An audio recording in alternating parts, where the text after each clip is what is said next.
Rather, for me now it is indistinguishable from death. 14. Buddhism is remarkably honest about this implication of eternal life. Rather than promising that your life will continue, or that you will see your loved ones again, the goal of nirvana is to extinguish your life and your attachments.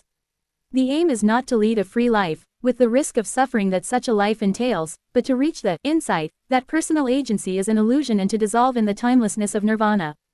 The Buddhist conclusion may seem extreme, but it makes explicit what is implicit in all religious ideas of eternal salvation. An immortal soul is ultimately just as impersonal as the selfless oblivion of nirvana.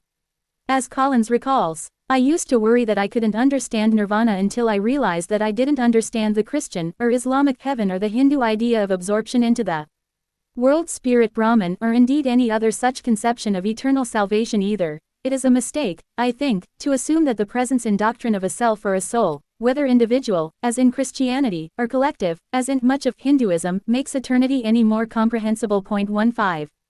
Collins is here on the verge of understanding that eternal salvation is inseparable from death.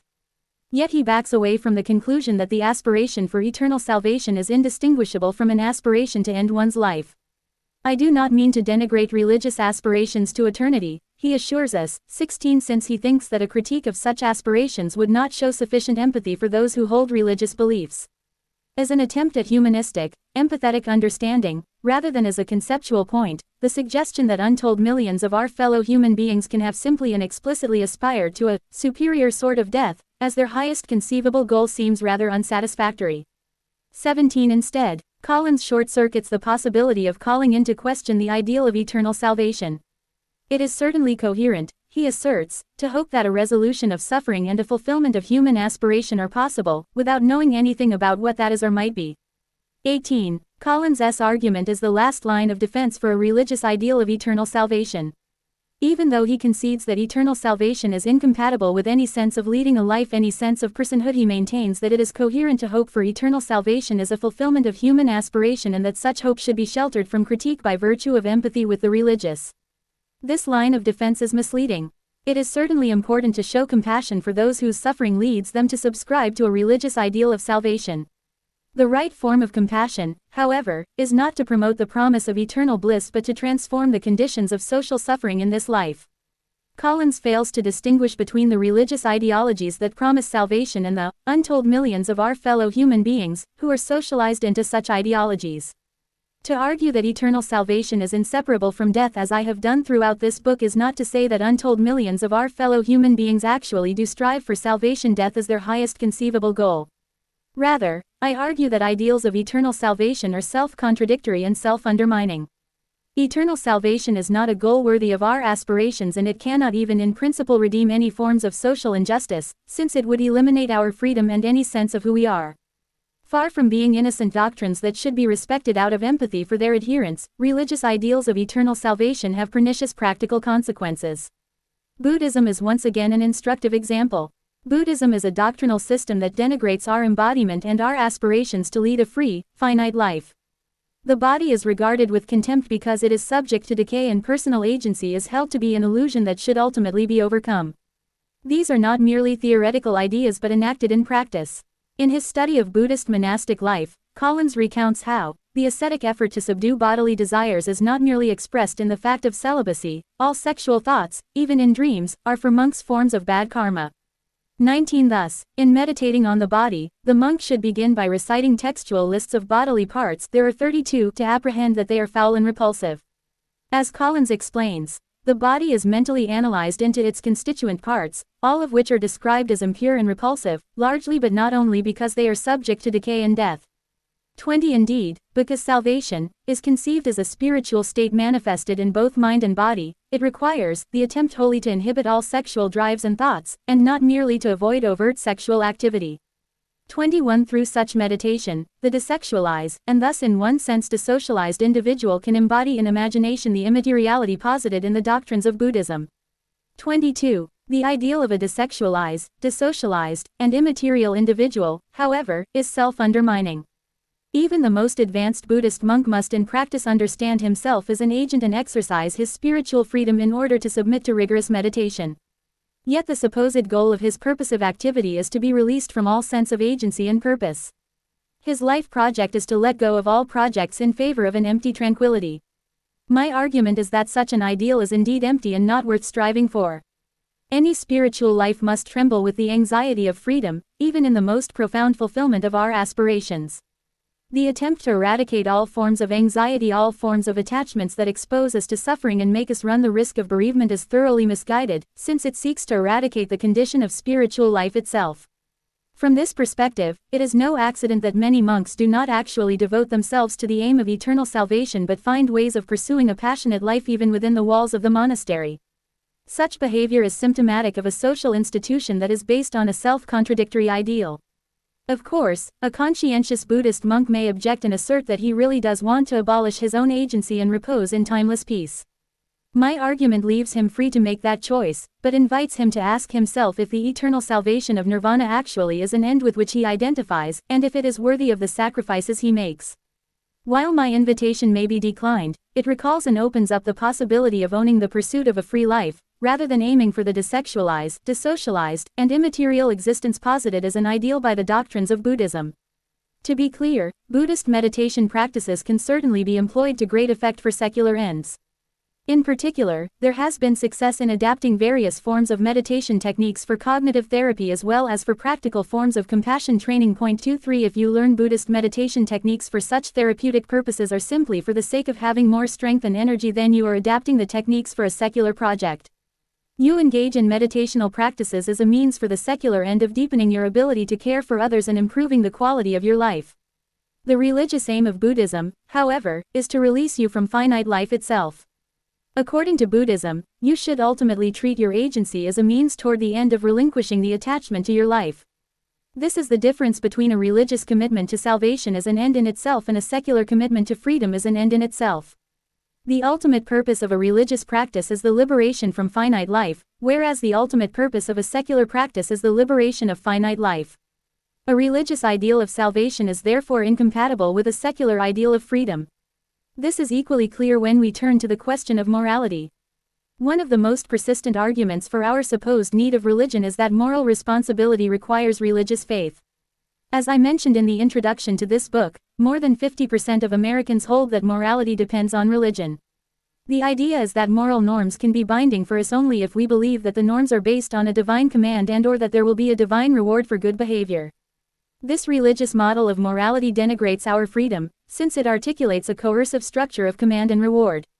Genuine moral responsibility, on the contrary, requires a secular sense of freedom. An illuminating example is offered by Phil Zuckerman, who is a leading sociologist of secular life. Zuckerman elucidates the difference between a secular and a religious form of morality with the thought experiment of two children who are both entrusted with looking at an artwork in a room all by themselves. Point 24 The first child is told that the artwork is deeply valuable and very fragile. The work of art is unique, the only one in existence, but it may easily break and be irreparably damaged. The first child is therefore instructed not to touch the artwork, but she is not threatened with punishment or promised a reward for her behavior. Rather, it is explained to her that she should be careful with the artwork because it deserves to be respected in its fragility and because many people would be sad if it were damaged. The second child is also told that the artwork is deeply valuable and very fragile. However, she is told that she should not touch the artwork because the principal of the school will watch her from a small hole in the ceiling. If she touches the artwork, the principal will punish her, whereas she will be rewarded if she refrains from touching the artwork. Both of the children go into the room alone, look at the artwork, and do not touch it. They perform the same action, but their motivations are radically different. The first child chooses to respect the artwork because she understands that something valuable is fragile and depends on her care. This is a secular model of morality, where the child is taught responsibility on the basis of her own freedom and sense of finitude. In contrast, the second child refrains from touching the artwork because she fears punishment and hopes for a reward. This is a religious model of morality, where the child is taught responsibility on the basis of coercion. The problem with the latter religious model of morality is at least threefold. First, if the child is doing the right thing because she believes that a divine authority is keeping score, she is not acting morally but merely obediently and out of fear of punishment. The child who is taught to act morally because she is being watched from above does not learn to do the right thing for its own sake but rather on the basis of subservience to God. This model of morality fails to establish a sense of responsibility in her own self-relation and makes moral behavior contingent on religious faith. If the child were to lose her faith in God, she would have no resources to make sense of moral obligations but would rather believe that everything is permitted. Second, if the child is taught to believe that moral norms are commanded by God, she is deprived of a perspective that enables her to interrogate and transform the norms themselves. She may do what her religion says that she ought to do, but she will be discouraged from asking herself if she ought to do what she supposedly ought to do. Her spiritual freedom and especially her ability progressively to change the norms of her community will be compromised rather than cultivated.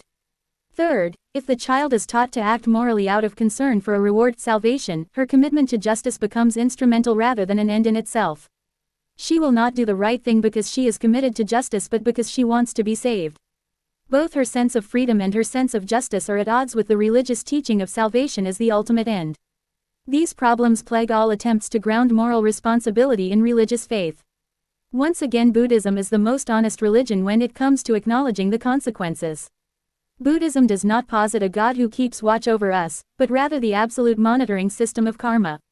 The impersonal calculation of karma is able to evaluate exactly the moral worth of every deed and enact the precise retribution that is deserved. By virtue of karma, all the injustice in the world is only apparent and actually justified.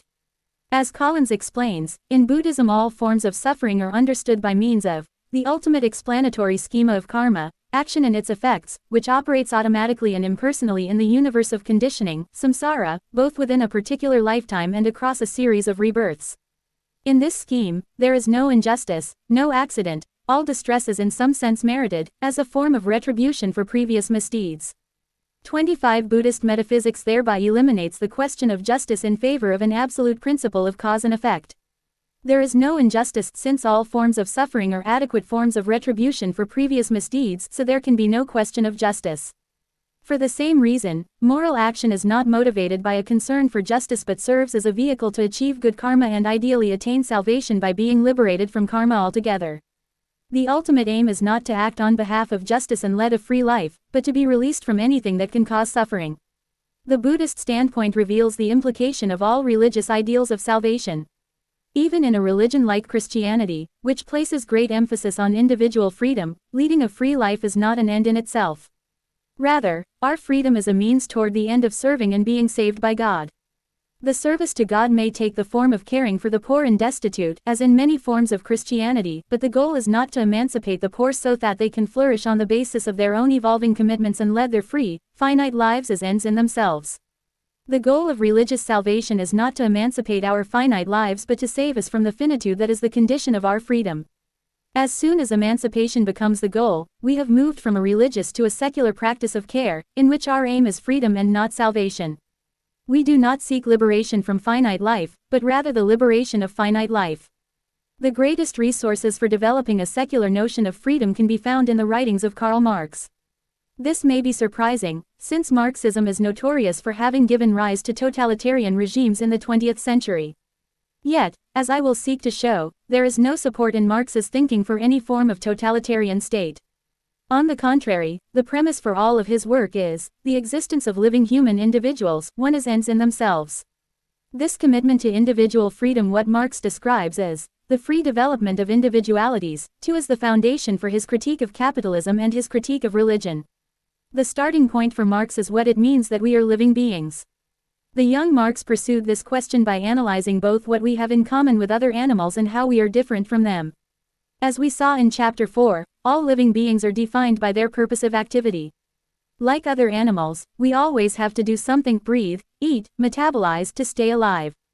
The need to consume and therefore to produce means of subsistence belongs to the realm of necessity. No living being can sustain itself without some process of production and consumption. This realm of necessity in turn provides the condition of possibility for freedom, since the self-maintenance of living beings generates a surplus of time.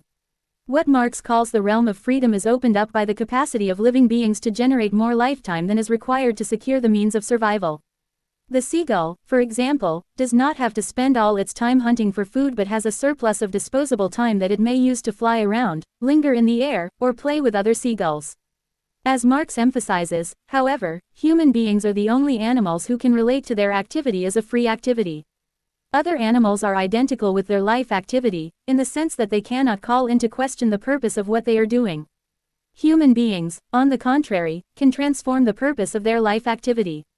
Rather than treat our own survival and the survival of our species as the given end, as the ultimate purpose of our life activity, we can treat survival as a means toward the end of leading a free, spiritual life. For the same reason, the question of what should count as a satisfying, successful form of life is never finally settled for us. Like other animals, we have to satisfy our needs and reproduce our life form, but how and why we should satisfy our needs and reproduce our life form is always at least implicitly at issue. We are not simply consigned to reproduce a given form of life but capable of calling into question and changing our way of living. This is why our life activity fundamentally is a free activity. The ability to engage our life activity as a free activity is what the young Marx calls the species being, Gattungswesen, of human beings. Point 3. The notion of species being has often been dismissed as a naive appeal to a supposed human nature or human essence, but such a critique is misleading. The species being of the human is precisely that we have no given nature or essence. To be sure, Marx holds that labor is a necessary feature of human beings, but for Marx labor does not specify any essential content that would define us once and for all. Rather, labor is his term for all forms of purposive activity. Ranging from the most instrumental action to the most elevated spiritual pursuits, labor can be individual and collective, artisanal and artistic, political and philosophical. Labor may be driven by physical need, but it can also be motivated by creative aspirations and communal commitments. While Marx is highly critical of all forms of coerced labor, whether slavery, serfdom, or wage labor, emancipation is a matter of not only being free from work but also of being free to work in light of the ends that matter to us. In an emancipated society, we would be able to work on the basis of our commitments rather than due to coercion. We would thereby engage in what Marx calls actual free labor. Wirklich freie Arbeiten. Point 4. He glosses actual free labor in terms of the activity of composing, komponieren, which does not refer exclusively to creating music but to any form of purposive activity with which you identify and to which you are freely committed. The activity of composition can express itself in any number of projects, e.g.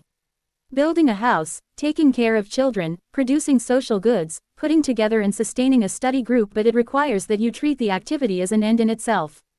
The actual free labor of composing is the most damned seriousness, verdammtester Ernst, and the most intense effort, intensivste Anstrengung. 5. Because you are at stake in what you do.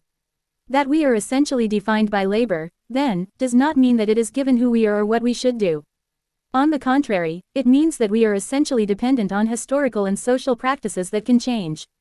Who we are is inseparable from what we do and how we do it.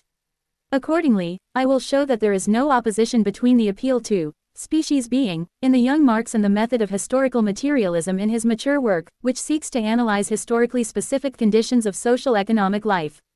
These two strands of his thinking are systematically linked, as indicated by the fact that the notions of life and living individuals remain central in all his writings. The key is to grasp that neither life nor species being should primarily be understood in biological or anthropological terms. Marx himself tends to invite such a reading, but we can deepen his concepts of life and species being by grounding them in the distinction between natural and spiritual life that I developed in the previous chapter. The first thing we need to remember is that life is essentially a self-maintaining form. Anything that is intelligible as living must exhibit a self-maintaining form. Even when we dream of forms of life that do not have the biological basis of our lives, these forms must be self-maintaining to be intelligible as dreams of life. To be alive is to be engaged in the activity of maintaining a life, otherwise living would have no purpose. By the same token, all dreams of life are dreams of finite life. To be self-maintaining is not to be self-sufficient but to pursue an activity that is inherently fragile. The activity of self-maintenance makes sense only because your life depends on it. If your life were not fragile, if you could not disintegrate and die, the activity of self-maintenance would make no sense and your life would not be intelligible as a life. This is why any living being depends on a body that can die. The dependence of life on a fragile material body is not a contingent biological fact about life, but a condition for any possible life. As I have argued, even the most elevated form of spiritual life must reckon with its own finitude. To lead a spiritual life, you have to be the subject of what you do rather than merely subjected to what you do, which requires that you actively sustain your existential identity. This activity matters because your life is at stake in it. To sustain your existential identity is to lead your life in light of what you value, which is only possible because you understand yourself as finite. Only a finite being can lead a spiritual life, since only for a finite being can it be urgent to do anything and prioritize anything, which is a condition for valuing anything. This link between the sense of finitude and the sense of value should not be understood as a mere anthropological fact about how our lives happen to matter to us. On the contrary, finitude is a minimal condition for anyone to lead a spiritual life and for anything to be intelligible as a value. An infinite being like God cannot value anything and cannot lead a spiritual life, since nothing is urgent and nothing is at stake for an infinite being. For the same reason, there cannot be any form of economy for an infinite being, since an economy is intelligible only for someone who is dependent on others and who is valuing something that he or she can lose. Analyses of value and economy must therefore be understood in light of the finitude of time. Any economy is ultimately an economy of time. Marx writes in his Grundriss, since any form of activity depends on economization of time. 6. This is the argument that I seek to ground on the deepest level. To grasp the stakes and implications of the economy of time, we must proceed from the conditions of intelligibility for spiritual life, which are implicit in Marx's account but that he himself does not explicitly recognize as such. Marx's analysis of economy can be seen to operate on 3 levels. These levels allow Marx to analyze historically specific forms of economic life, but I will show that the analytical levels themselves reflect conditions of intelligibility for any economy. The first level is what Marx calls the level of appearance. All economies must appear in some form, and the form of appearance is price. In capitalist economies, price has many forms of appearance. Wages are the price paid by the capitalist, profit is the price paid by the worker and consumer, rent is the price paid by the leaser of property, and so on. Even a non-capitalist economy, however, must appear through some form of price. An economy is not intelligible unless there is a cost of production, which means that there must be a price to pay for both parties in an economic transaction. If it did not cost me anything to provide you with something, it would not be intelligible that any price is involved in our transaction. Even when I give you something for free, the mere act of giving it to you must involve a cost for me, if only the cost of the time it takes me to give it to you. My act would not be intelligible as a gift unless giving it entailed a cost for me, and just by virtue of recognizing it as a gift you become indebted, even if neither one of us insists on the debt. Under capitalism, the form in which economic relations appear is money, which allows us to measure the price of goods and services. Yet we all know that there is a difference between price and value. Something can be sold for a higher price than before and still have less value than before, e.g., due to inflation. Prices can fluctuate in accordance with a number of factors on the market, but they are intelligible as prices only due to a measure of value. We cannot understand how much something is worth merely by looking at the price, but must understand the price in light of a measure of value. The measure of value is the second level of Marx's analysis, which he calls the level of essence. The measure of value is essential, since it determines how we calculate growth in an economy and thereby how we measure the overall wealth in a society. An economy does not grow because there is more money circulating. On the contrary, an economy can be shrinking when there is more money circulating than previously, but because there is an overall increase of value in the economy. The measure of value, then, is the essence of any economy. In traditional philosophy, an essence designates a substance that remains the same regardless of historical transformations. For Marx, however, the essence of an economical system, the measure of value, is itself something that can change historically. We can change the essence of our economy, our measure of value, and thereby also change the form in which our economic relations appear. How we organize our economy and how we measure the value of our time are open to historical transformation. Nevertheless, we will always have to organize our lives into some form of economy of time, since there will always be a question of what we should do with our time, what we should prioritize. The third level of Marx's analysis is therefore concerned with the transhistorical conditions for any economy. Transhistorical conditions are not beyond history but rather a feature of every historical epoch. How we organize our lives into an economy of time is historically specific, but that we have to organize our lives into an economy of time is a condition for any form of society. Likewise, how we organize our social relations and how we relate to our embodiment is historically specific, but that we are social beings and that we are embodied are general features of spiritual life. In short, how we exist is historically specific, but that we exist as historical beings, finite, embodied, and social, is a condition for every moment of history. There has never been and there will never be a historical epoch that does not require some form of economy of time, some form of labor, some form of social relations, some mode of producing and reproducing life. The deepest question, however, is why these features are necessary for every form of historical and spiritual life. Marx's own analysis here begins to falter and lapses into biological or anthropological explanations. The transhistorical conditions of economic life, he tells us in capital, are ultimately due to the everlasting nature-imposed condition of human existence, 7 which makes us embodied and finite social beings, who have to divide labor among ourselves in order to sustain our lives. Marx thereby makes it seem as though these features of economic life are due to our supposed biological and anthropological nature. Yet the deeper question is what makes life intelligible as an economy of time in the first place. For all living beings, life is valuable in the sense that they seek to maintain life through their purposive activity. Only a spiritually free being, however, can treat her life as a matter of what she values and thereby as structured by an economy of time that reflects her priorities, since only a spiritually free being can ask herself what is worth doing with her time. The question, then, is what makes it possible to understand an economy as an economy, a value as a value, and a cost as a cost. Answering the question requires a fourth level of analysis, which Marx never explicitly pursues but that I provide in depth. The fourth level of analysis concerns the conditions of intelligibility for spiritual life. On this level of analysis, we can establish that all forms of spiritual life must be finite, embodied, and social, not because of imposed biological or anthropological conditions but because life is intelligible as spiritual life only in terms of an economy of time.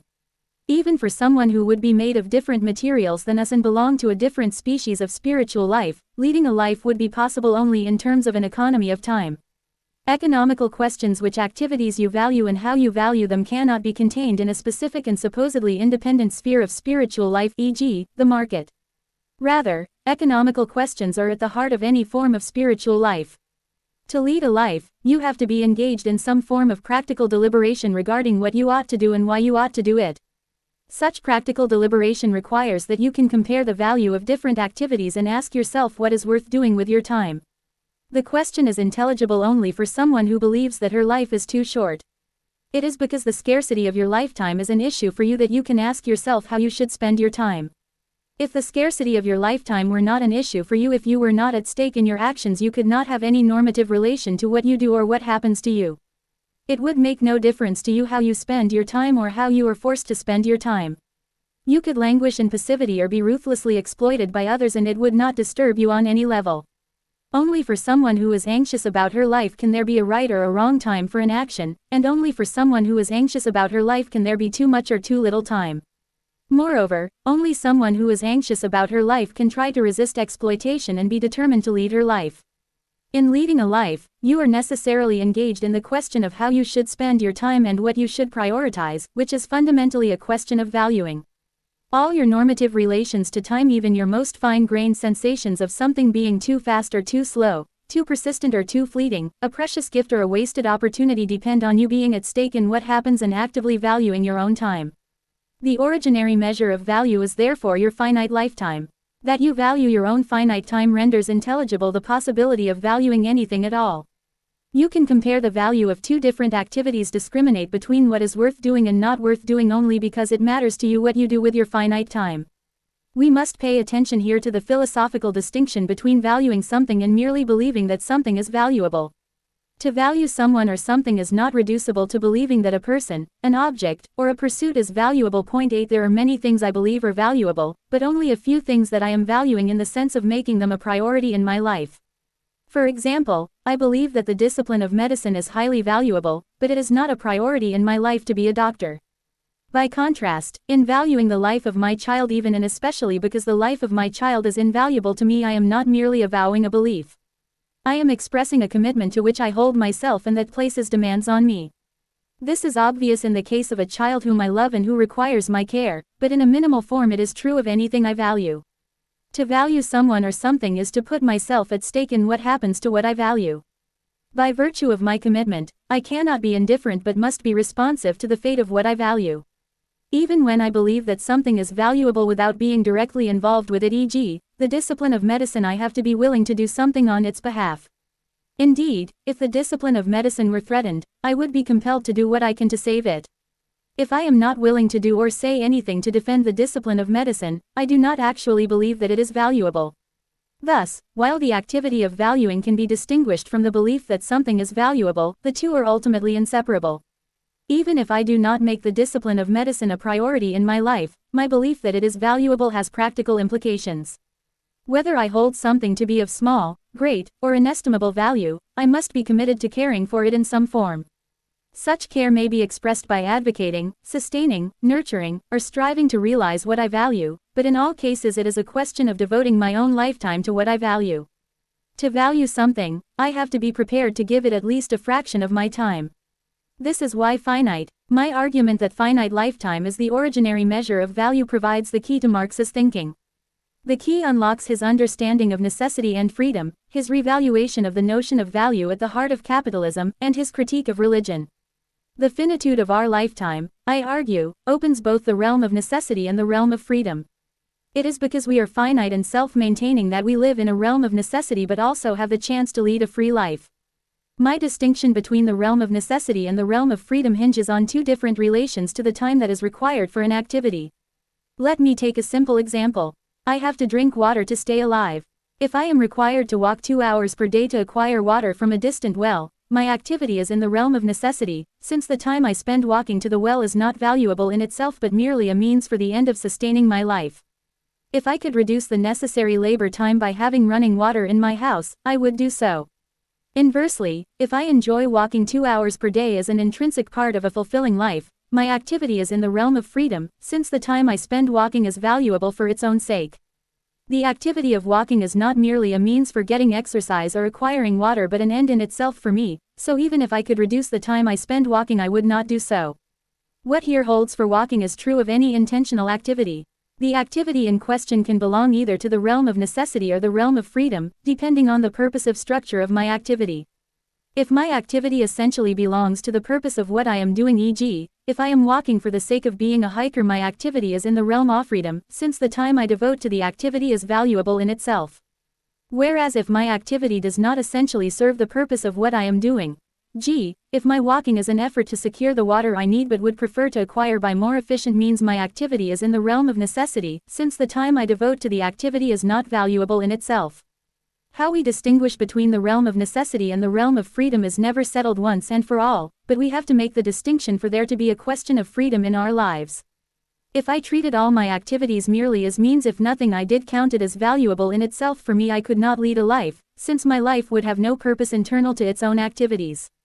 Inversely, if I treated everything I do as valuable in itself, I could not lead a life either, since whatever I do would be an essential part of the purpose of my life and there would be no question of what I ought to do with my life. The realm of freedom and the realm of necessity are thus interdependent. Like two sides of the same coin, they are inseparable but distinguishable. The two realms are not the same and we can analyze the distinct formal features of each realm, but one cannot exist without the other. The distinction between the realm of necessity and the realm of freedom reflects two sides of how finite lifetime is the originary measure of value. When I do something in the realm of necessity, the time I spend on the activity is normatively understood as a cost for me. The work I do in the realm of necessity concerns objects that I need, e.g., water, and which require some form of labor on my part. The more time I must spend on my labor in the realm of necessity, the higher is the value I ascribe to the product of my labor. If I have to walk for hours every day to acquire water, each cup of water is more valuable to me than if I merely have to turn on the faucet at home to have enough to drink. If I spill my water after hours of walking home from a distant well, it is a greater loss for me than if I spill my water next to a running faucet, since in the former case it will cost me more of my lifetime to retrieve the water I need. The correlation between labor time and value holds for all the objects I produce or acquire in the realm of necessity. The time I spend on securing the objects I need is not valuable in itself, so their value is determined by how much lifetime it costs me to generate and maintain them for consumption. The preferred form of labor in the realm of necessity is therefore what Marx calls dead labor. Dead labor designates work that is already done and stored up for future use. A bottle of water that I have brought back from the well contains a certain amount of completed dead labor, and its value is determined accordingly. More generally, the practical know-how that I have acquired through repeated practice is a form of objectified, past labor that I can draw on without having to start from the beginning every time I have to do something. Most importantly for Marx, all kinds of material technologies are forms of dead labor, since technologies allow us to get things done more efficiently while reducing the amount of living labor involved in the process. After we have drilled a well in the middle of our village, we can all get the water we need without having to spend more than a fraction of our day on the pursuit. The rational aim, then, is to reduce the realm of necessity and increase the realm of freedom. The less time we must devote to activities that are merely means to an end, the more time we can devote to activities that for us are ends in themselves. What those activities are is not a given, and part of living in the realm of freedom is having time to develop or transform our conceptions of what makes life worth living. In the realm of freedom, my activities are ends in themselves, including the activity of interrogating what should count as an end in itself, since I pursue the activities on the basis of my commitments rather than because of material need or coercion. The measure of value is thus different in the realm of freedom than in the realm of necessity. The value of an object or an activity in the realm of freedom is not directly correlated with the amount of labor time required to produce or maintain it. Rather, the value of an object or an activity depends on my normative commitments. For example, a chapter of the book I am writing does not become more valuable just because I spend a lot of time working on it. In the realm of freedom, the value of my chapter is determined by the degree to which it answers to what I think the chapter ought to be. If I manage to produce a profound argument quickly, it is worth more than a mediocre claim that took me a long time to articulate. Likewise, a love relationship does not become more valuable merely because we spend many years working on it. In the realm of freedom, the value of our relationship is a matter of our commitment to one another and the life we share. For the same reason, the time we spend in the realm of freedom is not normatively understood as a negative cost, for which we should be compensated. Rather, spending time in the realm of freedom is a value in and for itself. In the realm of freedom, value is not measured by accumulated, dead labor time but by how much time we have to lead our lives. The more free time we have to pursue the activities that matter to us, the wealthier we are. The negative measure of value in the realm of necessity, the cost of labor time, presupposes the positive measure of value in the realm of freedom, the value of having time to pursue the activities that matter to us. The dead labor that serves as the measure of our wealth in the realm of necessity, i.e., the goods and technologies we have secured for our benefit, is valuable only insofar as it reduces our necessary labor time and frees up more time for us to lead our lives. The reason we are better off with a well in the middle of our village is that it gives us more disposable time for other pursuits. We can here begin to see why the measure of value in the realm of freedom and the realm of necessity are two sides of the same coin. It is because I positively value my own free time that I can count it as a negative cost when I have to spend time on something that is merely a means to an end. The same is true of you, since otherwise you would be happy to serve as my slave. The reason the division of labor can be an issue between us is that you value your ability to lead your own life, which is inseparable from your ability to decide what you should do with your time. Thus, when we discuss who should walk to the well to retrieve the water we need, we are discussing how we should divide our time between the realm of necessity and the realm of freedom. This discussion and the economic arrangements that follow from it is only intelligible because we value our own free time. Accordingly, when I say that the rational aim is to increase the realm of freedom and decrease the realm of necessity, I am not imposing an external standard of rationality. Anyone who is committed to being an agent is committed to increasing her realm of freedom and decreasing her realm of necessity. Even someone who claims that she wants to devote her life to servitude can do so only by invoking servitude as her free choice and thus defining servitude as belonging to her realm of freedom. In this fundamental sense, we are all spiritually free just by virtue of leading a life. The distinctive promise that I will trace in the modern idea of freedom, however, is to recognize each one of us as an end in ourselves and thereby to recognize our spiritual freedom as an unconditional value. Spiritual freedom is an unconditional value because it makes possible for us to value anything and hold ourselves to any commitment in the first place. Spiritual freedom has always been the implicit condition of leading a life, but the modern idea of freedom makes it explicit. By the lights of a modern conception of freedom, we should not be defined once and for all by a given social role, family, profession, religion, nationality, ethnicity, gender. Rather, we should be free to transform the normative conception of ourselves, and our institutions should reflect that freedom. The commitment to spiritual freedom as an unconditional value is crucial for all of Marx's thinking. His critique of capitalism makes sense only in light of his commitment to the freedom of social individuals to lead their own lives. This is why his critique of liberal democracy is an immanent critique. An immanent critique does not criticize an institution or an ideology in the name of an ideal that is imposed from the outside. Rather, an immanent critique locates a contradiction between the avowed ideals of an institution or an ideology and the actual practical form it legislates for itself. Such a contradiction is immanent because it is intrinsic to the institution or the ideology itself. In the case of liberal democracy, what matters the most to Marx is the avowed ideal that each one of us should be able to lead our own life. While the different forms of liberalism have become ever more various since the time of Marx, a core commitment of all liberal thought is to the equal worth of each individual, not in the sense that we are all the same but in the sense that each individual's life is of ultimate worth, rather than relative to another life. In short, the core commitment of liberalism is to recognize each one of us as an end in ourselves. It is worth pausing to consider the remarkable and demanding character of the liberal commitment to individual freedom.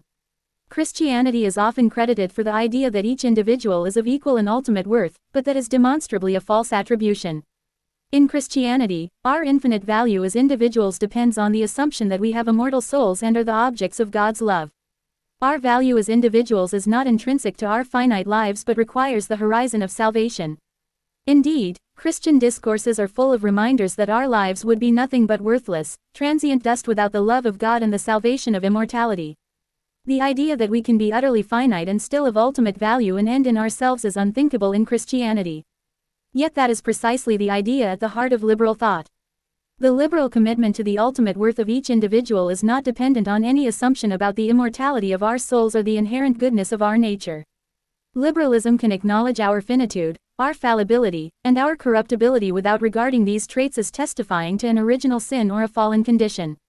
Rather, our corruptibility and our perfectibility go together. This is why everything is at stake for better and for worse in how we lead our lives individually and collectively. Our lives are of ultimate worth not because we are immortal or destined to do good, but because we are capable of leading our lives, which always comes with the risk of doing harm or failing in our pursuits. These risks cannot and should not be eliminated, since they are part of what it means to lead a free life. The liberal commitment to individual freedom can be seen as an explicit form of secular faith. The idea that our capacity to lead our own finite lives is of ultimate worth cannot be derived either from any empirical fact about the world or from any religious revelation. Rather, the idea expresses a normative commitment to which we hold ourselves and with which we have to keep faith.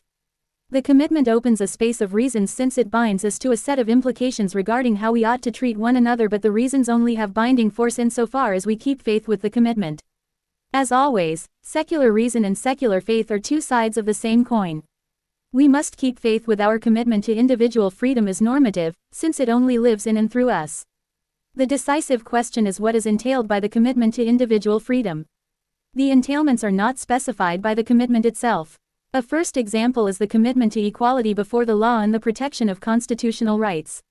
Virtually every liberal thinker has endorsed these principles, but who should enjoy equality before the law and constitutional rights remains the subject of ongoing debate. As early as his classic treatise on liberty, John Stuart Mill appeals to liberal principles in order to argue that wives should have the same rights and should receive the protection of the law in the same manner as all other persons, while noting that, on this subject, the defenders of established injustice do not avail themselves of the plea of liberty but stand forth openly as the champions of power. 9 Mill is here pursuing an imminent critique, a critique of the liberal tradition on its own terms, since he is calling attention to how avowed liberals fail to apply their own principles by denying married women the legal status that is granted to men. The same logic of imminent critique underlies all the extension of rights that we have witnessed in the past 150 years, from the emancipation of women to other excluded groups identified by race, class, and sexual orientation.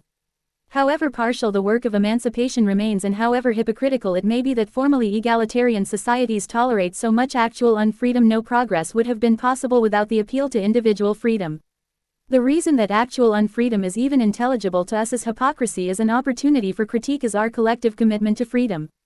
It is easy to forget that such a commitment is a fragile and unprecedented historical achievement.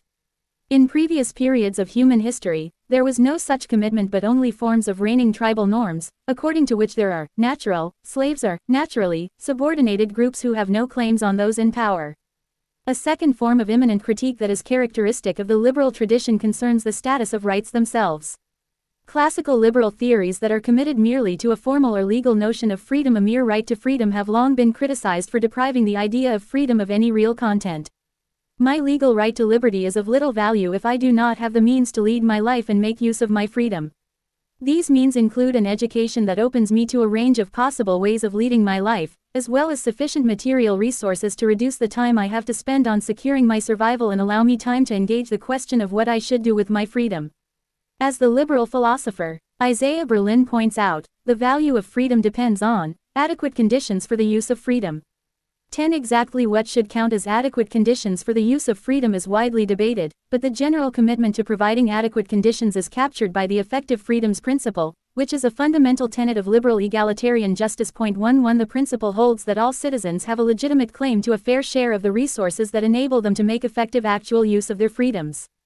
This principle is the foundation for brands of liberalism that go beyond a formal focus on individual liberty, in favor of redistribution of wealth and social democratic reform. A third and deeply related form of immanent critique is focused on the liberal conception of the individual herself. Classical liberal theories are charged with having an abstract notion of the individual, which disregards how our individuality is dependent on a social context and the recognition of others. I cannot be anyone or do anything in isolation. Even when I am all alone, my sense of who I can be and what I can do is informed by social norms that shaped me before I had any choice in the matter. This is not to say that I am completely determined by a given social norm, in that case there would be no freedom, but my sense of being an independent individual requires that others recognize and treat me as an independent individual. The sense of independence of leading a free, spiritual life cannot be achieved independently, e.g., by someone who grew up in the wild with no one to take care of her. The sense of independence depends on being recognized as independent by others, as well as on having the material resources that allow for a sufficient degree of independence from the activity of merely securing the means of subsistence for one's life. Marx pursues all three forms of immanent critique of liberalism, and in fact he was one of the first to give them a rigorous formulation. Marx, however, goes much further and deeper in his immanent critique of liberalism than anyone in the liberal tradition. Marx regards the basic social form that provides the framework for all liberal reflections on freedom capitalism as itself inimical to the actualization of freedom. Liberal theories may advocate various forms of restrictions on capitalism, but they never call into question the social form of capitalism itself. In contrast, Marx argues that the commitment to freedom is betrayed by the social organization and division of labor that is enforced by capitalism. Most fundamentally, I will show the measure of value and social wealth under capitalism directly contradicts the value of free time. To grasp the stakes of Marx's critique of capitalism, it is helpful to draw on the notion of freedom that is articulated by his most important philosophical predecessor, G.W.F. Hegel. According to Hegel's philosophy of history, all historical peoples have always been free, in themselves, in their actions, but only in ancient Greece did the freedom of a historical people become explicit, for themselves, in their own understanding of their actions. Nevertheless, the Greeks did not achieve what Hegel calls the idea of freedom, which requires institutional practices that embody the commitment that all are free. The actual commitment of ancient Greece was instead that only some are free, since the free lives of some were dependent on the slave labor of others. The contradictions inherent in this view are on display in Aristotle, who both defends the idea that there are natural slaves and concedes that, since slaves are people and share in rational principle, it seems absurd to say they have no virtue. 12 For Hegel, such an explicit self-contradiction is itself a form of progress, since it enables one to see the denial of freedom through slavery as a contestable contradiction rather than as something that is naturally justified. Yet the idea of freedom, all are free, was achieved neither in ancient Greece nor in the Roman Empire nor in medieval feudalism, since all these forms of life maintained the legitimacy of the institution of slavery and/or the notion of natural subordination. Hegel's radical philosophical claim is that the idea of freedom is inseparable from material and social practices. The idea of freedom is not abstract but must be embodied in concrete institutional practices in order to be an idea of freedom. To use Hegel's favorite word, the idea of freedom must be work-like, actual, real, effective, at work, which requires that we sustain institutions that recognize the freedom of everyone to lead their own lives. For Hegel, the freedom to lead our own lives is not a matter of being free to follow our supposedly natural inclinations. Rather, the freedom to lead our own lives is itself a social historical achievement, which requires that we are formed as free subjects by the institutional practices through which we come to understand ourselves and our inclinations in the first place. As living beings, we seek self-satisfaction, but since we are spiritually living beings, it is not naturally given what counts as self-satisfaction for us. The fatal philosophical mistake is to conflate the constitutive form of striving for self-satisfaction with the specific content of striving for egoistic enjoyment. When that conflation is made, as it is in our dominant traditions of political and economic theory, the purpose of egoistic enjoyment is treated as the natural cause of our actions, which is antecedent to our social formation. Rather than understand ourselves as originally social beings, we are seen as naturally egoistic creatures who are driven to cooperate and form a state for purely instrumental reasons. It is question-begging, however, to posit what we would be committed to independently of the social form of life in which we find ourselves. There has never been an agent who did not find herself already shaped by the social world through which she makes sense of herself and her actions. As a spiritual being, I can understand myself to be someone or do something only if I have a practical identity that is recognized by others. For my actions to be taken as an expression of who I am, including the expression of myself as an egoist, what I do must be subject to norms that are socially instituted and in relation to which I can succeed or fail. Being an egoist is not a natural fact but a practical identity that I have to sustain. Our practical identities are inseparable from the society to which we belong. If we live and work in a society in which the dominant way of relating to one another is to compete for resources, we will understand ourselves primarily as creatures who are competing for resources. Our apparently natural egoism is itself a matter of our social formation. If we see ourselves as atomistic individuals who form an aggregate in society with each of us driven to pursue an egoistic end, it is not because we are an aggregate of atomistic individuals as a matter of natural fact, but because we are socialized into a world where we treat and acknowledge one another as though we were atomistic individuals who are naturally driven to pursue an egoistic end. The conflation of the form of self-satisfaction with the content of egoistic enjoyment is a category mistake, with a clear provenance in the religious notion of original sin. The problem is not that we are committed to self-satisfaction. All of us deserve to lead satisfying lives. The decisive issue is what counts as self-satisfaction for us. By virtue of our spiritual freedom, what counts as self-satisfaction for us is never given once and for all. To find self-satisfaction in egoistic enjoyment is a particular and limited content of self-satisfaction, not the form of self-satisfaction in general. For example, finding fulfillment in helping others to flourish is a form of self-satisfaction, but the form of self-satisfaction does not make my helping others a matter of egoistic enjoyment. On the contrary, the form of self-satisfaction makes it possible for the activity of helping others to be something that I find fulfilling rather than alienating, to be an activity with which I identify and in which I recognize my own commitments. For Hegel, an actual free society is one in which we can recognize our commitment to the common good as the condition of possibility for our own freedom. Rather than seeing the laws of the state as imposed on us and as coercively restricting our self-interest, we should be able to see ourselves as bound to the laws of the state by virtue of our own commitment to lead a free life, which requires that the laws of the state in turn are seen as contestable and transformable by us. This mutual recognition of the state and the individual is the condition for actual freedom. As Hegel emphasizes, the idea of freedom is truly present only as the state. 13. To grasp the truth of this point, we do not have to accept Hegel's historically specific conception of the state. We only have to grasp the necessity of some form of collective self-legislation for any exercise of individual freedom to be possible. The question is not if we should have a state. Participation in a state in the sense of a collective form of life is not optional, it is an originary and irreducible condition for all spiritually free beings, who are constituted by socially instituted norms from the beginning. The question is which kind of state is required for actual freedom and mutual recognition. For Hegel, mutual recognition is not a psychological issue. The point is not to ensure that everyone as a matter of psychological fact identifies with the laws of the state. Rather, mutual recognition is a matter of the rational institutional structures of the state, which must be such that it is possible in principle for everyone to recognize the formation and cultivation of the common good as enabling the formation and cultivation of their own freedom. 14. For the same reason, the institutional formation of freedom is not a matter of imposing externally motivated laws and rules on subjects in order to make them obedient citizens. On the contrary, it is a matter of providing forms of education and other institutional practices that enable persons to be citizens who can understand the norms to which they are subjected as ones to which they have bound themselves, to be citizens who are internally motivated in their actions and who can justify what they are doing to themselves as well as to others. In his philosophy of right, Hegel seeks to justify the baselines Grundlinien of the modern state and the market economy by appealing to the historical achievement of the idea of freedom as freedom for all. The progress in question does not reflect any form of divine providence that secures our historical freedom. There is no prospective historical necessity in Hegel, only the retrospective recognition that we have achieved a more adequate notion of freedom by progressing from the commitment that some are free, to the commitment that all are free. 15. This explicit recognition of our freedom is not simply the observation of a fact about ourselves but is itself transformative of who we can be and what we can do. The commitment to freedom entails a sense of practical necessity, in the sense that certain institutional practices can be shown to be necessary for us to be true to our commitment to freedom. This sense of practical necessity must be strictly distinguished from the antiquated sense of a metaphysically necessary progress in history, which is wrongly ascribed to Hegel. The idea of freedom might never have become actual. It is a contingent historical achievement that depends on the commitments we maintain, and it can always fail to be actual, since the idea of freedom exists only insofar as we sustain it through our practices.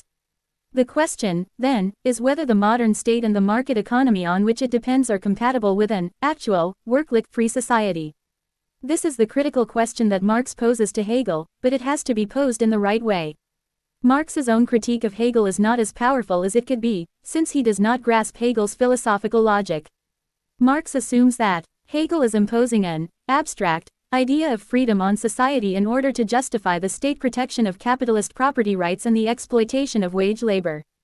Marx thereby misses how Hegel's philosophical logic and his idea of freedom provide crucial resources for the critique of capitalism that Marx himself pursues. To the extent that Hegel justifies capitalism, it is not because he imposes an abstract ideal on society, but because he does not follow through on the implications and demands of his own idea of freedom in his actual analysis. While Hegel clearly acknowledges that not everything is as it ought to be in his own Prussian state, he holds that the baselines for the idea of freedom have been achieved with the advent of the modern state, the institution of fundamental rights of freedom, and the basic regulations of a market economy. At the same time, Hegel himself gives us the resources to question this contention in his philosophy of right, particularly through his treatment of the problem of the rabble. Hegel's notion of the rabble refers to any social group that cannot recognize the demands of society as their own. Hegel's main example of the rabble are those who are left suffering from poverty by the market economy of civil society. The poor man feels excluded and mocked by everyone, Hegel writes, and this necessarily gives rise to an inner indignation. The poor man feels as if he were related to an arbitrary will, to human contingency, and in the last instance what makes him indignant is that he is put into this state of division through an arbitrary will. 16. Importantly, Hegel notes that the disposition of the rabble can arise due to great wealth just as well as due to great poverty. On the one hand, poverty is the ground of the rabble mentality, the non-recognition of right. On the other hand, the rabble disposition also appears where there is wealth. The rich man thinks that he can buy anything, because he knows himself as the power of the particularity of self-consciousness. Thus, wealth can lead to the same mockery and shamelessness that we find in the poor rabble. The disposition of the master over the slave is the same as that of the slave. These two sides, poverty and wealth, thus constitute the corruption of civil society. 17. The problem of the rabble is especially acute for Hegel, since his attempt to justify the modern state and the market economy hinges on that each citizen in principle can recognize these institutions as enabling her to lead a free life, a recognition which is precluded for the rabble. Hence, the critical question is whether a capitalist society can avoid the production of a rabble and embody the commitment to the freedom of all in its institutional rationality. While Hegel's answer is yes, his own analysis of civil society confirms Marx's argument for why the answer is no. As Hegel makes clear, the institutional rationality of a free society requires that the production of wealth is not an end in itself but for the sake of the well-being of each citizen. The livelihood and welfare of individuals should be secured, Hegel emphasizes, i.e. particular welfare should be treated as a right and duly actualized. 18. Particular welfare is here not merely a matter of basic sustenance, but of having the social possibilities to lead a free life that can be recognized as dignified by oneself and by those whom one recognizes in turn. The commitment to the welfare and dignity of each citizen is contradicted, however, by the dynamic of wage labor that is the condition for producing social wealth under capitalism. As Hegel points out, the market economy of civil society can provide only two possible solutions to the problem of poverty and unemployment, with both solutions being fundamentally unsatisfactory. 19. On the one hand, the poor can be supported by charity or public welfare provisions, but this is ultimately inadequate, since it does not allow for the social recognition of having a meaningful profession through which one contributes to one's own well-being and to the common good of the society to which one belongs. On the other hand, the livelihood of the poor can be provided by the creation of more paid employment, more wage labor, which would increase the volume of production in civil society. 20. Yet, as Hegel perceptively observes, it is precisely in overproduction and the lack of a proportionate number of consumers who are themselves productive that the evil consists, and this is merely exacerbated by the two expedients in question. 21. The problem of overproduction arises when the production of commodities exceeds the purchasing power, the wages, of those who produce the commodities. Civil society is led to overproduction by trying to remedy the effects of poverty and unemployment, which in turn generates new forms of poverty and unemployment. Hegel therefore concludes that, despite an excess of wealth, civil society is not wealthy enough, i.e. its own distinct resources are not sufficient to prevent an excess of poverty and the formation of a rabble. 22. To resolve the problem of overproduction, civil society is driven to go beyond its own confines and look for consumers in other nations. 23. Indeed, Hegel explains that civil society is driven to establish colonies, due to the emergence of a mass of people who cannot gain satisfaction for their needs by their work when production exceeds the needs of consumers. 24 Far from resolving the problem, however, the international expansion of capitalist markets reproduces the problem of overproduction and the formation of a rabble on a global scale. Hegel here points the way to what Marx will analyze as the fundamental contradiction in the capitalist production of wealth. The problem of overproduction and unemployment that Hegel identifies is unavoidable as long as the production of social wealth depends on wage labor. As we will see, the dynamic of wage labor minimally defines all forms of capitalism and is fatal for any attempt to justify capitalism as compatible with the institutional rationality of a free society. Marx's critique of capitalism is therefore best understood as motivated by a commitment to making the idea of freedom actual. 25 The comparison between wage labor and slavery, which Marx often invokes, is illuminating here. As Hegel was well aware in his own time, the professed commitment to the idea of freedom, all are free, did not prevent allegedly democratic states from maintaining the institution of slavery. The crucial point for Hegel, however, was that the historical achievement of the idea of freedom made it possible to recognize slavery as a contradictory and self-undermining social form, which must be overcome for us to be true to our idea of who we are.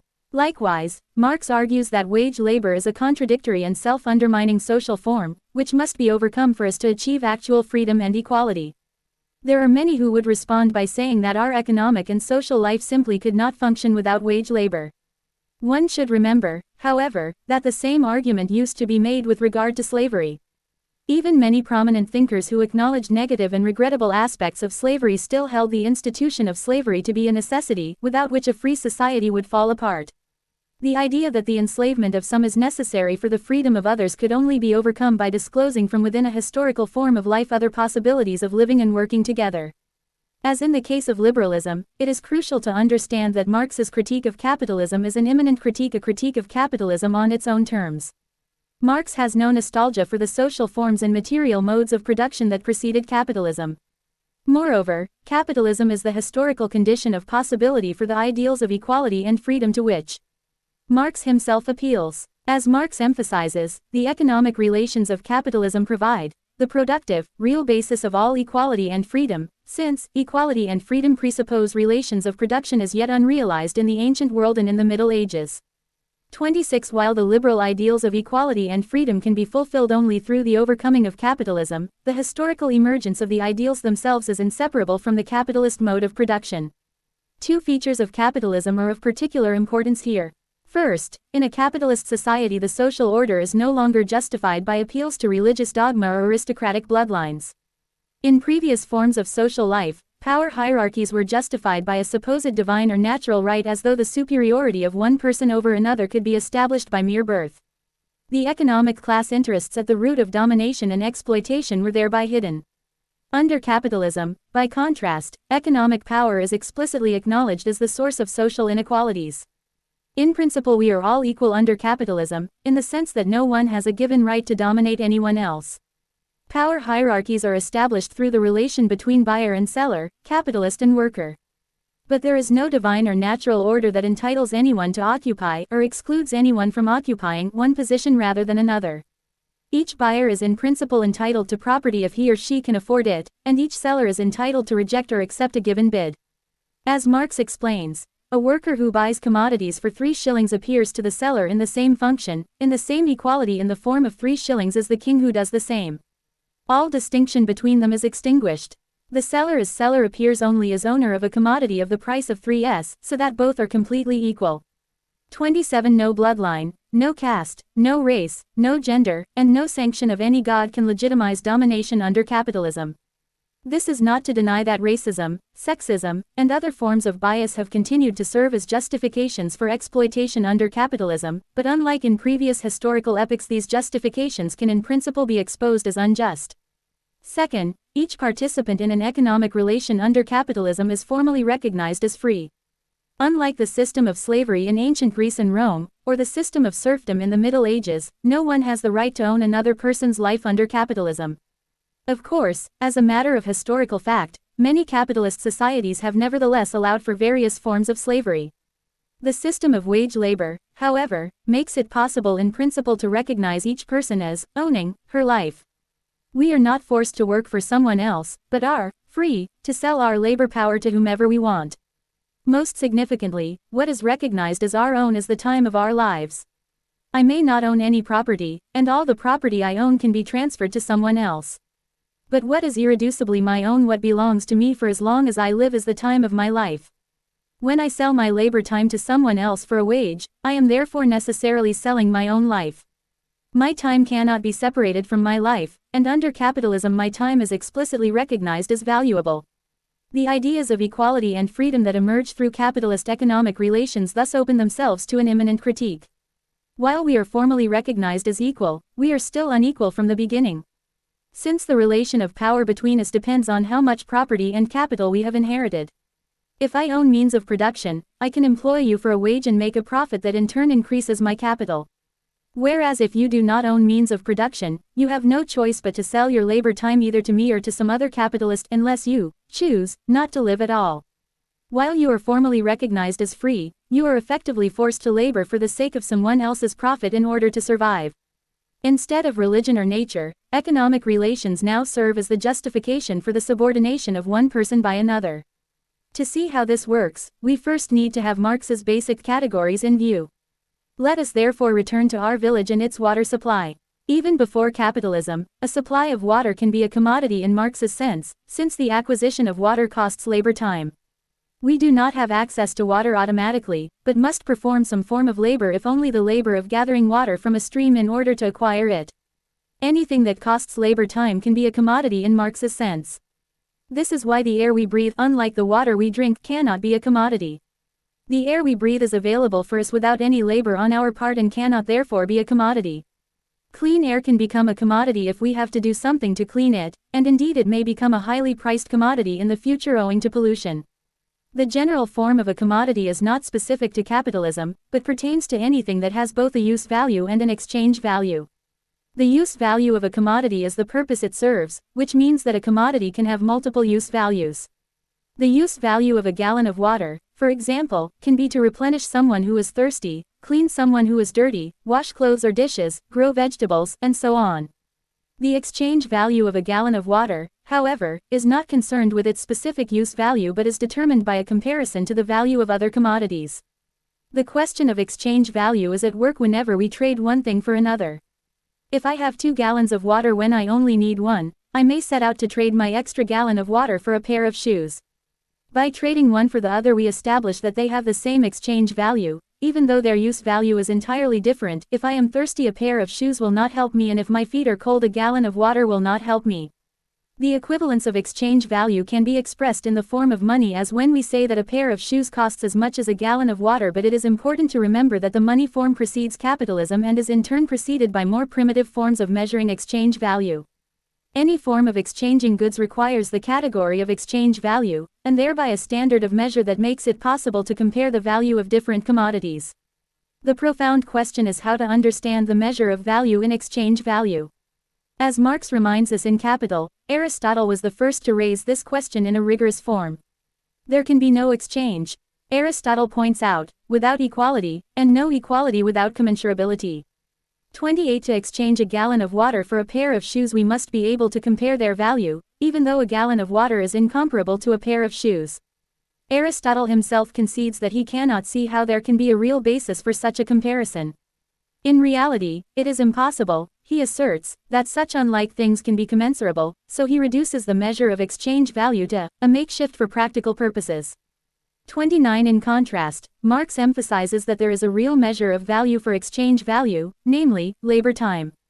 The one thing that all commodities have in common and that makes it possible to compare their value is that they cost labor time to produce. We can compare the value of a gallon of water to the value of a pair of shoes because they both cost labor time. The exchange value of a commodity thus depends on the labor time required to produce it, even though the price of a given commodity can vary in relation to a number of factors.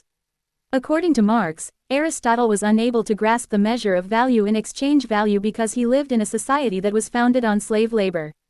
A commodity produced by a slave is not recognized as having cost labor time, since the slave is not granted any ownership of his time. The general value of labor time can be recognized only in a society where each participant in the process of exchange and each producer of a commodity is held to be equal. As Marx explains, the secret of the expression of value, namely the equality and equivalence of all kinds of labor because and in so far as they are human labor in general, could not be deciphered until the concept of equality had already acquired the permanence of a fixed popular opinion. This however becomes possible only in a society where the commodity form is the universal form of the product of labor, hence the dominant social relation is the relation between men as possessors of commodities. Aristotle's genius is displayed precisely by his discovery of a relation of equality in the value expression of commodities. Only the historical limitation inherent in the society in which he lived prevented him from finding out what, in reality, this relation of equality consisted of. 30. This is one of many passages where Marx makes clear that his own insights would not be possible without the historical emergence of capitalist economic relations and the notion of equality that is intertwined with them. Even before capitalism, labor time was implicitly the measure of value in exchange, otherwise it would be impossible to compare the cost of two different commodities, but only with the advent of capitalism is labor time explicitly the measure of value in exchange. The latter transformation requires not only that each person be recognized as equal but also that each person be recognized as free to spend her own time. Only the recognition that we have free time and that our free time is inherently valuable for us can make our labor intelligible as a cost and bestow value on the products of our labor. This is one of my central arguments, which is merely implied by Marx's analysis but required for it to make sense. The social form that recognizes the general right to free time under capitalism is wage labor. The institution of wage labor acknowledges that when I work for my subsistence I am operating in a realm of necessity, where my labor counts as a negative cost, for which I am compensated with a wage. By the same token, it is acknowledged that wage labor is a means for the end of leading my life in a realm of freedom that opens up beyond my working hours. My wage is literally a means for my subsistence, which is supposed to give me free time to pursue the projects and commitments that matter to me, otherwise there would be no institutional difference between wage labor and slavery. Yet, as Marx maintains, the promise of freedom through wage labor is necessarily betrayed by the social form of wage labor itself. This argument needs to be carefully unpacked, since it illuminates how we are treating the time of our lives under capitalism and why that treatment contradicts our commitment to leading a free life. The social form of wage labor has the capacity to produce large amounts of surplus value in the overall economy. The capacity for such a growth of value is the main reason why supporters of capitalism believe it is the best economic system possible. The decisive question, however, is how to account for the growth of value in a capitalist economy. Contrary to a widely held assumption, the source of economic growth cannot be located in the process of circulation, buying and selling. Particular economic actors can make a profit when buying something cheaply and selling it for a higher price, but in the economy as a whole this kind of profit is a zero-sum game, since gain for one actor amounts to loss for another. Accordingly, the process of buying and selling cannot explain why there is an increase of value in the economy as a whole. Yet we know that capitalist economies generate such a surplus, e.g., an annual growth of value. From where is the surplus value coming? The explanation resides in the process of production and specifically in the activity of living labor. As I demonstrated in Chapter 4, living beings necessarily generate a surplus of time by virtue of their own activity of self-maintenance. Speaking economically, we produce more lifetime than we need to spend on keeping ourselves alive. This is why we have free time, but it is also why we can be exploited. A being who would consume all her time merely in order to survive could never be used for any other purpose, since she would die as soon as you forced her to do anything but maintain her own life. Our activity of self-maintenance, however, generates more lifetime than it costs. The surplus of time makes it possible for us to lead free lives but also to be exploited in the social form of wage labor, which converts our surplus of lifetime into surplus value for the sake of profit and the growth of capital. We can pursue the details of Marx's argument by following the fate of wage labor and the dynamic of capitalism in our village. As a capitalist, I own the well that is located 1 hour from the village and is our only available means for producing water in an efficient manner. The demand for water is high for drinking, cleaning, washing, growing vegetables, etc. So I have hired 500 workers to walk and retrieve water from the well for 8 hours per day, 6 days a week. The value of the commodity I am selling, a gallon of water, is determined by how much time it costs to produce it. More exactly, the value of a gallon of water is determined by the amount of labor time it takes for the average worker in our society to produce a gallon of water 2 hours. This is what Marx calls socially necessary labor time. The socially necessary labor time depends on the available means of production in a society at a time, which in our case are the available well technologies in the country and the available tools for transporting water. If developments in technology and general work efficiency decrease the socially necessary labor time for producing a gallon of water from 2 hours to 1, the value of a gallon of water will also be cut in half, since the production of a gallon now costs only 1 hour of labor time instead of 2. The value of the labor power I am buying on the job market, the wage of the worker, is in turn determined by how much it costs to produce the power in question. Marx emphasizes that what I am buying as a capitalist is not the worker himself, in which case he would be a slave, but precisely his labor power, Arbeitskraft. However, since labor power exists only as the capacity of a living individual, the labor power of a worker cannot be separated from the life of the worker himself. The cost of producing labor power is therefore inseparable from the cost of reproducing the life of the worker, granting him enough food, sleep, and other means of subsistence to ensure that he can continue to labor. This is why the rate of wages is essentially related to the average cost for the means of subsistence in a society at a given time. For capitalism to reproduce itself day after day, it must provide the means for workers to reproduce themselves, so that they can generate both their own labor power for tomorrow and children who can become workers the day after tomorrow. As Marx explains, the labor power withdrawn from the market by wear and tear, and by death, must continually be replaced by, at the very least, an equal amount of fresh labor power. Hence the sum of the means of subsistence necessary for the production of labor power must include the means necessary for the worker's replacements, i.e., his children. 31. The investment in labor power is generally a profitable investment because living beings generate more lifetime and therefore more labor power than it costs to maintain them. This is the origin of the surplus value that is transformed into capital. The value that the average worker can produce in an hour of labor is greater than the cost of maintaining the life of the average worker for an hour of labor. How much greater the value is relative to the cost depends on numerous factors, but that the value produced by labor is greater than the cost of labor is necessary for there to be an increase of wealth in capitalist economies. Even after all the additional costs of production and retail have been factored in, there must be a surplus value that is generated by the activity of living labor, otherwise there would be no overall profit in the system, no growth in the economy. Moreover, the surplus cannot go back to the worker himself but must be reinvested and accumulated as capital by the owner of the means of production. Yet, while the investment in living labor is generally a profitable investment, I cannot be certain that my investment in a particular worker will pay off and that my particular business will be profitable. Accordingly, as a capitalist employer, I must try to get my workers to labor as hard as possible.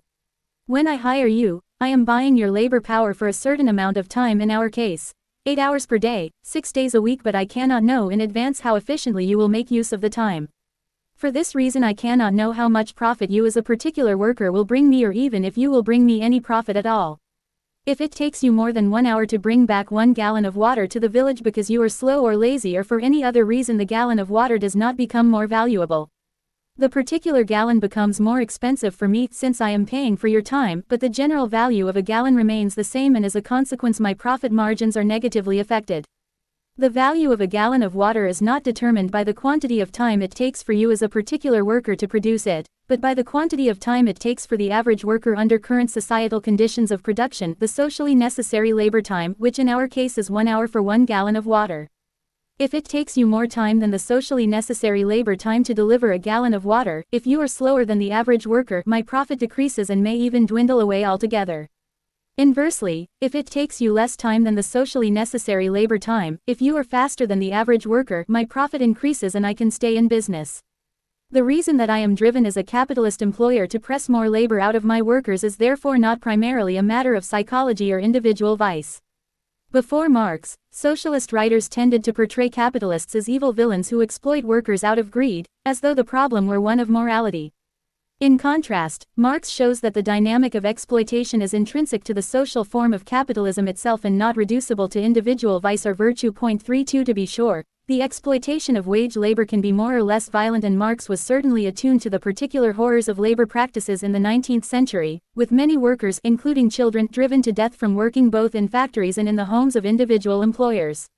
Furthermore, Marx's insights should remind us of the terrible labor practices that persist throughout the world today. For example, workers are committing suicide in response to the conditions under which they produce the kind of computer on which I am typing this book. Yet, to reduce the issue to individual choice and character is to disregard how exploitation is systemic under capitalism. As an individual consumer, I can choose not to buy certain products, but without a collective transformation of the system of exchange, I will continue to participate in capitalist exploitation. Likewise, as a capitalist employer, I will go out of business and find myself consigned to wage labor if I do not extract surplus value from my workers. As a wage laborer, finally, I have no choice but to submit to a capitalist employer if I want to make a living and survive. In our village, I am a liberal and well-meaning capitalist employer. I have read Mill's On Liberty and I endorse his definition of freedom as the right of each one of us to pursue our own good in our own way, so long as we do not attempt to deprive others of theirs or impede their efforts to obtain it. 33. Moreover, I have studied a theory of justice by the great liberal philosopher John Rawls, and I am committed to his idea that the best form of life should allow everyone to formulate their own personal life plans. 34. So that they can articulate what matters to them and set out to accomplish it.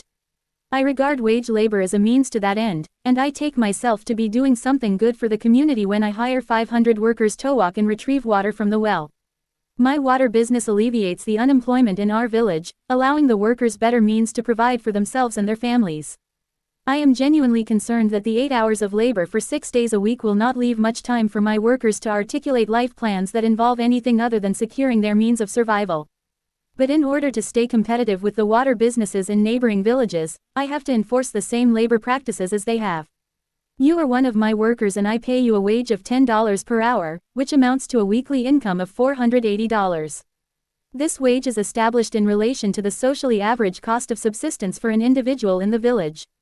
Like me, you regard wage labor as a means for leading your life, securing free time that you can devote to planning and pursuing your life plan. The wage you receive for your labor, $10 per hour, is sufficient for you to sustain your life. The gallon of water you retrieve from my business during 1 hour of labor, however, I am able to sell for $20, since water resources are extremely scarce in our country and every gallon is highly priced. Even when I have deducted my other expenses for rent, tools, retail, overhead, and so on, my remaining profit is $5 for the gallon of water you procure during 1 hour of labor. This profit, which stems from your surplus labor time, is converted into my growing capital. Now, to increase their profits, the water capitalists in neighboring villages begin to push their workers to labor more intensely and for more hours per day. There are no organized labor unions and the workday is extended to 10 hours, combined with demands on each worker to walk faster and carry more water on the trail. Through these innovations, the neighboring capitalists can export cheaper water to our village and take over my market for water consumption. Thus, I adopt the same labor practices to save my business and the local jobs. The awareness that I am risking the lives of my workers keeps me up at night, but I stick with it, since otherwise I would lose my business and condemn myself to wage labor. Because of the new labor conditions, my workers do not get enough time to eat, sleep, and recover. Some of them even die from exhaustion on the trail to the well. In protest, the workers organize to form a union. You become the union leader and call attention to the exploitative practices of my business. You demand a shorter workday and higher wages for all workers. After a general strike, I and the other water capitalists in the country give in. The workday is now limited to a maximum of 7 hours and the minimum wage is $15. With the new regulations in place, my profit rates are falling and I have to find a new way to make my business viable. Here I turn to improving the available technology. I invest my capital in creating an advanced machine for retrieving water, a kind of hyper well within the village itself. Thanks to the new technology, each one of my workers can produce 10 gallons of water per hour, even though the average production time in the country, the socially necessary labor time, remains 1 gallon per hour. I am thus able to make what Marx calls super profits. While each gallon now is 10 times cheaper for me to produce, I can still price my gallons in accordance with the socially necessary labor time, or better, I sell my gallons for slightly less than the current price, to edge out my competitors. In effect, I am making 10 times more profit from selling water in our village, and I am also able to export water to the other villages with large profit margins. Yet the period of super profits is temporary. The other water capitalists soon acquire the same technology that I have and take back their share of the market. With the limits of the workday established, however, something fundamental has changed. I and the other capitalists cannot increase the amount of absolute surplus value we extract from our workers by making them labor for a longer time. Each hour of labor is a unit of surplus value, so when we added hours to the workday we added surplus value in absolute terms unit by unit. With set restrictions on the length of the workday, extracting more surplus value from our workers depends on what Marx calls relative surplus value. Relative surplus value concerns the difference between the wage I have to pay my workers for 1 hour of labor and the value my workers can produce during 1 hour of labor. The development of technology is the best way to increase relative surplus value, since with a more efficient technology I can make my workers produce more value in less time and keep their wages down at the same time. Let me explain how. When my workers produce a gallon of water twice as fast thanks to a new technology, the value of a gallon is reduced by half. To produce the same amount of value, my workers are now producing twice as much water during 1 hour of labor. As a consequence, a gallon of water is cheaper to buy in the village. The average cost of living for my workers is decreased and their wages lowered, or at least limited in their increase while still allowing them to attain their necessary means of subsistence.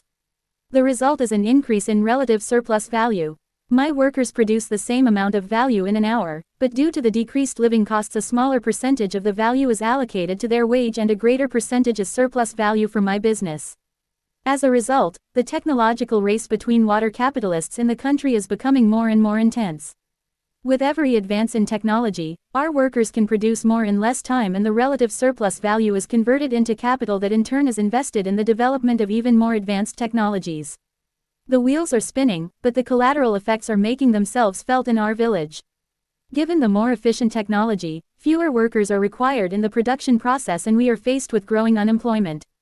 The workers who lose their jobs join an increasing surplus population that has to move between temporary employments and accept lower wages to make a living at all. For me and the other capitalists, this is an advantageous situation, since it allows us to decrease or at least keep down the general level of wages. Moreover, members of the surplus population are now available as cheap labor and we can employ them for minimal costs to perform a range of services for us: housekeeping, gardening, childcare, cooking, washing clothes, and so on. At the same time, with increased unemployment the possibility of crisis is always looming, since the population must have enough money to buy the commodities we produce. The consensus of our leading economists and politicians is that we must have an annual growth of value of at least 3% to avoid economic crises. The annual growth of value requires not only the production of more commodities but also the consumption of more commodities, not only selling but also buying. If a commodity is not purchased, its surplus value cannot be converted into capital and it will not contribute to the annual growth of value in the economy. The contradiction in the capitalist mode of production is now apparent in our village. Capitalism can sustain itself only by extracting more and more relative surplus value, which is why we are committed to an annual growth of value. The extraction of relative surplus value depends on continually reducing the socially necessary labor time, which is accomplished by technological progress. The reduction of the socially necessary labor time could lead to more free time for everyone, but under capitalism that is not possible, since surplus time must be converted into surplus value. The reduction of the socially necessary labor time which could be liberating instead leads to a fatal contradiction. On the one hand, we must produce more and more commodities, since each commodity contains less of the labor time that generates surplus value for the capitalist. On the other hand, fewer and fewer people are required to produce the commodities. At one and the same time, we thus increase the number of commodities and decrease the number of people with an income to buy the commodities. The crisis of overproduction when commodities flood a market that does not have sufficient means to purchase them is therefore always on the horizon. To stave off the crisis, we must find ways of employing people in wage labor, regardless of whether the work they do is needed and regardless of whether the work is meaningful for those who labor. Moreover, we must get people to consume ever more, regardless of whether they need the goods they consume and regardless of whether consuming the goods is fulfilling for them. We must even produce commodities in view of having them break sooner rather than later, so that consumers are forced to buy the commodity again.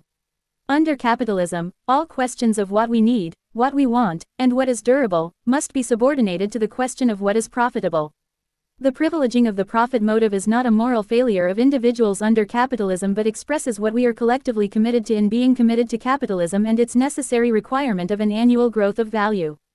To find profitable investment opportunities at a rate that generates an annual growth of value, we must commodify ever more of our natural. The term, capitalism, is often used loosely, but in light of Marx's work we can give it a precise definition. Capitalism is a historical form of life in which wage labor is the foundation of social wealth. The deepest stakes of Marx's critique of capitalism reside in his critique of the measure of value that is entailed by the dependence of society on wage labor. The measure of value is essential, since it determines how we calculate growth in our economy and thereby how we measure our social wealth. Under capitalism, the production of wealth depends on living labor time, which is the source of the surplus value that is converted into profit and gives rise to capital growth. What distinguishes the capitalist mode of production is wage labor for the sake of profit, which entails that socially necessary labor time becomes the essential measure of value. The most fatal mistake in reading Marx, a mistake as prevalent among his followers as among his critics, is to think that he accepts a general labor theory of value, which holds that labor is the necessary source of all social wealth. Such a theory was first formulated by the classical political economists Adam Smith and David Ricardo and supposedly further developed by Marx. For Smith and Ricardo, labor is the essential measure of value as a transhistorical fact. They assume that labor has always been and will always be the source of social wealth. For Marx, by contrast, socially necessary labor time as the measure of value is specific to the commodity form and becomes the essence of value only in the capitalist mode of production. Labor time as the measure of value is not transhistorically necessary but the historically specific essence of capitalism, which is contradictory and can be overcome. Everything in Marx's critique of capitalism stands or falls on his analysis of the concept of value. Yet regarding this issue the most seminal in all his work, Marxists have generally failed Marx, either by assuming that labor time is the transhistorical essence of value and or by failing to explain why labor time is the measure of value for commodities, which forms the historically specific essence of value under capitalism. What is required is a rigorous account of why socially necessary labor time is the measure of value under capitalism and why such a measure of value is self-contradictory. The failure to provide such an account is especially significant since Marx's argument that socially necessary labor time is the measure of value for commodities is widely held to be discredited by neoclassical economics, which began in the late 19th century and now holds sway among all leading economists as well as among the general public. 35 What is known as the marginalist revolution of neoclassical economics seeks to explain the value of commodities not in terms of labor time but in terms of supply and demand. The supply and demand theory is the one that every student learns in an introductory course to economics. The theory shapes virtually the entire field and serves as an alibi for dismissing without ever really engaging Marx's systematic analysis of capitalism. According to the supply and demand model of neoclassical economics, the demand for a commodity is determined neither by the amount of labor time required to produce the commodity nor by its overall utility, but by the marginal utility it has for the person who buys the commodity. A canonical example is the difference in value between water and diamonds. As a matter of overall usefulness, total utility as distinct from marginal utility, water is more valuable to human beings than diamonds, since we need water to survive but can live our whole lives without diamonds. Nevertheless, a diamond is generally held to be much more valuable than a gallon of water. The explanation is that the supply of diamonds is scarce, while the supply of water is abundant. If I only need to turn on the faucet to have all the water I need, the marginal utility of buying an extra gallon is low, since it does not add much to what I already have. By contrast, the marginal utility of a diamond is high, since the supply of diamonds is very limited and many of us do not have any diamonds. The value of the commodity is thus a matter of where supply and demand meet on a curve. If the supply increases, there is a decrease in the marginal utility that determines demand, and if there is a decrease in supply, there is an increase in the marginal utility. Far from challenging Marx's insights, the model of supply and demand confirms his argument that socially necessary labor time is the measure of value for commodities.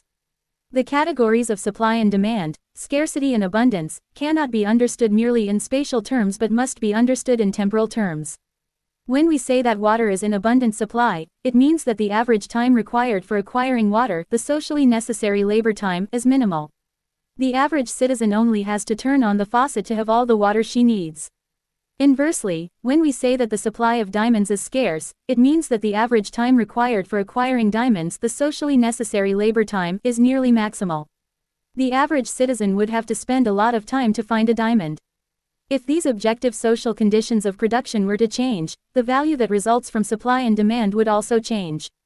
If we were able to transform carbon into diamonds through a simple operation, the marginal utility of diamonds would fall, since the socially necessary labor time for producing diamonds would diminish. Likewise, if we were deprived of our water supplies and had to walk for hours to acquire a gallon of water, the marginal utility of water would rise, since the socially necessary labor time would increase. The idea that the notion of marginal utility challenges Marx's arguments is thus an illusion, which stems from the failure of neoclassical economists to reflect on the conditions of intelligibility for their own categories. The categories of supply and demand, scarcity and abundance, are intelligible only in terms of the measure of value established by socially necessary labor time. This measure of value is in turn intelligible only in terms of finite lifetime, which makes it possible for anything to be understood as a cost or as a gain in the first place. Something can be scarce or abundant only for someone who stands to win or lose the time to lead a life that matters to her. The very notion of an opportunity cost, which is of central importance in neoclassical economics, is intelligible only for someone who values her own finite lifetime. This is why the marginal utility of water increases dramatically when the objective social conditions for producing water break down. For the same reason, the fundamental idea of neoclassical economics, the subjective theory of value, is undermined by its own account of the role of scarcity in the dynamic of supply and demand. The value of a commodity cannot be an aggregate of merely subjective preferences that are independent of the objective social conditions of production. The value you place on water is not simply a subjective preference but essentially related to the scarce or abundant supply of water, which depends on the objective conditions for producing water in the society of which you are a part. You cannot determine the marginal utility of water except in relation to the socially necessary labor time, which is a matter of how much time it takes on average to produce water in the society to which you belong. By the same token, we can clarify the distinction between price and value, which all the neoclassical critiques of Marx fail to understand. Marx is not arguing that the actual price of a commodity is directly correlated with the amount of labor time required to produce it. The price of a commodity can vary depending on a number of factors, but its value is measured by the cost of socially necessary labor time. Neoclassical economists deny such a distinction between price and value, in spite of the fact that their own account of marginal utility presupposes the measure of value in terms of socially necessary labor time. An instructive example is the leading light of neoclassical economics, Friedrich Hayek, whom I engage at length in the next chapter. In a competitive society, Hayek claims, the prices we have to pay for a thing, the rate at which we can get one thing for another, depend on the quantities of other things of which by taking one, we deprive the other members of society. 36. If this were the case, it would be inexplicable how there can be an overall increase of value growth in a capitalist economy. The process of circulation, selling and buying, supply and demand is a zero-sum game in the economy as a whole, since the gain of one actor from selling at a high price amounts to the loss of another actor from buying at a high price. For there to be an overall growth of capital wealth in the economy, there must rather be a source of surplus value in the process of production. That source, as we have seen, is the labor time of living beings. As living beings, we produce more lifetime than the amount of time it costs to keep ourselves alive. Thus, we have a surplus of time that can be sold in the form of labor power. If we did not generate a surplus of lifetime, we would have no labor power to sell, since all our time would be consumed by the activity of merely staying alive and nothing could be gained from employing us. Inversely, because we continually generate a surplus of time, a capitalist employer can in principle extract a surplus value by purchasing our labor power for a wage. For the surplus value of our labor to be converted into profit, however, we must not only produce but also consume commodities, not only sell our labor power but also buy the products of labor for more than it costs to produce them. The resulting profit for capitalist employers is the source of capital growth. The dynamic of wage labor thus defines all forms of capitalism, since wage labor for the sake of profit is the condition of possibility for generating capital wealth. Only the employment of living beings who both produce and consume commodities can give rise to a surplus of value and overall growth of capital wealth in the economy. This is why living labor time is the source of value in a capitalist economy and why socially necessary labor time is the measure of value for commodities. Hayek, by contrast, has no account of the source of surplus value, since he ignores how the social form of wage labor is constitutive of capitalism. In a manner that is typical of neoclassical economists, Hayek describes the determination of price in terms of the spatial process of circulation, while failing to consider the temporal process of production that makes circulation possible and requires labor time. In Hayek's account, price is determined by the circulation of a quantity of things through selling and buying, supply and demand, which ignores the labor time that is required to produce and sustain the process of circulation itself. By thus ignoring the problem of labor time, Hayek's account fails to render intelligible even the phenomenon of price. If we restrict ourselves to a spatial account of the process of circulation, selling and buying, supply and demand, it is unintelligible why anything has a price at all, since there is no cost of labor time involved. If something does not cost any labor time to produce or acquire, it is inconceivable that it has a price at all. This is why any form of price under capitalism, the price of any commodity, is essentially related to the value of labor time. In light of my analysis, we can see that the measure of value under capitalism, labor time, answers to the measure of value that is operative in the realm of necessity.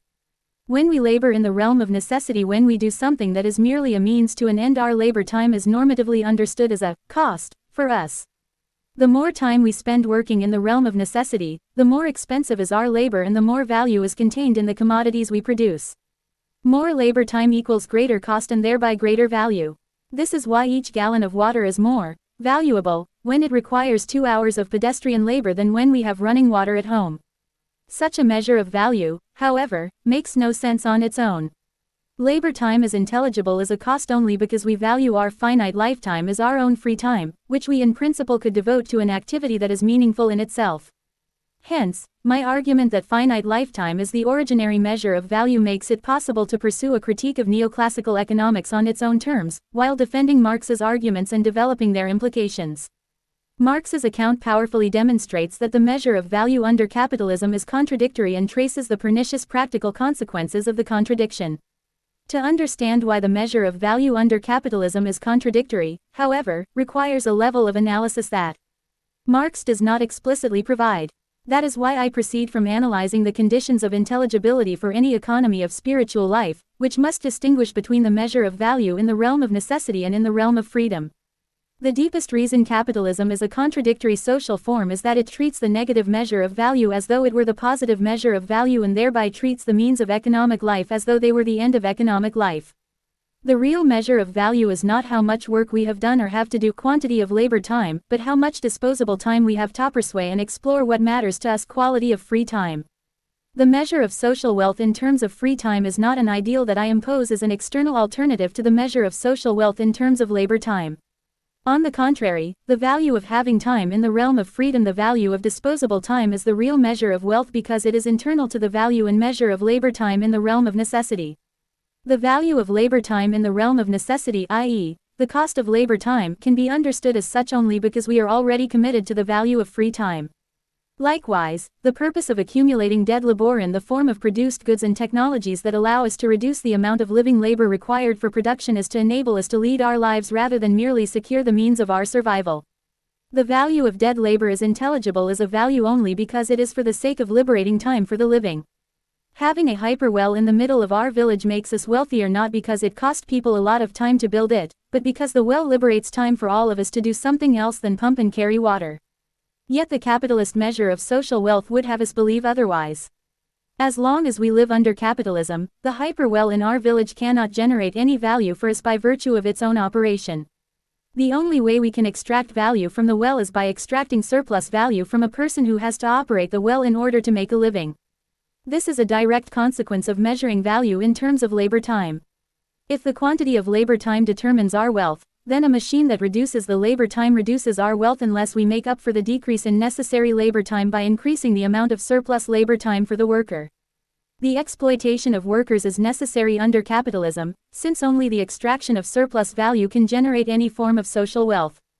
Even if we developed our technologies to the point where we could provide the necessary means for everyone to lead their lives with only a small amount of social labor required to operate the technologies, we would still have to exploit wage labor as much as possible, since capitalism recognizes no other source of value. The very calculation of value under capitalism, then, is inimical to the actualization of freedom. Indeed, the deepest contradiction of capitalism resides in its own measure of value. Capitalism employs the measure of value that is operative in the realm of necessity and treats it as though it were a measure of freedom. Capitalism is therefore bound to increase the realm of necessity and decrease the realm of freedom. Even when capitalism potentially expands the realm of freedom by reducing the socially necessary labor time, we cannot actually recognize the expansion of the realm of freedom under capitalism, since disposable time is not allowed to serve as the measure of social wealth. The form of activity that is only intelligible as a means necessary labor time is treated as though it were an end in itself, and the actual end free time is not recognized as having any value at all. As a consequence, even the wealthy cannot convert their capital into free time. If they spend their capital on something that has no value under capitalism disposable time, they will cease to be wealthy and become part of the proletariat. Of course, individual capitalists may be wealthy enough to waste part of their capital on disposable time, but that is beside the point, since the principle of their wealth still requires that they adopt their wealth as an end in itself rather than as a means to leading a free life. The point of wealth under capitalism is to accumulate more wealth, not to use it as a means for a meaningful end. The accumulation of dead labor is what we call value, and the more dead labor we accumulate, the wealthier we take ourselves to be. This is why Marx describes the dead labor of capital as a vampire that lives only by sucking up living labor, and lives more, the more of this it sucks up. Rather than dead labor being in the service of living labor under capitalism is in the service of accumulating more and more dead labor. The purpose of labor in the realm of necessity is thereby fundamentally distorted and prevented from achieving its own end. Instead of serving as a means for leading a life in the realm of freedom, labor as a means becomes an end in itself. The most striking example is of course when people in our society are not needed for wage labor and we regard this as a problem that needs a solution, unemployment, rather than as an opportunity to be seized. The idea that wage labor, which by definition is a means, is required for the sense of purpose and meaningful activity, an end in itself, is entirely specious. If we value freedom, what we need is time to figure out who we should be and what matters to us. This requires time to educate ourselves and to deliberate on what should count as meaningful activities for us both individually and collectively rather than being prescribed what should count as meaningful activities by what happens to be profitable for a capitalist at the moment. The latter is serfdom and not freedom. The key to the critique of capitalism is therefore the revaluation of value. The foundation of capitalism is the measure of wealth in terms of socially necessary labor time. In contrast, the overcoming of capitalism requires that we measure our wealth in terms of what I call socially available free time. As long as our measure of wealth is socially necessary labor time, machine technologies cannot produce any value for us by virtue of their own operations. The technologies that could make us wealthier, that could give us more time to lead our lives, are instead employed to exploit human labor even when such labor is not needed. If we measured our wealth in terms of socially available free time, however, then machines would produce value for us by virtue of their own operations. The technological means that make work more efficient would make us wealthier if socially available free time were our measure of value, but because our measure of value is socially necessary labor time, the technological means that reduce the need to work are seen as reducing our wealth. The revaluation of value is an imminent critique of capitalism. The revaluation does not propose a new value that is opposed to the capitalist measure of social wealth. Rather, the revaluation demonstrates that the capitalist measure of social wealth makes no sense on its own and presupposes the value of free time that it denies. The problem with capitalism is not that it privileges value and social wealth. The problem with capitalism is that it distorts the meaning of value and social wealth. The measure of value under capitalism is distorted and self-contradictory, since the means are treated as the end. The profound distortion at work in the capitalist measure of social wealth can be illustrated by a comparison with the measure of social wealth in smaller unities like the family or a group of friends or lovers who live together. Unless we operate like the families that Marx studied in Manchester, where the children had to labor for their parents to secure their means of survival, the level of social wealth in our household is not measured by how much labor time is required to sustain our life together. If we acquire a dishwasher and a vacuum cleaner with the result that each member of the household is required to spend less time on cleaning and doing dishes, we do not think that this entails a decrease of our level of social wealth that needs to be compensated by surplus labor. There is also no crisis of unemployment as a result of the daily chores being less time-consuming, so we do not have to invent pointless tasks to keep the members of the household busy. Rather, we can affirm as a feature of our freedom that all the members of the household now have more time to lead their lives, to pursue their education or chosen profession, to connect with people who matter to them, to engage in sports or dancing, to observe nature, to read or paint, to learn new skills, or to engage in some other way with the question of what they ought to do with their time. Likewise, we now have more time to deliberate on how we should lead our life together and how we should divide the social labor that remains necessary in the household.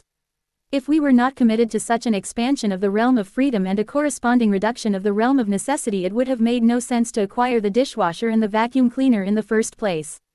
To be sure, there may be a member of the household who enjoys the activity of doing dishes for its own sake and for whom the activity accordingly belongs to the realm of freedom rather than the realm of necessity. This is not a problem, since there is nothing that prevents him or her from doing the dishes by hand even though we have a dishwasher. The point of expanding the realm of freedom is not to decide in advance which activities should count as free, or to prescribe that living labor must be replaced by dead labor to the maximum degree possible. On the contrary, the point of expanding the realm of freedom is to enable these questions to be genuine questions, the subject of individual and collective deliberation rather than being determined for us by our material conditions. When we have a dishwasher, doing dishes by hand is not a necessity but a choice. The aim of the revaluation of value is to transform our conception of social wealth in such a way that it reflects our commitment to free time.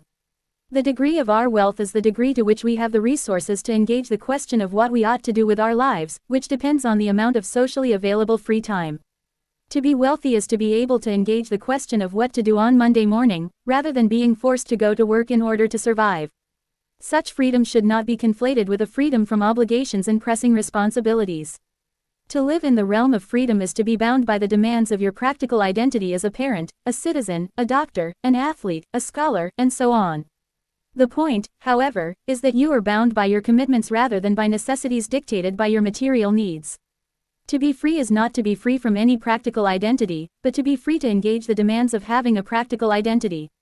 Such freedom includes the demanding question of whether you are succeeding or failing in your practical identity and the equally demanding question, a question of your existential identity, which concerns whether you should hold on to a given practical identity or have to let it go. There are no given answers to these questions of our practical and existential identity, which is why the actualization of freedom requires that we have the time and the material resources to engage them as the demanding questions that they are. Having the time and the resources cannot guarantee that we will engage with the questions in a productive way. There can be no such guarantee precisely because we are free to fail, but the point is that we should collectively enable rather than disable one another to lead a free life. This is the point of the revaluation of value. The revaluation of value as the foundation for Marx's arguments has generally been overlooked and never fully understood, partly because Marx restricts his own use of the term value to the capitalist conception of value as the quantity of labor time. Yet Marx explicitly challenges and seeks to transform the capitalist measure of social wealth, which implicitly commits him to a revaluation of value. A measure of wealth analytically presupposes a measure of value, so in order to transform the measure of wealth one must transform the underlying conception of value. 37. The key text for the revaluation of value in Marx is the seventh notebook of his Grundrisse, written in London in the winter and spring of 1858. During this period Marx's own personal poverty deprived him of free time to work during the day, and he had to stay up through the nights to pursue his research, while battling both illness and the stress of trying to support his family. Yet the years when he was writing his Grundrisse 1857–58 were some of the most productive and philosophically fertile in Marx's life. Grundrisse means fundamental features in German, and the seventh notebook in particular distills the fundamental features of Marx's thinking. On a few luminous pages, Marx here captures the central contradiction of capital. 38. The contradiction explains why capitalism potentially liberates free time for all, but also enables us to see why only the overcoming of capitalism actually can convert the value of free time into real social wealth. The contradiction is the one we have observed between labor time and technological development. Capitalism measures value in terms of socially necessary labor time, but it also calls to life all the powers of science in order to reduce the socially necessary labor time. This process has rapidly accelerated since the epoch in which Marx lived, and the need for living labor has been reduced due to technological efficiency. The reduction of the need for living labor in the process of production is what Marx describes as one of the civilizing aspects of capital, which generates conditions that are more advantageous to social relations and to the creation of elements for a new and higher formation of society than was the case under the earlier forms of slavery and serfdom. 39. Indeed, Marx underlines that capitalism creates the material means and the nucleus for relations, which could lead to a higher form of society, with a greater reduction of the overall time devoted to material labor. 40. By demonstrating that we can dramatically reduce socially necessary labor time, the technological advances achieved under capitalism could contribute to an expansion of the true realm of freedom, the development of human abilities as an end in itself. 41. Nevertheless, under capitalism we cannot directly devote ourselves to an expansion of the realm of freedom, since there is no other measure of social wealth than the surplus value extracted from living labor.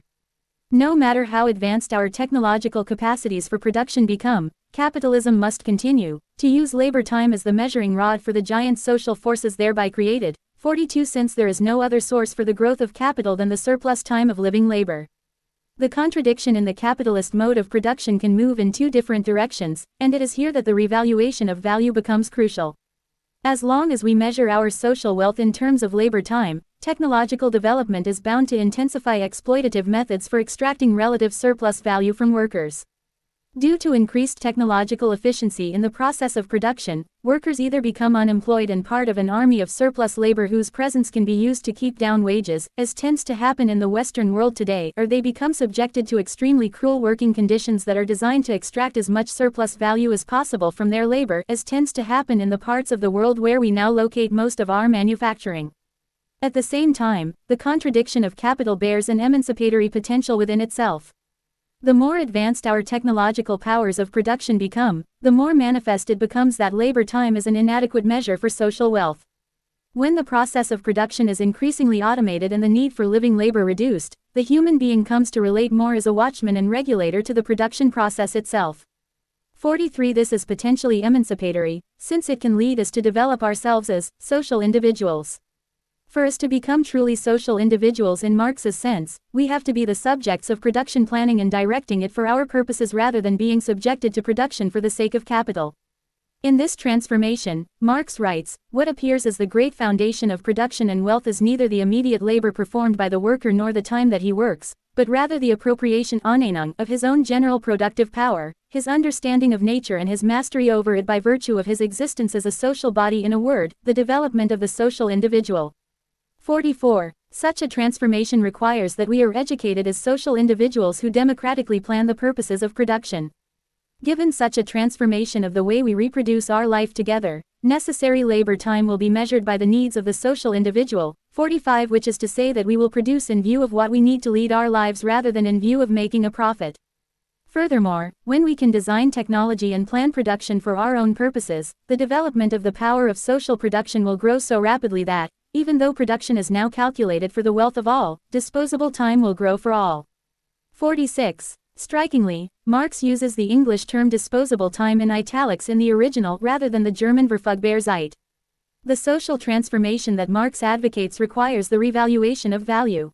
It is no longer, Marx emphasizes, labor time that is the measure of wealth, but rather disposable time. 47. What Marx here describes as disposable time is what I call socially available free time. The revaluation of value discloses that socially available free time rather than socially necessary labor time is the real measure of our wealth. Given the revaluation of value, we can strive to reduce the necessary labor of society to a minimum, instead of reducing the necessary labor time in order to posit surplus labor. 48. As we do under capitalism. We can seek to increase the surplus of socially available free time, rather than extract relative surplus value from wage labor. Socially available free time is thus both the means and the end of emancipation, since it allows for the free development of individualities, which Marx specifies as the artistic, scientific etc. development of individuals in the time set free, and with the means created, for all, emphasis added. 49. Marx does not, however, explicitly make clear that such a social transformation requires an active revaluation of value on our part. As he observes, capitalism is instrumental in creating the means of social disposable time, in order to reduce labor time for the whole society to a diminishing minimum, and thus to free everyone's time for their own development. 50. Capitalism thus creates the material conditions that make it possible to blow up. 51. In Die Luft zu sprengen its own foundation. Yet, in the Grundriss, Marx elides the question of what is required of us to make use of this explosive power in an enabling rather than disabling way. He merely emphasizes that the theft of alien labor time, on which the present wealth is based, appears as a miserable foundation in face of this new one, created by large-scale industry itself. As soon as labor in its direct form has ceased to be the great source of wealth, labor time ceases and must cease to be its measure. 52. Everything at stake in Marx's work hinges on the status of the must in the above sentence. Thanks to the level of our material technological development, we are potentially in a position to see that the generation of wealth does not depend on exploiting surplus labor for capital gain, and that we would be better off devoting our abilities to conceiving more adequate technologies, in view of liberating time for all of us to lead our lives. As Marx emphasizes, the surplus labor of the mass has ceased to be the condition for the development of general wealth. 53. Labor time should therefore cease to be the measure of social wealth, but whether or not it will cease to be the measure of wealth depends on whether we pursue a collective transformation of our conception of value. To say that labor time must cease to be the measure of wealth can either be read as the statement of an inevitable necessity, i.e., the dynamic of capitalism automatically leads to its own overcoming, or as an injunction to us stating that we must revalue our conception of value. Marx has often been read as advocating the first alternative, the overcoming of capitalism is historically inevitable, but that is a serious mistake. If the overcoming of capitalism is historically inevitable, then Marx's own analysis is unnecessary, since the dynamic of material forces alone will secure the overcoming of capitalism, independently of what we are committed to, what we value, and what we understand about the world in which we live. Inversely, the revaluation of value requires not only a theoretical but also a practical transformation of the way we reproduce our lives. All the way from our production of goods to our education and other forms of socialization, we must actively promote the value of leading a free life and the challenging responsibility of being spiritually free, rather than subordinated to capital or religion. Because the revaluation of value concerns the most fundamental ways in which we organize our lives collectively, the revaluation requires an emancipation of the forms of the state. To recall, there can be no spiritual life without some form of the state, some form of institutional organization of our life activities governed by norms to which we have bound ourselves. As spiritually free beings, we have always lived and will always live in a state. There is not first a free individual who is then formed by a state. From the beginning, our freedom is formed by some kind of state, some kind of collective self-legislation, since we can make sense of who we are only in terms of socially instituted norms. Because the norms that govern our lives are not naturally given, however, we can challenge and change the forms of the state through revolution. Indeed, many such revolutions have already taken place and shaped our history, with the French Revolution being the most important for Marx.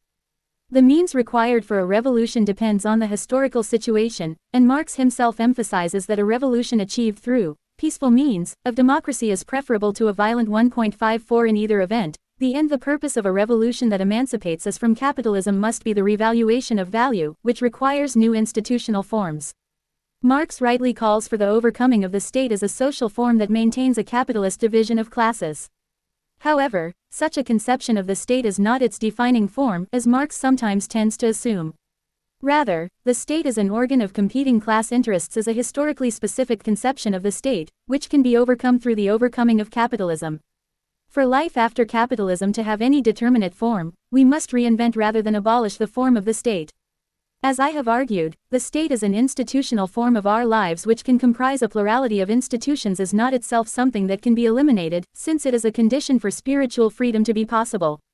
As Marx himself points out, the question then arises, what transformation will the state undergo in communist society? In other words, what social functions will remain in existence that are analogous to present functions of the state? 55 I choose to describe the post-capitalist state in terms of a novel conception of democratic socialism rather than communism in order to underline that the commitment to democracy is indispensable for Marx's critique of capitalism. As Marx rightly underlines, freedom consists in converting the state from an organ superimposed upon society into one completely subordinate to it. 56 To subordinate the state to society is to transform the state into an actual democracy. All forms of states have democracy as their truth, Marx writes, and therefore they are untrue inasmuch as they are not democracies. 57 Emancipated forms of the state are thus required for what I call democratic socialism. Moreover, since capitalism is global, the overcoming of capitalism ultimately requires a global alliance of democratic socialist states. As we will see in the next chapter, capitalism is incompatible with actual democracy. Actual democracy requires that our political debates and deliberations as well as our forms of political representation are based on competing conceptions of how best to serve the interests of society as a whole, rather than on competing private interests that are put forth in the name of society as a whole. For the same reason, actual democracy requires that our society is organized in such a way that there does not have to be an antagonism between serving our own interests and serving the interests of society as a whole. While the commitment to serve the interests of society as a whole will always be challenging and contestable, it is in principle impossible to sustain such a commitment under capitalism. Because of the social form of wage labor, democratic politics and democratic states necessarily serve as organs for representing class interests that are competing for control. We cannot actually deliberate on how best to serve the interests of society as a whole, since we must prioritize the private interests of capitalists. This prioritization is not optional, since under capitalism there can be no production of social wealth without the profits of privately owned enterprises. All our democratic decisions regarding the distribution of wealth are thus constrained by the need to facilitate continued profiteering. Moreover, because the wealth itself is produced through unequal relations of production, the formal equality required for democracy is compromised in advance. The interests of capitalists who have the power to generate wealth for society will necessarily count for more than the interests of those who labor for a wage, even prior to any manipulation of the political process. Even the interests of wage laborers themselves are shaped by the interests of the owners of capital, since everyone who works for a wage depends on the continued growth of capital wealth in order to make a living. For democracy to be true to its own concept of freedom and equality, capitalism must therefore be overcome. My aim is not to provide a blueprint for the institutional forms that will be required, since a blueprint would ignore that the specific forms of institutions must evolve through an ongoing democratic process. Nevertheless, it must be possible to specify the principles of democratic socialism, in light of which the specific questions of economic and political organization will have to be negotiated. Without such principles, the idea of democratic socialism is nothing but an abstract utopia with no actual claim on us. Moreover, the principles of democratic socialism cannot simply be posited but must be shown to be implicit in the idea of freedom that is our historical achievement. Thus, in the following chapter, I derive the three principles of democratic socialism from the commitment to freedom and equality that we already avow. The principles of democratic socialism are not sufficient to determine which kinds of states and which kinds of institutions we need. However, the principles are necessary, in the sense that any kind of state and any kind of institution must be compatible with the principles in order to be democratic. From the beginning to the end of his work, Marx is guided by the commitment to freedom and equality, which come together in democracy. Democracy is the solution to the riddle of every constitution, Marx writes, since only in democracy do we find the constitution founded on its true ground, real human beings and the real people, posited as the people's own creation. Through the institution of democracy, we can achieve the profound secular recognition that we are responsible for organizing and legislating the form of our life together. Neither God nor nature can justify the social order, only we can justify the values we promote and the principles to which we hold one another. By the same token, the form of our life together must be open to democratic negotiation. We cannot invoke religious dogma as the final word in a debate or as the founding authority of a law. We are not subjected to the law, as in religion, but subjects of the law. In democracy, Marx emphasizes, human being does not exist for the sake of the law, but the law exists for the sake of human being, it is human existence. 2. In a democracy, we are answerable not to God but to one another. We have to give reasons for our conception of the common good and deliberate on the best means to achieve our goals together. For Marx, the democratic revolution that began in the 18th century was an event of world historical importance, which opened the possibility of real emancipation. Like his liberal counterparts, Marx recognizes civil rights, including the right of everyone to have an equal vote in democratic elections, as a necessary condition for a truly free society. For Marx, however, civil rights are not sufficient for actual democracy. For political democracy to be actual, for us to actually be able to negotiate the form of our life together, the purpose and practice of our economy must itself be a matter of our democratic deliberation. This is why capitalism and actual democracy are incompatible. Under capitalism, the purpose of our economic production is already decided. What matters above all is to generate a growth of capital in the economy. This purpose is beyond democratic discussion, since it is built into how we measure our social wealth in the first place. We may discuss democratically how we should distribute our wealth, but how much wealth we have to distribute is determined by the growth of capital we are able to sustain in our economy. If there is a greater growth of capital in our economy, we have more wealth available for taxation and distribution. If there is a smaller growth of capital in our economy, we have less wealth available for taxation and distribution. Accordingly, as long as we accept the capitalist measure of social wealth, the purpose of our economy will remain beyond any possible democratic deliberation. If our social wealth depends on the growth of capital, we have no choice but to promote the purpose of profit, since our wealth as a society depends on it. We can restrict the possibility of capital growth through various forms of legislation, but by the same token we restrict the possibility of generating a larger amount of wealth available for redistribution. The critique of capitalism must therefore be aimed at the measure of value itself. This is why my previous chapter analyzed exactly how the capitalist measure of value is self-contradictory and inimical to democracy. Under capitalism, the measure of value does not reflect our actual social wealth, our socially available free time, since it does not measure our actual capacity to produce goods and reduce socially necessary labor time. Even when the necessary labor time in our society is reduced thanks to technological innovations, we cannot democratically decide which forms of labor should be available to pursue in our expanded realm of freedom. We cannot create new occupations on the basis of what would be important and meaningful to do for ourselves and for our society, but must find occupations that are profitable on the market, since only such occupations generate a growth of value in the economy. In effect, our social wealth under capitalism is not measured by actual productivity and surplus time. Rather, we are forced to measure our social wealth in terms of the surplus value we extract from the exploitation of living labor and transform into capital growth. We do not measure our real social wealth, which resides in how fast we actually can produce the goods and services we need and how much free time we actually can have to lead our lives. For the same reason, the overcoming of capitalism and the advancement of democratic socialism require a revaluation of value, which I articulated in the previous chapter and will continue to develop here. To begin with, democratic socialism cannot be achieved merely through a redistribution of wealth.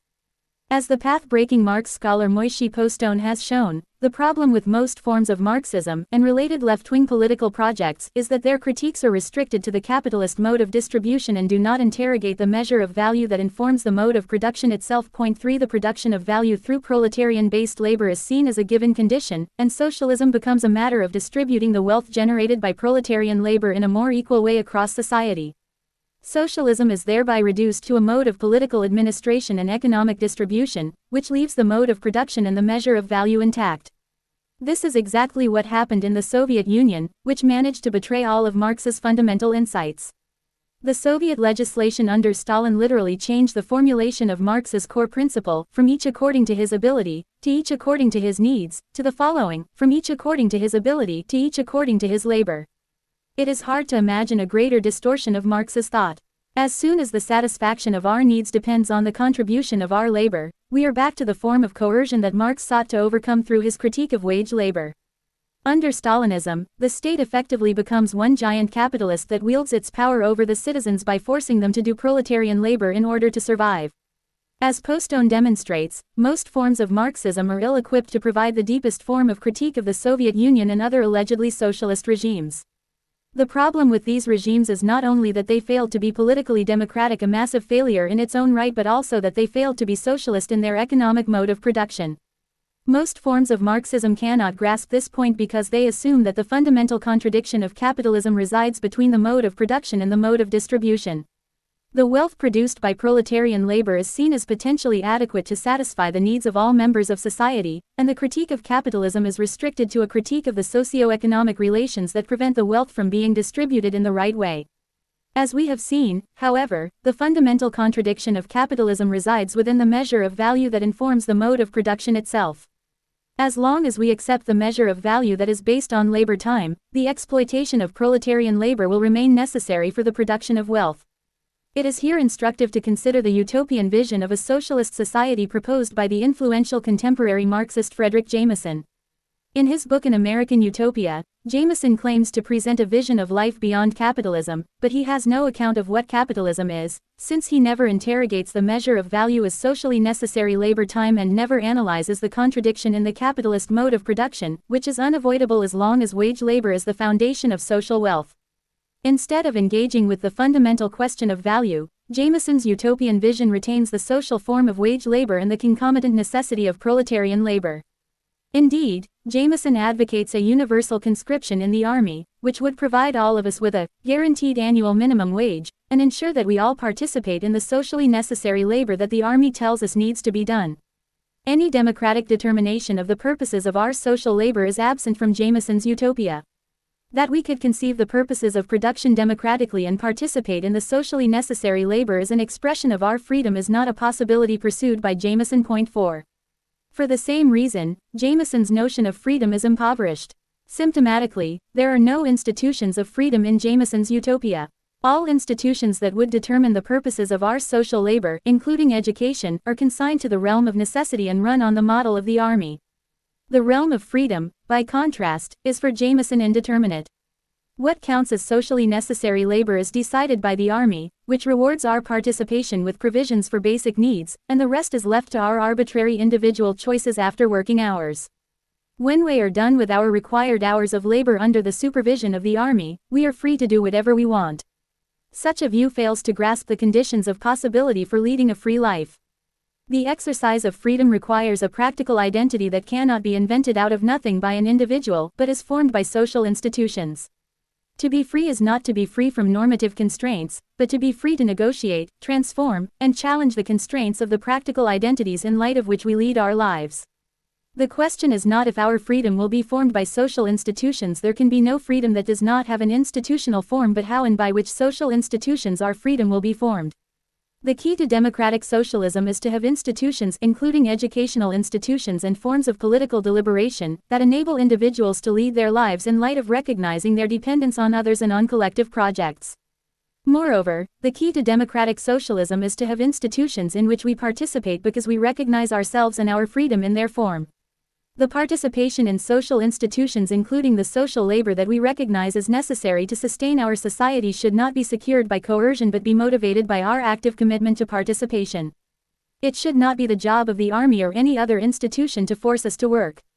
Rather, the task of our democratic society is to be organized in such a way that we are intrinsically motivated to participate in, contribute to, and transform its ongoing life, by virtue of having been educated to exercise our spiritual freedom.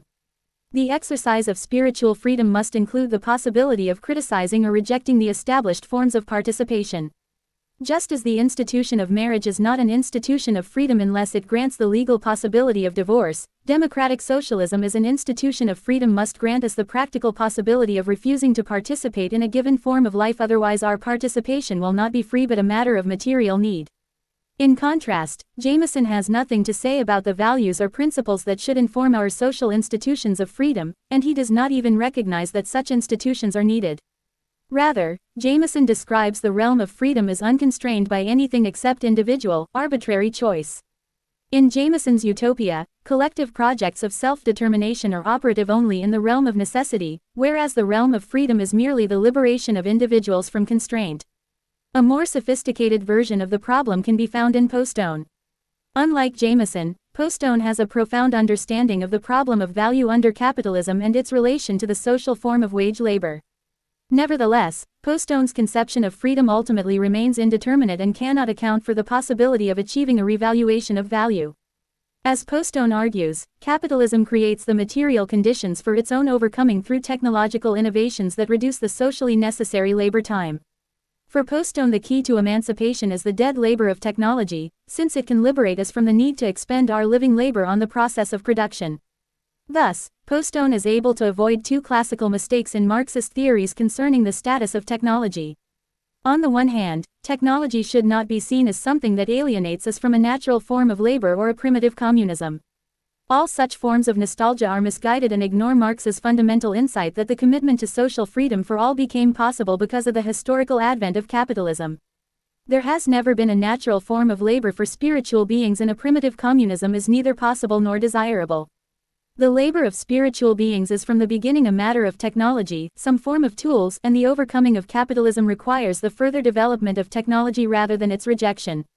On the other hand, capitalism cannot be overcome through a linear continuation of the same mode of production, accompanied merely by a redistribution of the wealth generated by proletarian labor. The aim is not to glorify proletarian labor but to overcome it. The overcoming of proletarian labor requires a transformation of the mode of production itself, which should be based on the power of dead labor rather than on the value of living labor. Technological advances entail that more and more of the production time that is required for our goods can be separated from the labor time of living beings. By thus replacing living labor with dead labor in the process of production, we can overcome the capitalist measure of value in terms of labor time. For Postone, however, such a transformation does not require a revaluation of value on our part. Postone claims that under socialism, a new social mode of production will be based upon a new technology, with the result that, not only the goal of machine production but the machines themselves will be different. Emphasis in the original point 6. Postone does not acknowledge that such a social transformation requires a transformation of our normative understanding of the purposes of social production. Material forces of production cannot by themselves transform the measure of value that shapes our conception of social wealth. If our machines will be different, it is not only because our technological abilities will be different, but because we will design the machines for a different purpose. A difference in purpose is a normative difference, which cannot be reduced to material conditions, since machines cannot by themselves determine the purpose of their production. The purpose of production is intelligible only in light of a measure of value that cannot be derived from the machines themselves. Thus, our normative purpose necessarily informs how we reproduce our material conditions. For example, under capitalism many of our technological devices are designed to break sooner rather than later, since it is more profitable for the producer if we are forced to buy a new device. Our technological know-how is not developed and employed in service of the practical purposes of our lives, but in service of maximizing profit. Under democratic socialism, by contrast, our research into new forms of technology, our designs of actual machines, and our actual process of production will all be different because we are producing for the sake of increasing socially available free time rather than for the sake of generating profit. In Poststone's story of the transition from capitalism to socialism, however, historical agents do not have the power to change anything. In Poststone's account, historical agents are one-sidedly conditioned by transformations in the material mode of production. He does not address what is required of us to overcome capitalism and what we will have to do to sustain our emancipation when we have achieved it. Poststone rightly emphasizes that the possibility of emancipation depends on the resources of material production.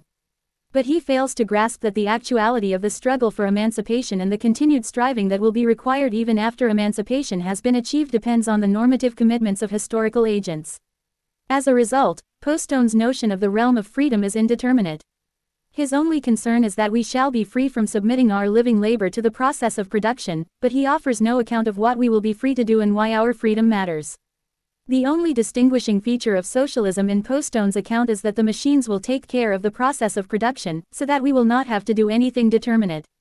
Such an indeterminate conception of freedom is incompatible with democratic socialism. The point of leading a free life both individually and collectively is not to transcend the realm of necessity but to be able to negotiate its relation to the realm of freedom. No matter how productive dead labor may become, it will always require at least the living labor of our planning the purposes and directing the operations of technology.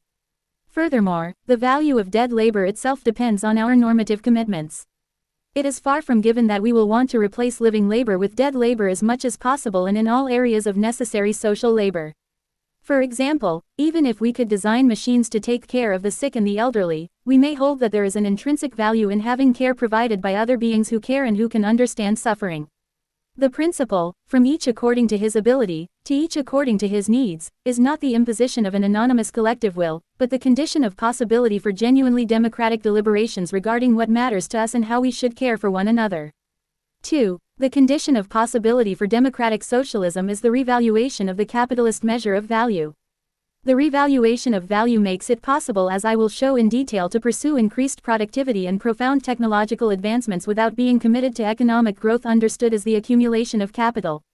We are committed to increasing the wealth of our society, but we no longer measure social wealth in terms of capital growth. Rather, our wealth is measured in terms of our actual production of goods and our socially available free time. The revaluation of value is the most important aspect of the imminent critique of both capitalism and liberalism. For all their professed faith in our freedom, liberal thinkers have never been able to conceive that we can have a progressive, scientifically and technologically innovative society that is not based on the capitalist measure of social wealth. Yet, as we will see, the major liberal thinkers of political economy Mill, Rawls, Keynes, and Hayek unwittingly concede that the capitalist measure of wealth distorts the values to which they themselves are committed. The basic premise of liberal economic thought is formulated in Mill's Principles of Political Economy, which asserts that the laws and conditions of the production of wealth partake of the character of physical truths. It is not so with the distribution of wealth. That is a matter of human institutions solely. 7. Only the distribution of wealth is treated as a political issue that depends on our institutions and historical commitments, whereas the production of wealth is seen as obeying a natural law that we cannot change. The fact that our conception of value is a normative notion, not a natural given, is thereby ignored. Far from being a neutral standard of measure, our conception of value is a historical commitment that shapes how we plan and pursue production. That we measure our social wealth in terms of capital growth, which entails that the aim of our economy is the increase of capital wealth, is not a natural necessity but a norm to which we hold ourselves. Moreover, the norm is self-contradictory, since the means are treated as the end. Under capitalism, we produce for the sake of production and we accumulate for the sake of accumulation. In order to resolve the contradiction, liberal thinkers of political economy are led to dream of what Mill called the stationary state. This would be the moment when we have accumulated enough wealth to let go of pursuing capital growth and instead have time to cultivate freely the graces of life. 8. Versions of such a dream can be found in Rawls and Keynes, both of whom are heirs to Mill, but they fail to understand that the dynamic of capitalism will never allow such a moment to arrive. For example, Rawls argues that the prerequisite for a good society is not the pursuit of profit and the accumulation of surplus value but rather, meaningful work in free association with others. 9. The phrase is virtually a quotation from Marx's Capital, even though Rawls himself does not seem to be aware of it. Marx's key description of an emancipated society in the first volume of Capital is an association of free human beings, working with the means of production held in common, so that the material process of production becomes production by freely associated human beings and stands under their conscious and planned control. 10. As Marx goes on to explain in the third volume of Capital, the freely associated producers govern the human metabolism with nature in a rational way, bringing it under their collective control instead of being dominated by it as a blind power. 11. The aim of such collective self-governance, I argue, is to provide more time for the development of our spiritual freedom as an end in itself. The crucial part of Marx's argument is the democratic ownership of the means of production. Such democratic ownership is decisive for the actual possibility of a society that would privilege meaningful work in free association with others. As long as the means of production are privately owned, the growth of capital rather than the creation of meaningful forms of labor will be the aim of the system as a whole, regardless of what our individual intentions may be. Rawls holds that we may arrive at a point when real saving, net increase in real capital, may no longer be necessary. 12. But he does not grasp that such a transformation would require a different economic system. When Rawls objects to the principle that real saving and economic growth are to go on indefinitely, upwards and onwards, with no specified goal in sight, 13. He is objecting to the very principle of capitalism. Yet Rawls remains committed to maintaining the economic system that is based on the principle he rejects, since he thinks capitalism is necessary to generate the state of wealth. The same contradiction can be traced in the work of John Maynard Keynes. While Keynes supports capitalism, he openly acknowledges that it is an economic system which leads us to elevate some of the most distasteful of human qualities into the position of the highest virtues. 14. Indeed, Keynes dreams of the day when we shall be able to afford to dare to assess the money motive at its true value. The love of money as a possession as distinguished from the love of money as a means to the enjoyments and realities of life will be recognized for what it is, a somewhat disgusting morbidity, one of those semi-criminal, semi-pathological propensities which one hands over with a shudder to the specialists in mental disease. All kinds of social customs and economic practices, affecting the distribution of wealth and economic rewards and penalties, which we now maintain at all costs, however distasteful and unjust they may be in themselves, because they are tremendously useful in promoting the accumulation of capital, we shall then be free, at last, to discard. 15. In spite of acknowledging our economic system as a pathological form of life, Keynes holds that we must refrain from recognizing the capitalist measure of wealth for the distorted form of value that it is, since capitalism will be necessary for at least another century in order to bring us to the level of economic wealth that we need. Even though the capitalist way of life according to Keynes himself is a form of mental disease, which makes us participate in activities that are at least semi-criminal and semi-pathological, we have no choice but to obey for the time being, since only capitalism can deliver the goods that will set us free. For at least another 100 years we must pretend to ourselves and to everyone that fair is foul and foul is fair, Keynes writes, for foul is useful and fair is not. Avarice and usury and precaution must be our gods for a little longer still. For only they can lead us out of the tunnel of economic necessity into daylight, emphasis added. 16. Keynes wrote these words in 1930.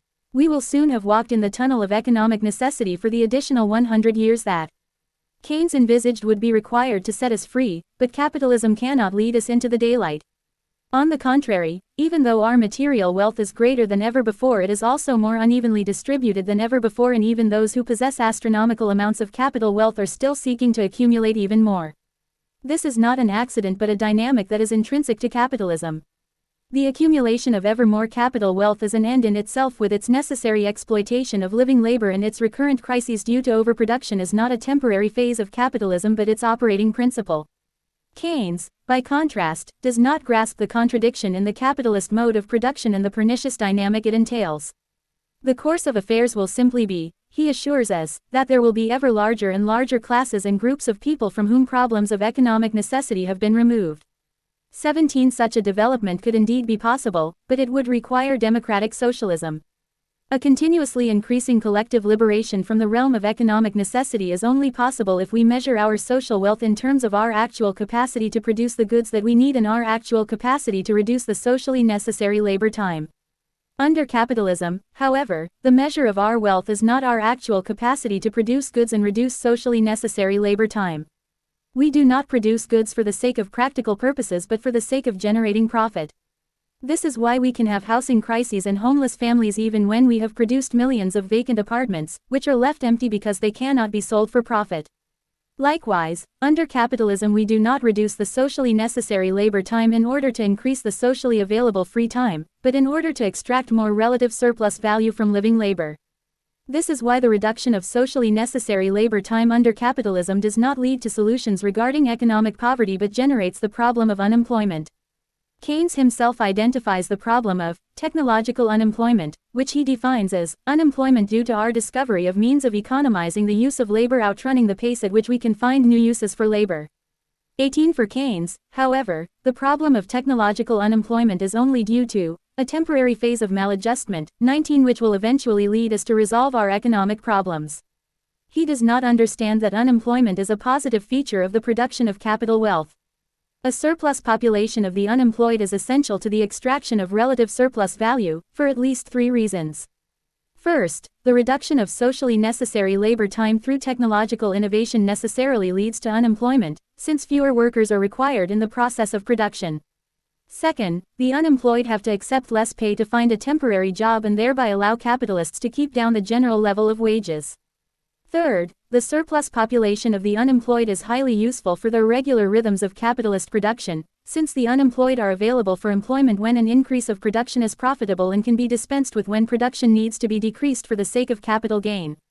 The dynamic of capitalism, then, is not oriented toward solving the problem of unemployment, but actively benefits from the existence of unemployment.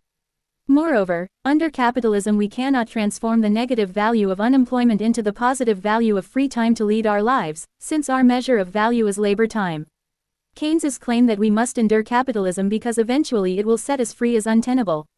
The increase of capital wealth cannot liberate more and more of our lives from the realm of economic necessity, since the exploitation of wage labor is the only source of the surplus value that leads to a growth of capital wealth.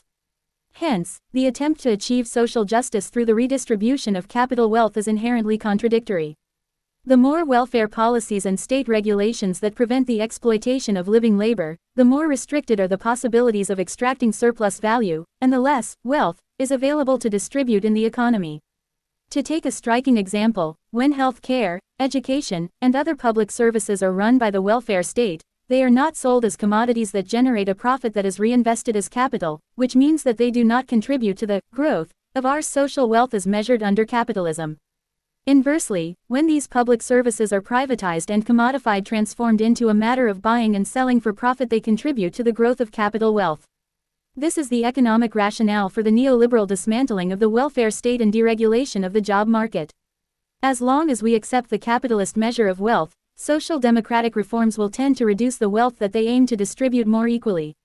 For the same reason, social democratic policies will be vulnerable to the neoliberal critique that they cause the economy to shrink and eliminate jobs that are vital for those members of society who are most in need and deserve the chance of social mobility. Simply to put the unemployed on welfare is not a viable long-term solution for anyone. This is not to say that we should accept neoliberal reforms and deregulations, but that social democratic reforms must be understood as a means toward the end of democratic socialism. Accordingly, I make an analytical distinction between any form of social democracy and the notion of democratic socialism that I will elaborate. I do not define these two terms social democracy and democratic socialism in direct correspondence with any of their various historical meanings. Social democracy in my sense is not limited to welfare state politics, and my notion of democratic socialism is not reducible to any previous visions of socialism.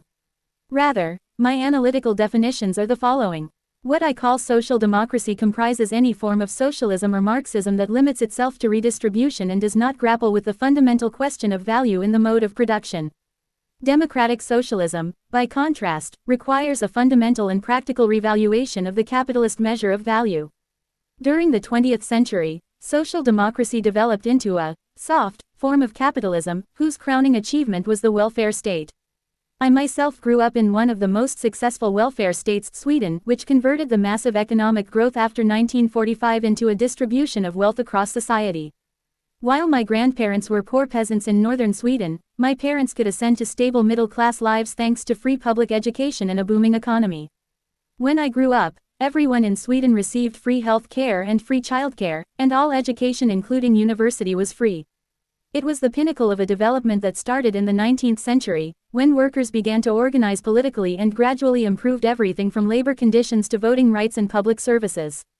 Social democracy, however, restricts itself to transforming the mode of distribution and remains dependent on the capitalist mode of production. As a consequence, the fate of the welfare state is bound to the fate of the capitalist economy. During a few decades after World War II, it could seem as if social democracy had found a way to tame capitalism and put it to work for the common good. Yet the crisis in the world economy in the 1970s and the slow compound growth ever since clearly recalls that capitalism is in control of the welfare state and not the other way around. The welfare state depends on capitalism, since the social democratic welfare system literally lives off the wealth generated by wage labor, but capitalism does not depend on the welfare state. Thus, with less wealth to distribute across society because of economic crises, the neoliberal strategies to generate more compound growth, deregulation of the job market, privatization of public services, and so on won political assent. The neoliberal reforms we have witnessed over the past decades are no doubt pernicious. The downfall of the welfare state, however, is due not only to neoliberal ideology but also to the general reliance on the generation of capital wealth, which makes the welfare state hostage to economic crises. To criticize neoliberal ideology merely from the standpoint of the welfare state, or some other form of redistributive justice, is to disregard how both social democracy and neoliberalism are plagued by the contradiction in the capitalist measure of value and its mode of production. An illuminating example is the current debate regarding universal basic income, UBI. The idea of a UBI is one of the most widely discussed political issues of our time, largely due to the automation of previously necessary labor and the increasing problem of unemployment. The idea of a UBI has supporters both on the neoliberal right and the social democratic left. For the neoliberals, a UBI is a way to ensure that even the unemployed have sufficient purchasing power to participate in the market economy, while enabling the removal of other forms of welfare support from the state. For the Social Democrats, by contrast, a UBI should be a supplement to the welfare state rather than its replacement, and it must be generous enough to give workers the power to stand up against their employers, making it possible to leave an alienating, exploitative job without being thrown into poverty. Accordingly, many influential figures on the left have advocated a form of UBI that would give every citizen enough money to maintain a reasonable standard of living.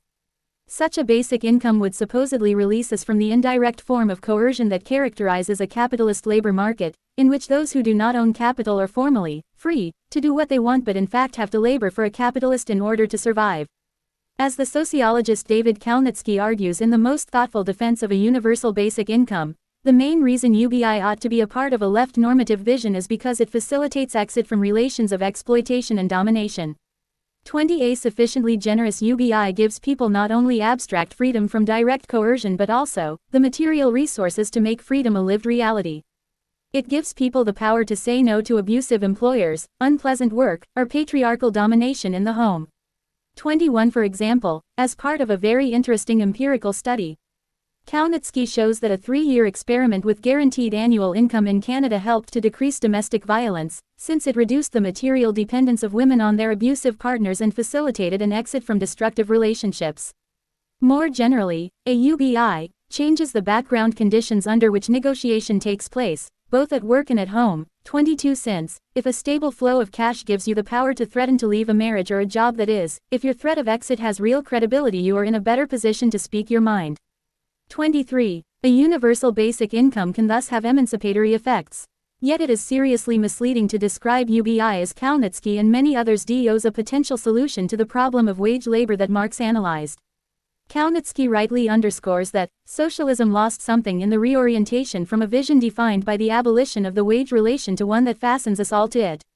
24 Moreover, he avows the normative goal of abolishing wage labor, since the objective is to free workers not only from a given capitalist but also from capitalists as a class. 25 Kalnitsky fails to grasp, however, that a UBI cannot even in principle overcome the dependence on wage labor. On the contrary, any form of universal basic income is altogether dependent on the social form of wage labor, since any form of UBI consists in a redistribution of the capital wealth that is generated by wage labor. Under capitalism, wage labor in the service of profit is the necessary source of social wealth. This dependence on wage labor is perpetuated rather than overcome by a UBI. Kalnitsky himself observes that wage labor is required to finance a universal basic income, but he ignores that this contradicts his claim that a UBI can liberate us from the dependence on capitalists as a class. No form of universal basic income can free us from capitalist exploitation, since only wage labor in the service of profit can generate the wealth that is distributed in the form of a UBI. The basic problem here is not limited to Kalnitsky's analysis but symptomatic of the limitations of any social democratic politics.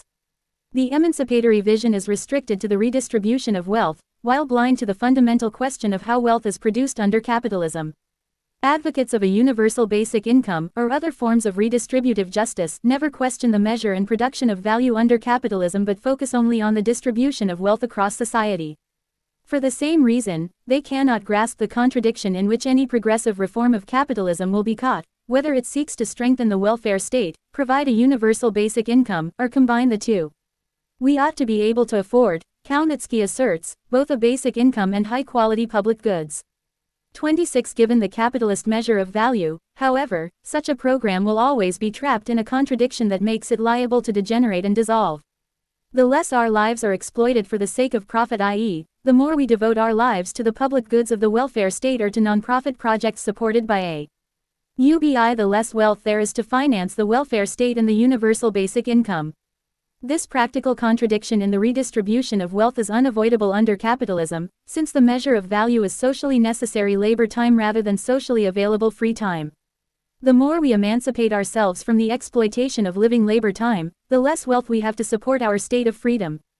3. To understand the consequences of the capitalist measure of value for the possibility of democracy, it is instructive to turn to Thomas Piketty's widely celebrated study Capital in the 21st Century. Piketty's argument is a paradigmatic example of a social democratic critique of neoliberal capitalism, which is centered on redistribution and does not recognize the question of revaluation. Piketty's goal is not the overcoming of capitalism, but rather a reformed and regulated capitalist system that limits inequality of wealth. Piketty's most important contention is that free market capitalism, if left to its own devices, does not promote the distribution of wealth and does not protect individual liberties. Through the deployment of innovative statistical techniques that track the relation between wealth and income over long historical periods, Piketty shows that capitalism exhibits a tendency toward the concentration of wealth in the hands of the few rather than the many. The dynamic of capitalist wealth accumulation leads to the formation of family dynasties and oligarchies with the resources to manipulate politics for their own interests rather than the interests of the majority, a dynamic that Piketty rightly describes as threatening to democratic societies and to the values of social justice on which they are based. 27. According to Piketty, the mechanism that accounts for why capitalism tends toward a growing inequality of wealth is captured by the formula R greater than G. The rate of return on capital R grows faster or falls slower than the growth rate G of the economy as a whole. Thus, the dynamic of capitalism favors the accumulation of existing wealth over the wealth that is based on income. The growth of inherited and accumulated wealth outruns the growth of income, leading to what Piketty calls a terrifying 28 spiral of unequal wealth distribution between those who own capital and those who must subject themselves to wage labor in order to survive. Nevertheless, Piketty holds that democracy in principle can regain control of capitalism, 29 through reforms such as increased taxes and job creation by the state. In contrast to those who promote neoliberal deregulation of the market, Piketty advocates a social democratic welfare state that would offer universal health insurance and universal education, including higher education, while restricting inequality and redistributing wealth through a progressive annual tax on global capital. Piketty's proposed solution to the problem of wealth inequality has often been described as unrealistic in pragmatic terms, but the deeper problem with his analysis is that he does not display any systematic understanding of the structural dynamic of capitalism. For Piketty, as for the advocates of a UBI, the problem of capitalism merely concerns the distribution of wealth, whereas the production and measure of wealth under capitalism are never interrogated. Indeed, Piketty explicitly dismisses Marx's analyses of the inherent contradiction in the capitalist mode of production, while it is clear that he does not understand the logic of Marx's argument.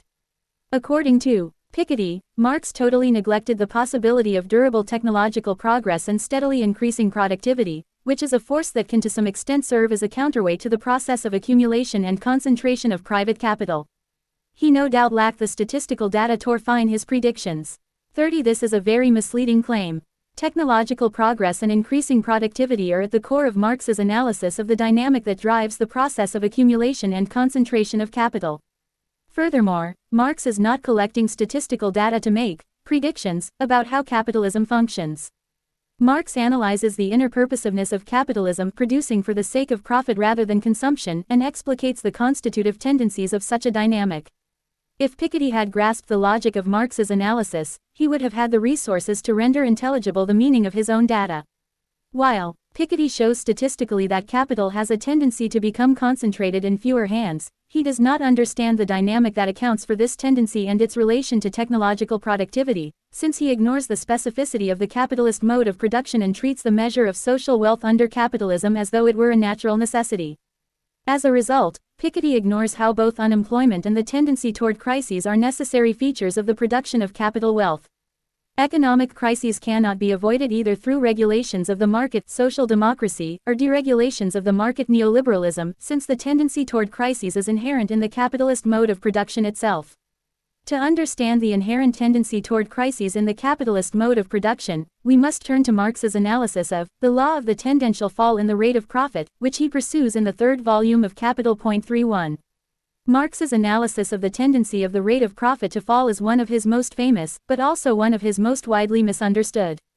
Contrary to what Piketty and many others allege, Marx is not offering a prophecy that the rate of profit will fall irreversibly and lead to the self-destruction of capitalism. While such an apocalyptic vision of the fate of capitalism is often ascribed to Marx, it is incompatible with his actual analysis. Marx is not making any empirical predictions. Rather, he is analyzing the moving contradiction in the capitalist mode of production. Because the contradiction is dynamic and moving, there can be any number of counteracting strategies that manage to sustain the continued life of a capitalist system. The point is not to establish that capitalism inevitably will kill itself, but to show that capitalism can keep itself alive only through a pernicious and self-contradictory dynamic, which is inimical to the production of real social wealth. Let us here return to the example of our village and its water supply, in order to understand why the capitalist mode of production entails that the rate of profit has an inherent tendency to fall. The rate of profit is the relation between the total amount of capital I invest in the production of a commodity, e.g., the sum total of the cost of wages, machinery, and raw materials that are required for the production of a gallon of water and the amount of surplus value I am able to extract from the production of the commodity. Striving to make the rate of profit rise is intrinsic to any capitalist enterprise. In order to sustain my water business, I have to keep making a profit from the production and distribution of water.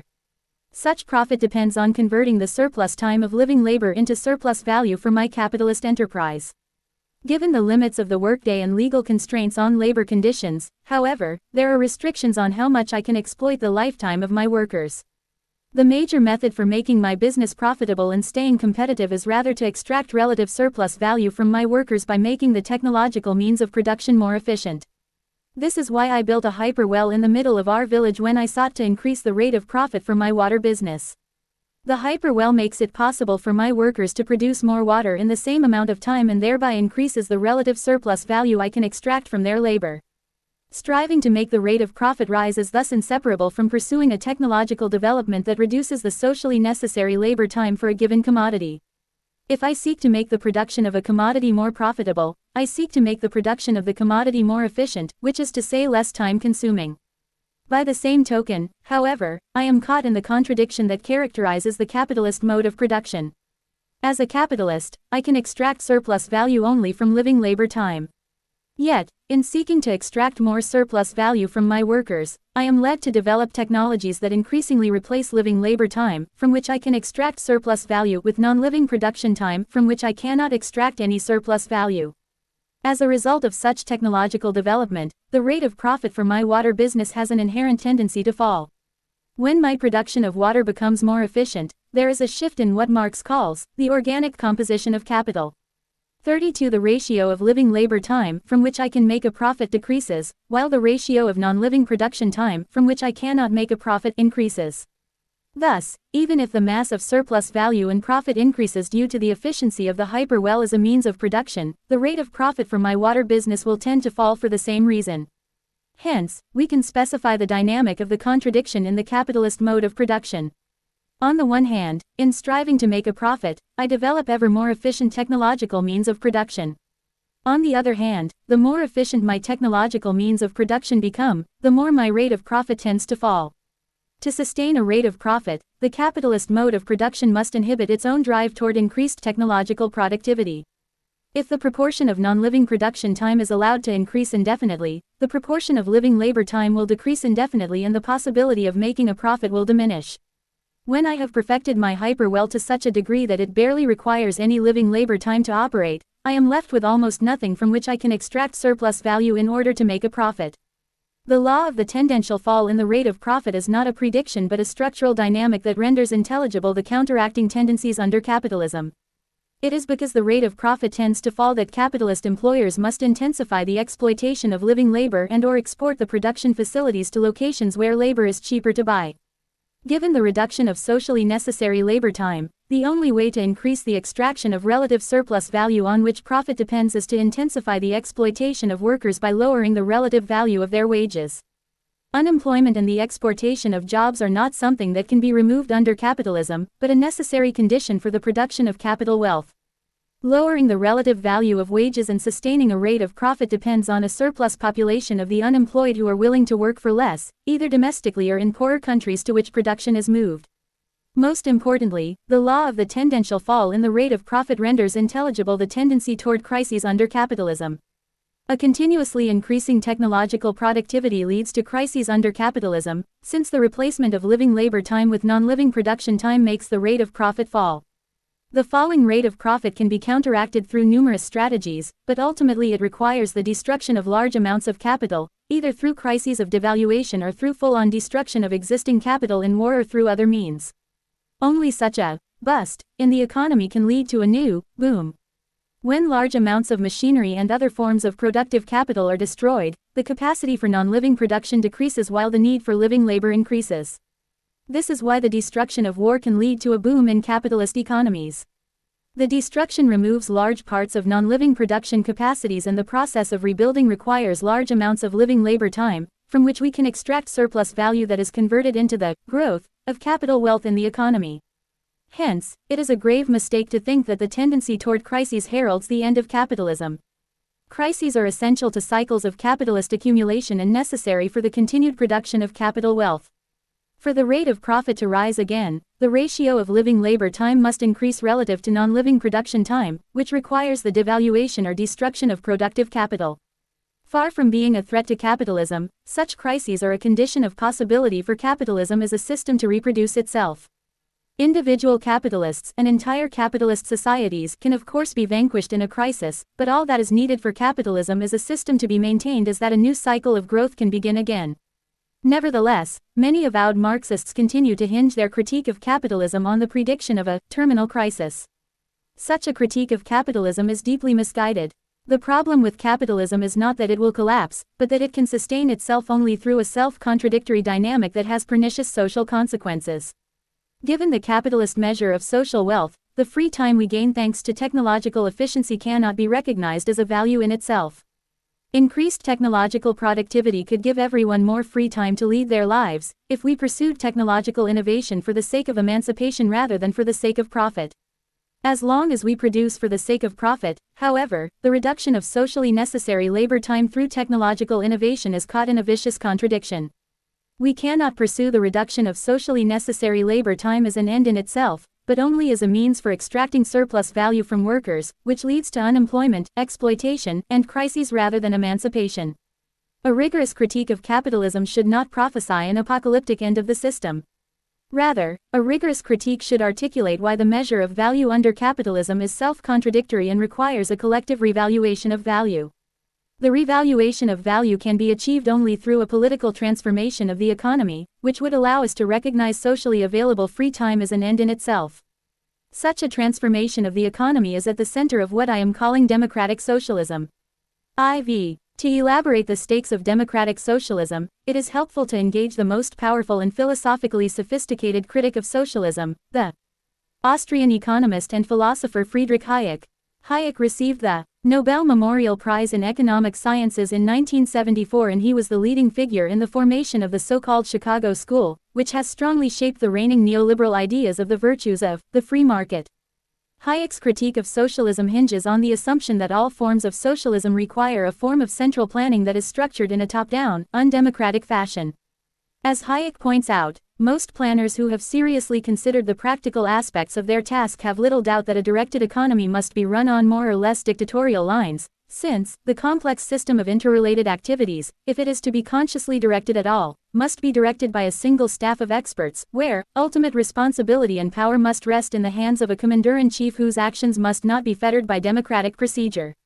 33. Socialism would then require a separation between political democracy and economic life. A central planning authority would dictate the form of our economic life, whereas we would be free to lead our lives in other respects.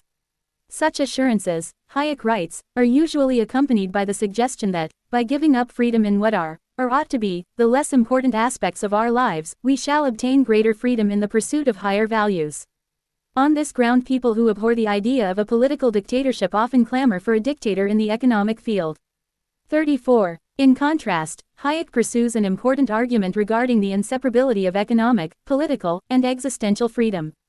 As Hayek rightly emphasizes, it is a mistake to believe that there are purely economic ends separate from the other ends of life. 35. Rather, there is a constitutive, economic problem at the heart of freedom, since all our ends compete for the same means. 36. And we have to decide which ends to prioritize in light of our limited means. This is why the question of who controls the economy is of such vital importance. Economic control is not merely control of a section of human life which can be separated from the rest, it is the control of the means for all our ends. 37. Accordingly, whoever has sole control of the means must also determine which ends are to be served, which values are to be rated higher and which lower, in short, what men should believe and strive for. 38. Hayek here comes close to seeing the intrinsic link between economic life and spiritual freedom, which I have developed in depth through my reading of Marx. Nevertheless, Hayek falls short of his own potential insight, since he still conceives of economic organization in strictly instrumental terms as a mere means for the pursuit of individual ends. Questions of economic organization, however, are not reducible to the means with which we pursue our ends. Rather, how we organize the economy of our lives is itself an expression of how we posit the relation between means and ends. Economical questions are at the heart of any form of spiritual life, since they concern our order of priorities. How we organize the economy of our lives is ultimately a matter of how we understand the value of different activities and what we take to be worth doing with our time. Our economical self-organization shapes not only our means but also our ends.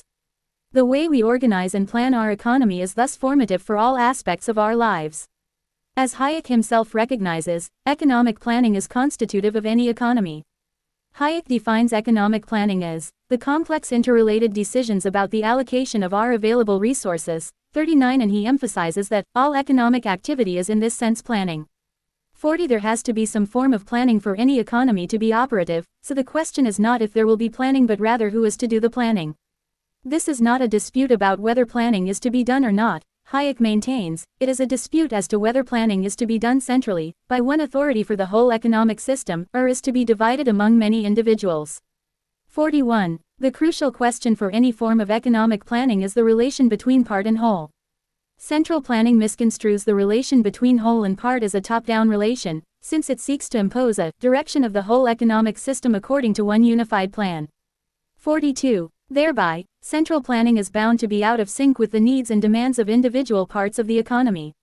What is required is rather a form of economic planning that allows for the utilization of knowledge which is not given to anyone in its totality. 43. All the variables of economic planning can never be given either to an individual agent or a central planning authority, since the economy essentially depends on forms of practical activity that cannot be predicted in advance. Economic planning must be receptive to a form of practical knowledge that is not reducible to a set of general rules or given statistical data, namely, the knowledge of the particular circumstances of time and place. 44. As Hayek puts it, every individual possesses unique information of which beneficial use might be made only if the decisions depending on it are left to him or are made with his active cooperation. 45. Hayek thus conceives of the relation between part and whole as a technical problem of coordinating individual needs and desires, the demand of buyers with the available resources, the supply of sellers. He locates the solution to the problem in the price system, since the price of a commodity reflects the relation between supply and demand. In a free market, the price of a commodity supposedly communicates the level of scarcity to the buyer and the level of demand to the seller. The price system would then hold the key to a rational economic order, since it would allow for the right form of practical knowledge and relevant information to be transmitted among the different members of the economy, in a reciprocal determination between supply and demand. For Hayek, the ideal relation between part and whole is achieved by the spontaneously formed order of the market, 46, which gives rise to a more efficient allocation of resources than any design could achieve. 47. The problem with Hayek's analysis, however, is that he never asks himself how value is produced in a capitalist market economy. Like other liberal thinkers, he treats the capitalist market economy as the optimal instrument for the distribution of wealth, rather than as a unique social form for the production of wealth.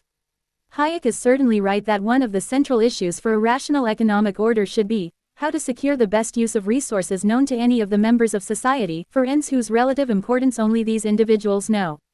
48. Hayek fails to see, however, that a capitalist market economy cannot be a rational economic order. As an individual capitalist, I am not concerned with the best use of available resources but with the most efficient way to make a profit. Moreover, as a capitalist society, we are not collectively committed to producing for the sake of consumption. Rather, we are committed to producing for the sake of extracting surplus value that can be converted into the growth of capital. For the same reason, the capitalist price system cannot function as a neutral medium for relaying information regarding actual relations of scarcity and need, supply and demand. The marvel of the price system, according to Hayek, is that it provides a mechanism for communicating information, 49, in a way that will make the individuals do the desirable things without anyone having to tell them what to do. 50. In Hayek's account, the price system enables real relations of scarcity and need to be communicated across society, so that, without an order being issued, without more than perhaps a handful of people knowing the cause, tens of thousands of people whose identity could not be ascertained by months of investigation are made to use the material or its products more sparingly. 51. Yet it is precisely these features of the price system that make it such an effective tool for manipulating both supply and demand under capitalism. As a capitalist, I do not price my commodities in an attempt to communicate how efficiently I actually can produce the commodity in question. If it is more profitable to restrain my production capacities and create an artificial scarcity, I will do that instead. Likewise, as a capitalist, I am not trying to obtain the right kind of information about the actual needs of the population so that my supply can meet the relevant demands. My aim is rather to manipulate both supply and demand for the sake of maximal gain, regardless of the social consequences. The manipulation of supply and demand for the sake of profit is not a moral failure of individual capitalists, but an effect of the principle of production to which we are collectively committed in sustaining capitalism. To be committed to capitalism is to hold that the purpose of production ought to be profit rather than consumption. Hence, it is no accident that supply and demand come apart under capitalism both through the overproduction of commodities we do not need or cannot afford and the underproduction of goods we do need but cannot purchase. These divergences follow from a principle of production that privileges the accumulation of profit over the satisfaction of needs and the provision of resources for spiritual development. The critique that Hayek levels against central planning can thus also be leveled against the capitalist free market that he himself defends. The control of the production of wealth, Hayek maintains, is the control of human life itself. 52. This is why Hayek takes issue with any form of undemocratic central planning, which would deprive us of our economic freedom to decide what is more, and what is less, important for us. 53. Such economic freedom cannot be separated from our political and existential freedom. As Hayek rightly emphasizes, it is a mistake to think that something which affects only our economic interests cannot seriously interfere with the more basic values of life. 54. On the contrary, the loss of our economic freedom would not affect merely those of our marginal needs that we have in mind when we speak contemptuously about the merely economic. It would, in effect, mean that we as individuals should no longer be allowed to decide what we regard as marginal. 55. Nevertheless, Hayek ignores the undemocratic control of the production of wealth under capitalism. Far from safeguarding our economic freedom, capitalism deprives us of the ability to decide our economic priorities and democratically deliberate on the form of our economic life. The priority of our economy is already determined for us to labor for the sake of profit, since it is built into the capitalist definition of social wealth. Hayek cannot see the problem in question, since he reduces freedom to liberty. 56 As long as we are not directly coerced to act in one way rather than another, i.e., as long as we have formal liberty, we are free in the relevant sense for Hayek. For the same reason, Hayek in effect reduces decision to choice. As long as we can make a choice without anyone forcing us or telling us what to do, we are free. Such a formal conception of freedom, however, is utterly impoverished. To lead a free life, it is not sufficient that we are exempt from direct coercion and allowed to make choices. To lead a free life, we must be able to recognize ourselves in what we do, to see our practical activities as expressions of our own commitments. This requires that we are able to engage not only in choices but also in fundamental decisions regarding the purposes that determine our range of choices and for the sake of which we lead our lives. Freedom requires the ability to participate in decisions regarding the form of life we are leading and not just the liberty to make choices. Moreover, since all forms of choices and decisions are social, we must be able to recognize the commitment to our freedom in the institutional forms of life in which we participate. This is why capitalism is an inherently alienating social institution. To lead our lives for the sake of profit is self-contradictory and alienating, since the purpose of profit treats our lives as means rather than as ends in themselves. Under capitalism, we are all in practice committed to a purpose in which we cannot recognize ourselves, which inevitably leads to alienated forms of social life. The actual needs and abilities we have are secondary. What matters first of all is whether capitalists can profit from our needs and exploit our abilities in wage labor. The market decides which abilities we should harness, while our needs are transformed in view of what we can buy. Many of the abilities that we could develop if we had the time to lead our lives are discarded because they are not deemed to be profitable, and many needs are engineered to make us purchase more commodities rather than to provide satisfaction. To be clear, my point is not that we have a pristine set of needs and abilities that should be sheltered from social transformation. On the contrary, who we are, i.e., what we do and what we value, is from the beginning a matter of our social praxis, and any form of progress requires that we change our practices for the better. The point, however, is that the sustenance or transformation of our practices should be determined by our democratic participation rather than be dictated to us by the dynamic of capital. We should be the subjects of what we do and what we value, rather than being subjected to what we supposedly need to do and what we supposedly value. How such a revolution of our lives is possible and what it requires of us is specified by the principles of democratic socialism that I will articulate. The challenge of democratic socialism is to develop forms of participating in and contributing to our shared economic life, without relying on either undemocratic central planning or the capitalist purpose of profit. To grasp the status of the principles involved, it is important to distinguish the general from the abstract and the concrete from the particular.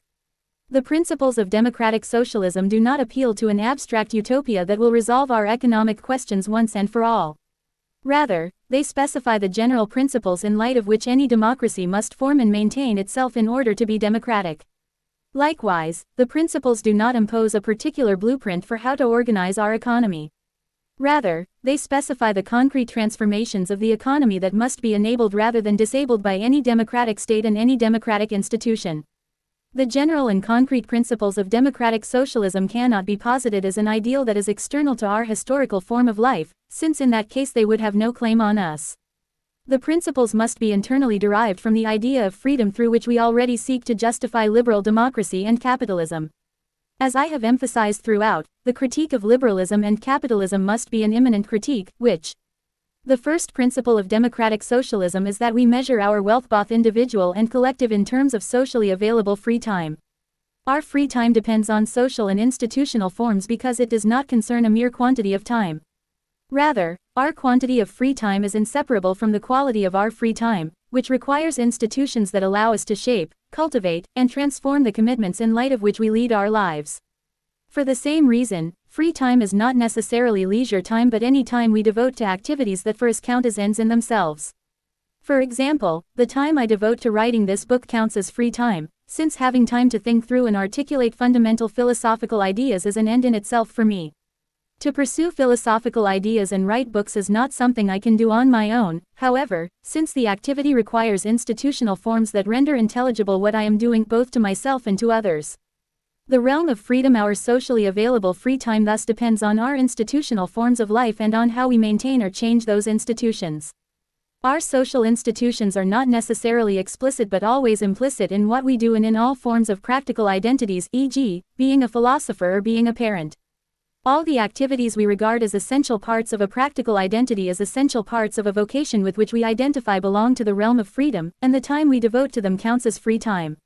Even activities that may seem to be means rather than ends, e.g., going through a demanding education, belong to the realm of freedom insofar as the education is an essential part of what it means to be committed to the vocation. Likewise, many tasks that may seem to be mere practical necessities, e.g., changing diapers on our children, belong to the realm of freedom insofar as such childcare is recognized as an essential part of the practical identity of being a parent. We must here carefully distinguish between practical identities and mere social roles. All practical identities, e.g., parent, philosopher, political activist, are social roles, but not all social roles we take on count as practical identities for us. Only the social roles with which we identify as ends in themselves are practical identities for us, whereas other social roles merely serve as means to an end. To be clear, even a mere social role has normative criteria that we can seek to fulfill or transform in light of an end to which we are committed, as when we participate in sanitation work for the sake of the common good. However, to the extent that sanitation work is understood as a means to an end rather than as an end in itself, we are also committed to reducing the socially necessary labor time it requires. To grasp the relation between the realm of freedom and the realm of necessity, the distinction between practical identities and mere social roles is crucial. The realm of freedom is defined by our practical identities and their internal relations of priority in the form of our respective existential identities, which are expressed by the activities we pursue for their own sake. To expand the realm of freedom, we must increase the quantity and improve the quality of our socially available free time, the time available to pursue, question, and transform our practical identities. The realm of necessity, by contrast, is defined by the mere social roles we have to fulfill to meet the needs of our society at the current stage of its development. To reduce the realm of necessity, we must therefore decrease the quantity and improve the quality of our socially necessary labor time, the time required to meet our needs. In light of the first principle of democratic socialism, the measure of our wealth in terms of socially available free time, we are committed to reducing our socially necessary labor time through technological innovation. For example, the living labor time required for street cleaning can be dramatically reduced by a machine that only requires the push of a button to operate. Even if the machine is not more efficient than a human being but requires the same amount of time to clean the street, say 30 minutes, a clean street now contains only 1 minute of socially necessary labor time to get the machine started and 29 minutes of non-living production time through which no one is exploited. If someone enjoys cleaning a street as an end in itself, he or she is of course free to do so, but the labor is no longer socially necessary. Moreover, since we have overcome the capitalist measure of value, the reduction of socially necessary labor time is directly converted into socially available free time, which we can use to engage the question of what we should do with our lives and pursue the activities that matter to us. The more time we can spend on what we count as ends in themselves and the less time we have to spend on what we count as socially necessary labor, the wealthier we are as individuals and the better off we are as a society. To be sure, what should count as belonging to the realm of necessity, socially necessary labor time, and what should count as belonging to the realm of freedom, socially available free time, is not given and demands an ongoing democratic conversation. The point, however, is that we are in a position to pursue such a conversation only if our measure of wealth reflects a commitment to socially available free time, democratic socialism, rather than a commitment to exploiting socially necessary labor time, capitalism. Only the revaluation of value can allow us to own our collective commitment to increasing the realm of freedom and decreasing the realm of necessity. The first principle of democratic socialism is therefore required for us to build and maintain a free society. The second principle of democratic socialism is that the means of production are collectively owned and cannot be used for the sake of profit. The second principle is entailed by the first, since collective ownership of the means of production is the material condition of possibility for recognizing socially available free time as the measure of our wealth. As long as the means of production are privately owned and used for the sake of profit, the measure of our wealth is the amount of surplus value derived from the exploitation of living labor. Efficient technologies of non-living production cannot generate any value for us by virtue of their own operations. Only if we produce for the sake of socially available free time can we acknowledge the value generated by operations of non-living technology. This practical revaluation requires collective ownership of the means of production. Because we own the means of production collectively, we can engineer technologies with the aim of generating as much surplus time as possible for everyone. We are not forced to convert surplus time into the surplus value of capital, but can freely pursue the reduction of the need for living labor in the process of production. Increased efficiency of production is not a problem that we have to try to solve by finding new ways of exploiting surplus labor. Rather, increased efficiency of production is an opportunity to liberate more time for all members of society to lead their individual lives. Collective ownership of the means of production does not mean that we are prevented from having private property in a concrete sense. We can have our own houses, our own computers, our own books, and so on, in the sense that we can use them for our own ends and no one has the right to take them away from us against our will. While we can have private property in a concrete sense, however, we cannot have private property in the abstract sense that transforms property into a commodity that can be bought and sold for profit. The recognition of your property as your property is not based on your right to its abstract value as a commodity or as a means for producing commodities, but on your right to its concrete specificity as valuable to you and as useful for you in leading your life. For the same reason, collective ownership of the means of production does not commit us to a top-down model of central planning. On the contrary, collective ownership of the means of production is a necessary condition for the reciprocal determination of part and whole in the economy, which Hayek mistakenly thinks can be achieved under free market capitalism. An instructive example is Internet service. Under democratic socialism, everyone would have Internet access at the maximal speed enabled by our currently available technology, with a collective commitment to create technology that makes Internet access even faster and possible to maintain with even less socially necessary labor. While our democratic state provides the Internet service, the actual use and applications of the Internet are not restricted by the dictates of a central planning committee. Rather, we have both the material resources and the socially available free time to develop applications that resolve problems which emerge in the particular circumstances of time and place, to recall Hayek's language allowing for the utilization of knowledge which is not given to anyone in its totality, and drawing on unique information of which beneficial use might be made only if the decisions depending on it are left to the individual or are made with his active cooperation. Such concrete utilization of knowledge is facilitated under democratic socialism, since the incentive to create or distribute an application is not to make a profit. Rather, the recognition of a problem as a problem and a need as a need are themselves the incentive to provide an application that can resolve a problem and satisfy a need. Moreover, since technological applications are not proprietary under democratic socialism, they are taken up and become socially general to the extent that they prove helpful beyond the contexts in which they emerged, thus demonstrating their social worth by virtue of their concrete use value rather than their abstract exchange value. In a capitalist free market, by contrast, Internet service will always be provided by regional monopolies that operate for profit. Contrary to what Hayek assumes, monopolies tend to form naturally in a free market, since private ownership of the required technological infrastructure makes it harder and harder to compete with the company that has built the dominant network. Given the profit motive, a company has no inherent interest in offering us general Internet access at the maximal speed possible. Slower and partial access will be preferred if that is more profitable. Likewise, given the profit motive, the development of technological applications is not primarily guided by the attempt to resolve actual problems and satisfy actual needs. The capitalist mode of production is conducive neither to the efficient allocation of our available resources nor to the progressive development of our technological possibilities. Only by removing the profit motive can we have a reciprocal determination of our evolving resources, the whole, and our evolving demands, the part. Collective ownership of the means of production, then, does not mean that we are subjected to an undemocratic control of our economic life.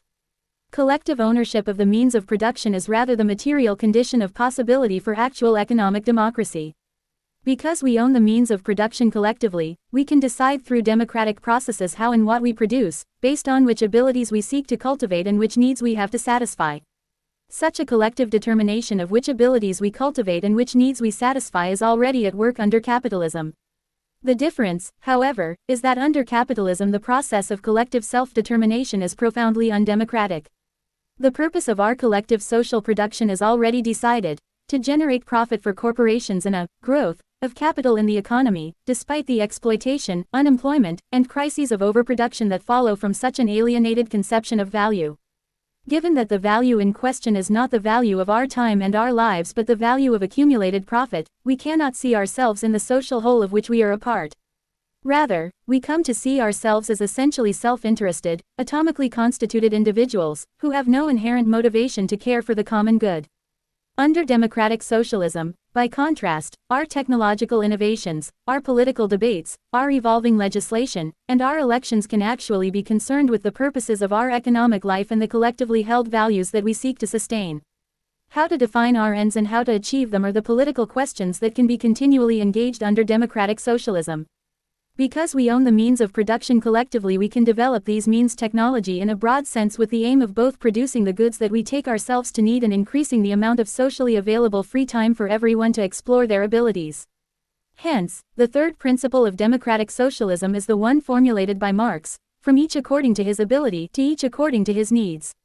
57 Marx does not develop the meaning of the principle, but in light of the first two principles of democratic socialism we can elaborate the implications. The aim of democratic socialism is to allow us not only to live our lives by satisfying our needs but also to lead our lives by cultivating our abilities.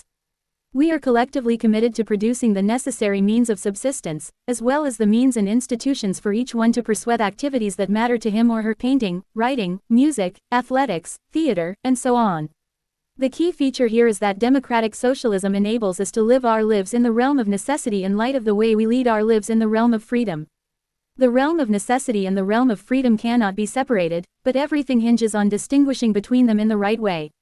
In the realm of necessity, we have to produce the social goods that are required to satisfy our needs: water, food, clothes, houses, and so on.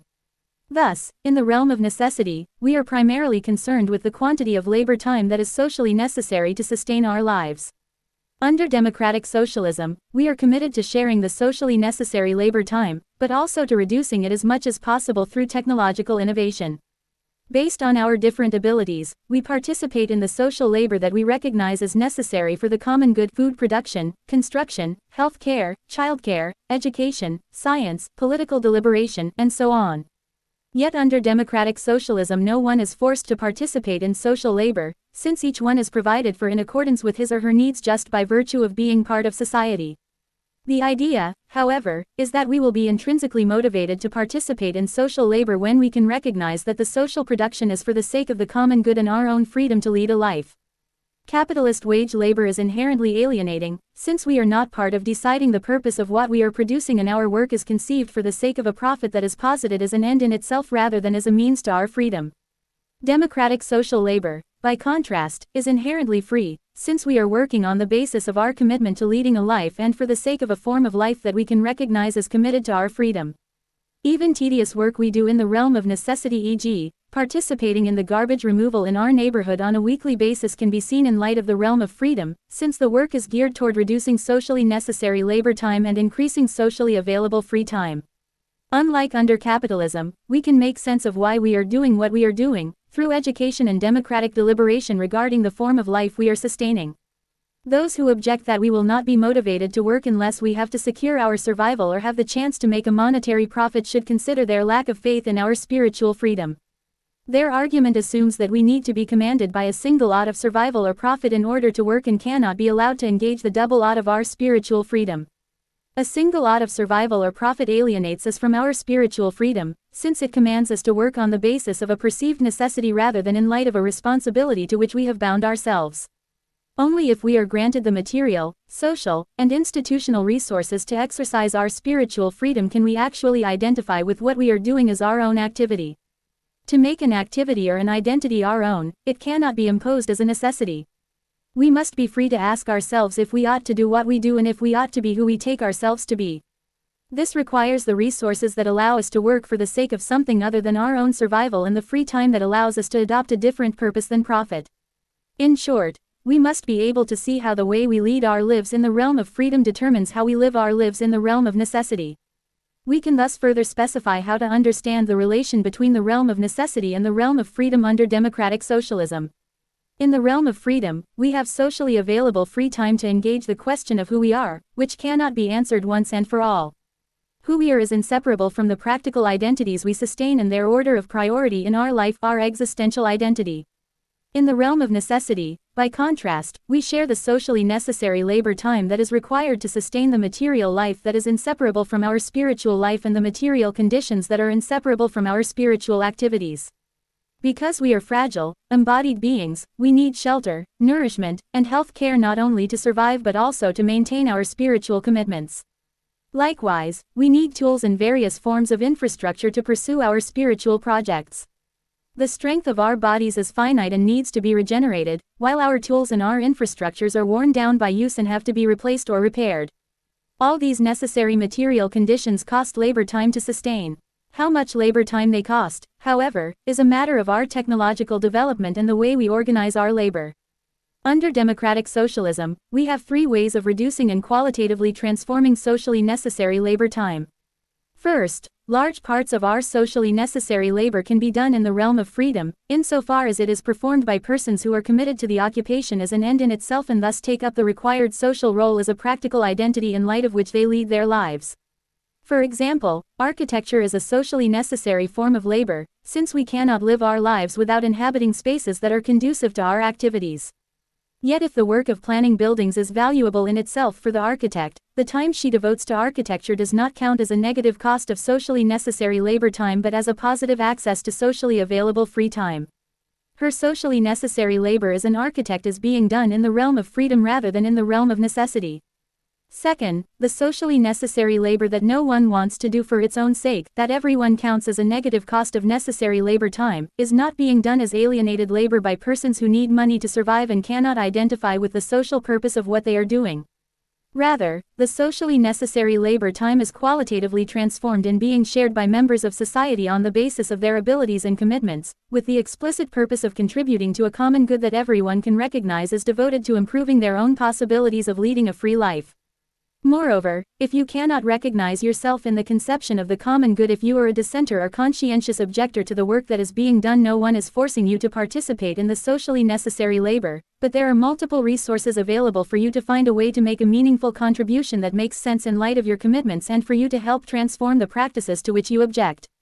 Third, through technological development and innovative solutions, we are collectively committed to reducing the labor time that is socially necessary to maintain our lives and increasing the free time that is socially available to lead our lives. Reducing socially necessary labor time does not necessarily mean that we spend less time on socially necessary labor, but that the time we spend on such labor is to a greater degree a matter of socially available free time. Technological improvements are a quantitative means that can contribute to such a qualitative transformation of our labor time, both in the relation among different occupations and within a given occupation.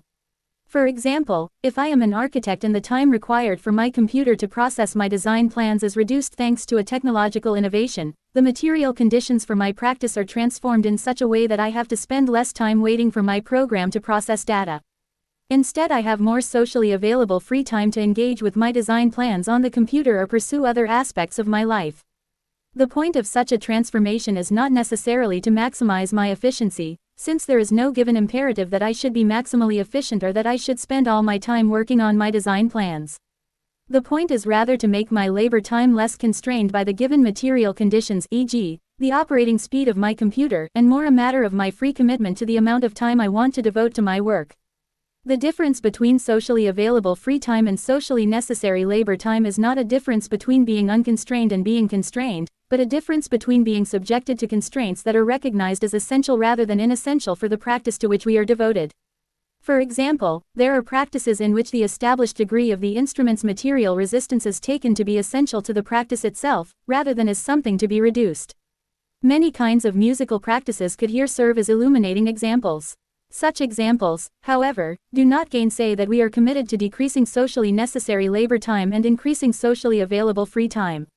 Rather, in such cases, the time we are required to devote to the practice by virtue of the instrument's degree of material resistance, e.g., the amount of effort required of us by virtue of a saxophone's constitutive constraints, is itself recognized as socially available free time rather than socially necessary labor time, since the degree of material resistance is recognized as an essential part of the practice to which we are committed. In pursuing architecture or music, as in pursuing any practical activity, we will always be dependent on material instruments that both enable and constrain what we can do. The dependence on some form of material instruments is an essential constraint of the practice, but we can still seek to reduce material constraints that we take to be inessential for the practice, as part of our project to decrease socially necessary labor time and increase socially available free time. The project of reducing socially necessary labor time, however, should not be conflated with an aspiration to eliminate socially necessary labor time. It is neither possible nor desirable to eliminate socially necessary labor time altogether. Our lives will always require some form of maintenance, and the question of how to maintain our material lives is an intrinsic part of our spiritual freedom. Eliminating socially necessary labor time is not even an intelligible goal for a free life, since the question of where to draw the distinction between necessity and freedom must itself remain a living question for anyone who leads a free life. How we distinguish between social roles and practical identities is an expression of how we distinguish between the realm of necessity and the realm of freedom. Under democratic socialism, the question of how to negotiate these distinctions is at the center of political deliberation. We identify the realm of necessity in terms of the labor that is needed to sustain our shared life and the social roles that are required for such labor. We aim to decrease the realm of necessity by reducing the socially necessary labor time and making it possible to transform the required social roles in light of our ends. By the same token, we identify the realm of freedom in terms of the socially available free time that we aim to increase and the social roles to which we are committed as ends in themselves, our practical identities. Since it is a matter of freedom, nothing can or should guarantee that everyone has the same set of practical identities. What counts as a practical identity for me may be a mere social role for you and vice versa. Moreover, for each one of us, what counts as our practical identities and their order of priority, our existential identity, must remain at issue and possible to change. To be sure, the project of democratic socialism depends on the social role of citizen counting as a practical identity for us. Such an active identification of ourselves as citizens, however, cannot be imposed from above but must emerge and be sustained by virtue of our social practices. Precisely because the practical identity of being a citizen, of participating in the project of democratic socialism, is pursued as an end in itself, the meaning of such a commitment must itself be open to question. Under democratic socialism, we are committed to providing not only socially available free time for everyone to engage the question of who they are trying to be, but also socially available institutions for pursuing the question concretely through various forms of creative activity and education, which themselves are open to revision. What you discover about your abilities and your commitments through education will in turn inform the kinds of work you do in contributing to society, e.g., treating patients, designing houses, taking care of children, inventing new forms of medicine, building better machine technology. The practical identities in question, being a doctor, an architect, a nursery teacher, a scientist, an engineer, entail a sense of what you ought to do, but under democratic socialism there is no inherent demand that you have to choose only one vocation for your whole life. Since you are not required to work for your survival, you have the spiritual freedom to ask yourself if you ought to sustain a given practical identity and if you ought to transform or abandon the practice. The question of what you should do with your life, the question of your existential identity, is recognized as an irreducible question, which must be allowed to remain explicitly at issue in any vital spiritual life. The fundamental questions of economy, the questions of what we prioritize, what we value, what is worth doing with our time, are thus recognized as being at the heart of our spiritual lives. How we organize our economy is inseparable from how we live together, how we make our shared home, our oikos, since the way we organize our economy is ultimately how we express our priorities and our conception of value. The aim of democratic socialism is not to answer our economic questions once and for all, but to enable us to own the questions as the most important questions of our shared lives. The three principles of democratic socialism therefore express the recognition of the inseparability of economic and spiritual life. To lead emancipated lives, we have to measure our wealth in terms of socially available free time, own our means of production collectively, and pursue our labor from each according to her ability, to each according to her needs. The stakes of my arguments in this book come together in the principles of democratic socialism. Democratic socialism seeks to provide the institutional, political, and material conditions for spiritual freedom. The project of democratic socialism thus depends on the cultivation of secular faith, since it requires that we avow and in practice acknowledge the commitment to our shared, finite lives as ends in themselves. Under democratic socialism we can own the question of what to do with our time, which does not mean that our time belongs to us as our possession. On the contrary, in owning the time of our lives we put ourselves at stake in what we do and recognize that we are vulnerable to the loss of time. In accordance with the dynamic of secular faith, the recognition of the fragility of our lives is an intrinsic part of what animates our fidelity to the project of democratic socialism. The project is not something that can be completed once and for all but depends on our continued engagement as citizens. The aim of democratic socialism is not to overcome finitude but to enable us to own the question both individually and collectively of how to lead our finite lives. Accordingly, the idea of democratic socialism must be dissociated from any form of utopianism that conflates the overcoming of capitalism with the overcoming of finitude. An influential example of such utopianism is the work of the philosopher Theodor W. Adorno. As a leading member of the Frankfurt School of Critical Theory, Adorno is the most sophisticated of the many Marxists who fail to think of the secular faith and spiritual freedom that is required for democratic socialism. While Adorno is committed to emancipation, we will see that he ultimately conflates a secular notion of freedom, the liberation of finite life, with a religious notion of salvation, the liberation from finite life. As a result, his own valuable insights into freedom and the possibility of emancipation are compromised. The most instructive example is Adorno's late essay, Free Time, in which he comes closest to grasping the relation between freedom and time that is at the center of democratic socialism. In his essay, Adorno rightly proceeds from the premise that freedom is inseparable from having the material and social resources to seek out and arrange, 58 one's work according to one's own intentions.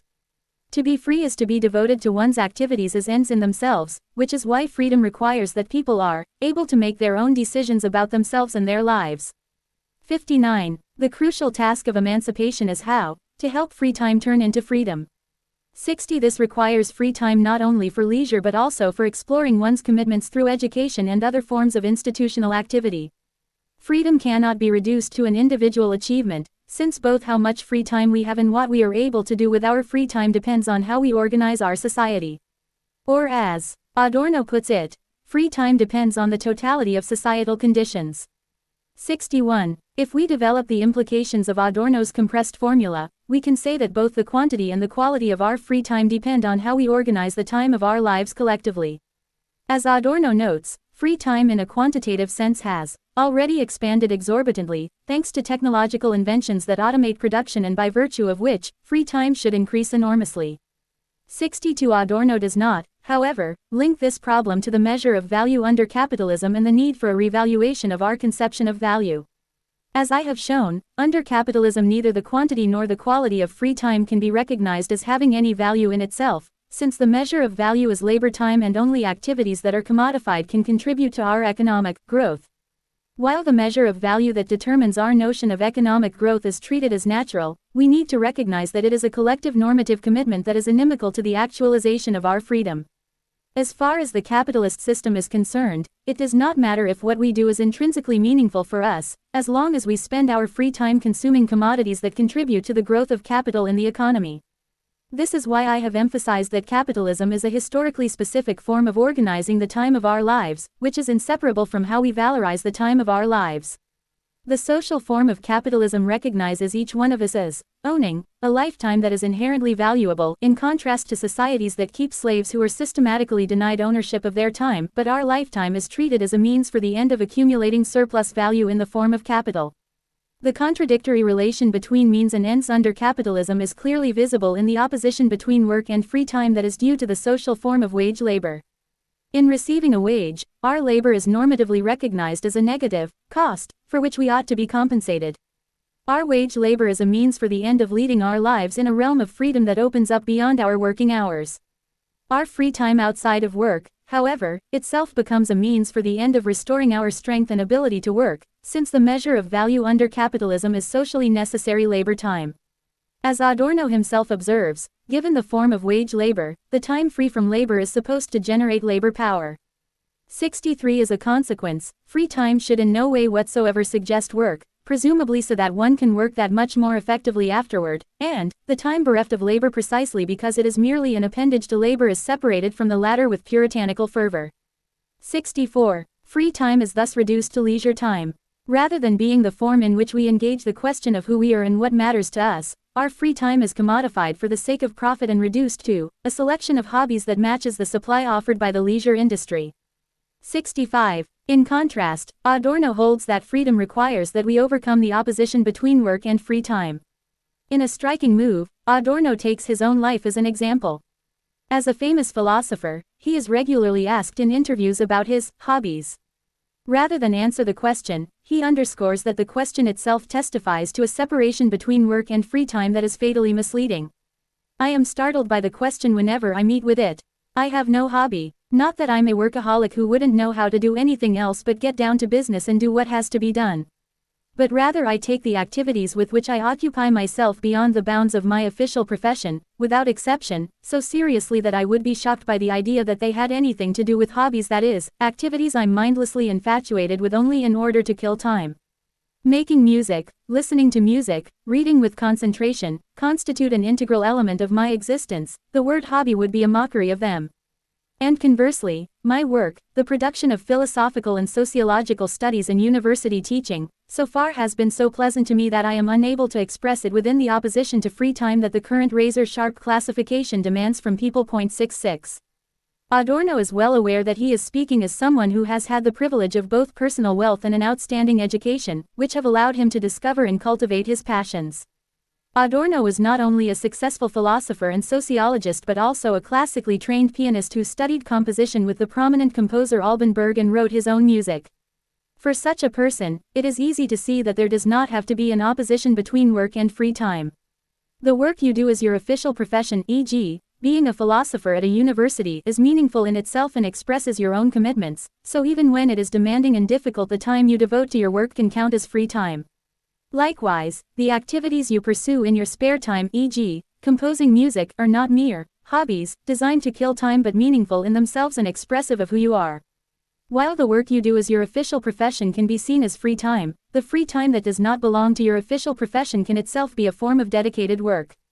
This is Adorno's model of freedom. If free time would really finally become that state of affairs in which everyone would enjoy what once was the prerogative of the few, he writes, then I would imagine the situation along the lines of the model I observe in myself, although under altered conditions this model would change as well. 67. Adorno does not say anything about what the altered conditions would be, but in light of the principles of democratic socialism we can clarify what is at stake in overcoming the opposition between work and free time. Let me first make clear that neither your official professions nor your other activities have to belong to so-called high culture in order to count as free. As we have seen, when Marx speaks of the activity of composing as actual free labor, he is not primarily thinking of the composition of music or philosophy. The free activity of composition can express itself in any number of social projects, ranging from cooking, harvesting, and building to child rearing, athletics, and study groups, while including music and philosophy as well. The activities in question can be pursued either as your chosen professions or in your spare time.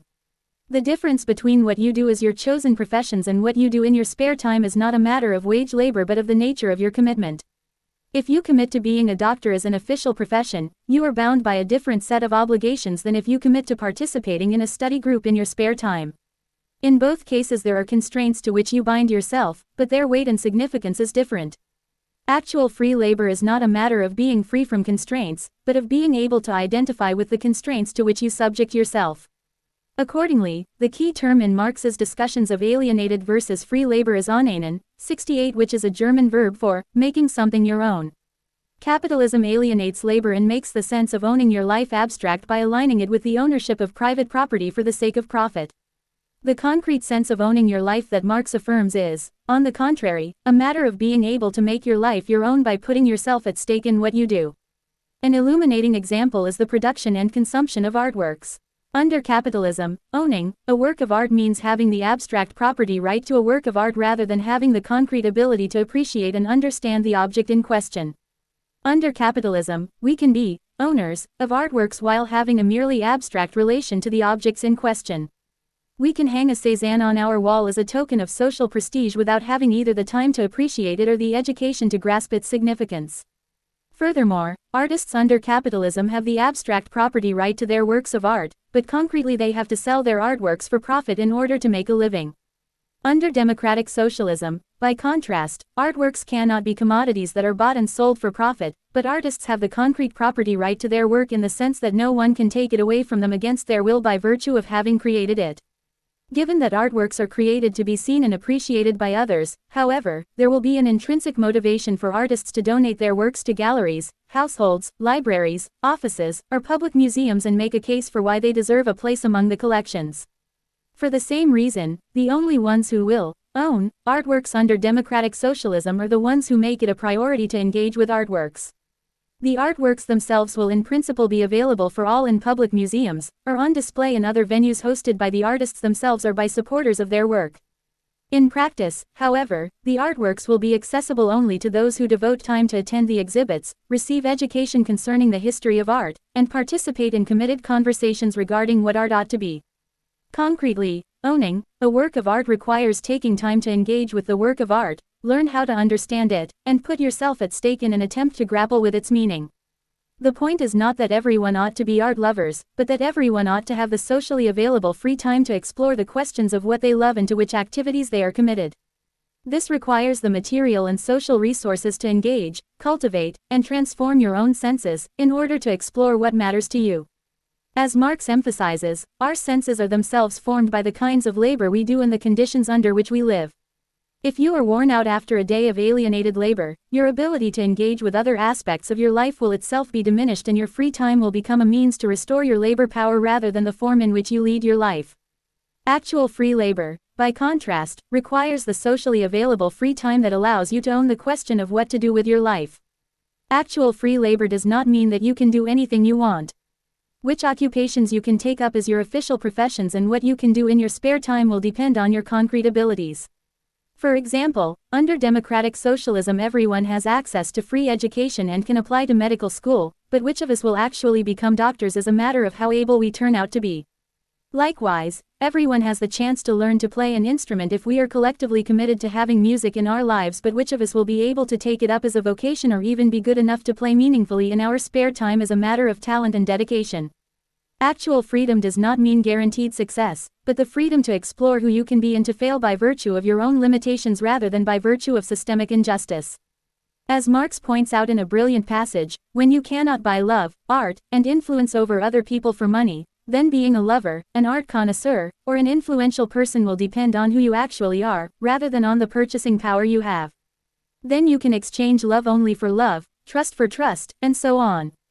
If you want to enjoy art, you must be an artistically cultivated person. If you want to exercise influence over other people, you must be a person with a stimulating and encouraging effect on other people. Every one of your relations to human beings and to nature must be a specific expression, corresponding to the object of your will, of your real individual life. If you love without evoking love in return, that is, if your loving as loving does not produce reciprocal love, if through a living expression of yourself as a loving person you do not make yourself a loved person, then your love is impotent, a misfortune. 69. Democratic socialism is in no way designed to insure us against such misfortune. To lead a free life is to be defined by what you do and how you are received, what Marx here calls the specific and living expressions of your real individual life. Precisely because you are defined by what you do and how you are received, leading your life must include the risk of failing to be who you are trying to be. You are entitled to the resources that enable you to try to be a lovable person, an artistically cultivated person, or a politically influential person. But nothing can or should guarantee that you succeed in being a lovable person, an artistically cultivated person, or a politically influential person. Because you are essentially a social being, your successes and failures must themselves be a matter of the social recognition of your deeds. Of course, you can be misunderstood and contest the given social recognition of your deeds, but there is no space outside the social in which these concerns can be adjudicated. To own your life is to own that who you are is essentially a social achievement, which always comes with the risk of failure. For the same reason, your own actual freedom depends on the freedom of others. For you to be genuinely recognized as having achieved a social status by virtue of your own deeds, e.g., being lovable or a great composer, others must have socially available free time to engage with who you are and what you do. Such engagement requires that they have the material and spiritual resources to assess the meaning of your deeds. If their time is consumed by alienated labor, or if they are forced to recognize you as lovable or as a great composer because you wield your purchasing power over them, then you will at best have a compelled assent to your supposed achievements but no genuine recognition. Because everything we do and everything that matters to us is a form of social activity, to will our own freedom we must will the freedom of others. For any one of us to be recognized as free, others must have their own free time to confirm or challenge our self-conception. Inversely, to the extent that others are alienated from exercising their freedom, we too are alienated from our own freedom. Our freedom is inseparable from the freedom of others to acknowledge or contest our claim to be who we are trying to be and to do what we are trying to do. It is impossible for any one of us to be in the realm of freedom alone, since who we are and what we do is unintelligible without the recognition of others. Hence, the requirement that we share and increase our socially available free time is both a commitment to true equality of opportunity and a condition for our own freedom as social individuals. If to be free is to be able to see what I do in light of my commitments, such freedom must include the ability to recognize my commitment to freedom in the institutions I sustain and that sustain me. This is why neither Adorno nor I nor anyone else can fully actualize our freedom under capitalism, even if we get to devote our lives to what we love in teaching philosophy, writing books, and composing music. If the institutions on which we depend exploit the labor time of others even as they give us free time to lead our lives, then we ourselves fall short of actual freedom. Democratic socialism therefore requires that we develop practices which allow us to grasp explicitly that our material and spiritual lives are two sides of the same coin. If the time we spend in the realm of necessity, e.g., doing some form of labor that is necessary to sustain our life together, can be seen as socially shared and as contributing to the expansion of our collective realm of freedom, then even tedious forms of labor become expressive of our commitment to lead a free life. For example, my spending an hour per day mopping classroom floors and running the dishwashers in the cafeteria could itself be expressive of my commitment to being a university professor, if our lives were organized in such a way that we shared the socially necessary forms of labor. There would still be a distinction between the time I spend in the realm of freedom teaching my classes and the time I spend in the realm of necessity mopping classroom floors. The time I spend teaching is valuable in itself and not to be reduced insofar as there are people who want to devote the time to my classes, whereas the time I spend mopping the floors is not valuable in itself and can happily be reduced through advanced technology. The crucial point, however, is that the distinction between the realm of freedom and the realm of necessity does not have to be a distinction between free and alienated labor. The time spent in the realm of necessity is not alienated labor if it is not being exploited for the sake of profit but is being done for the sake of a recognizable common good, which moreover embodies our collective commitment to reducing the socially necessary labor time for all. Accordingly, the actual freedom of labor must include that we share the burden of the material production and reproduction of life. Contrary to what many influential philosophers have claimed, from Hannah Arendt to Michel Henry, 70 freedom for Marx does not consist in a liberation from labor and necessity. Overcoming capitalism will not lead us to a state of overabundance, in which all our needs are automatically fulfilled and we do not have to make any effort to sustain our material lives. Such a state of overabundance is not only impossible to attain but also undesirable, since there cannot be a realm of freedom that is not bound to a realm of necessity. If we did not have to sustain our lives, there would be no question of how we should lead our lives.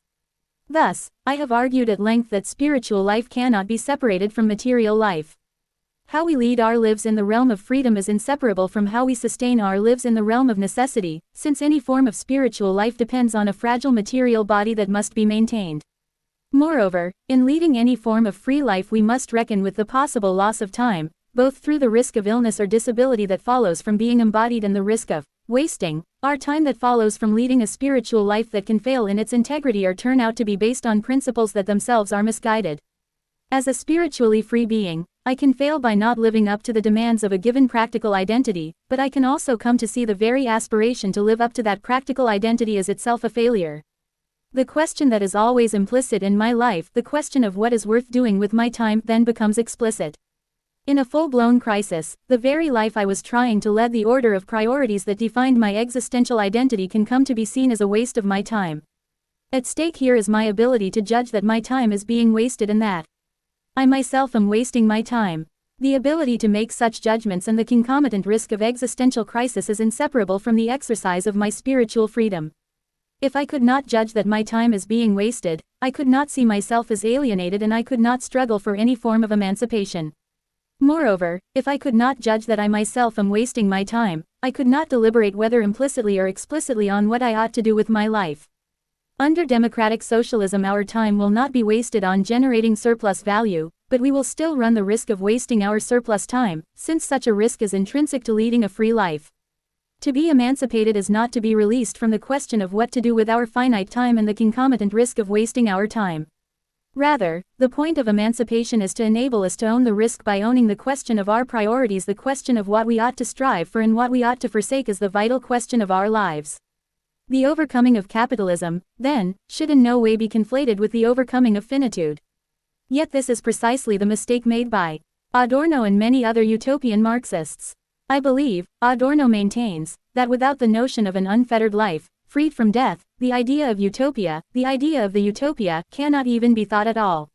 71 Adorno places great emphasis on this overcoming of temporal finitude.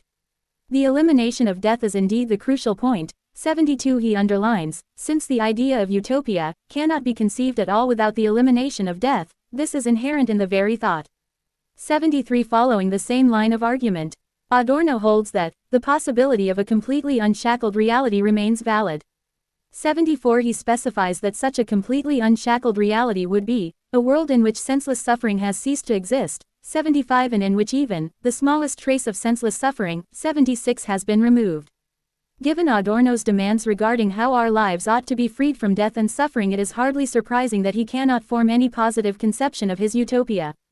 Adorno repeatedly emphasizes that there must be a ban on images of utopia, which can be posited only as a negative absence. 77 Yet, while Adorno cannot picture a life freed from death and suffering, he is convinced that it is desirable and would give us the fulfillment that we seek. Adorno's understanding of our finitude is thus essentially religious, in my sense of the term.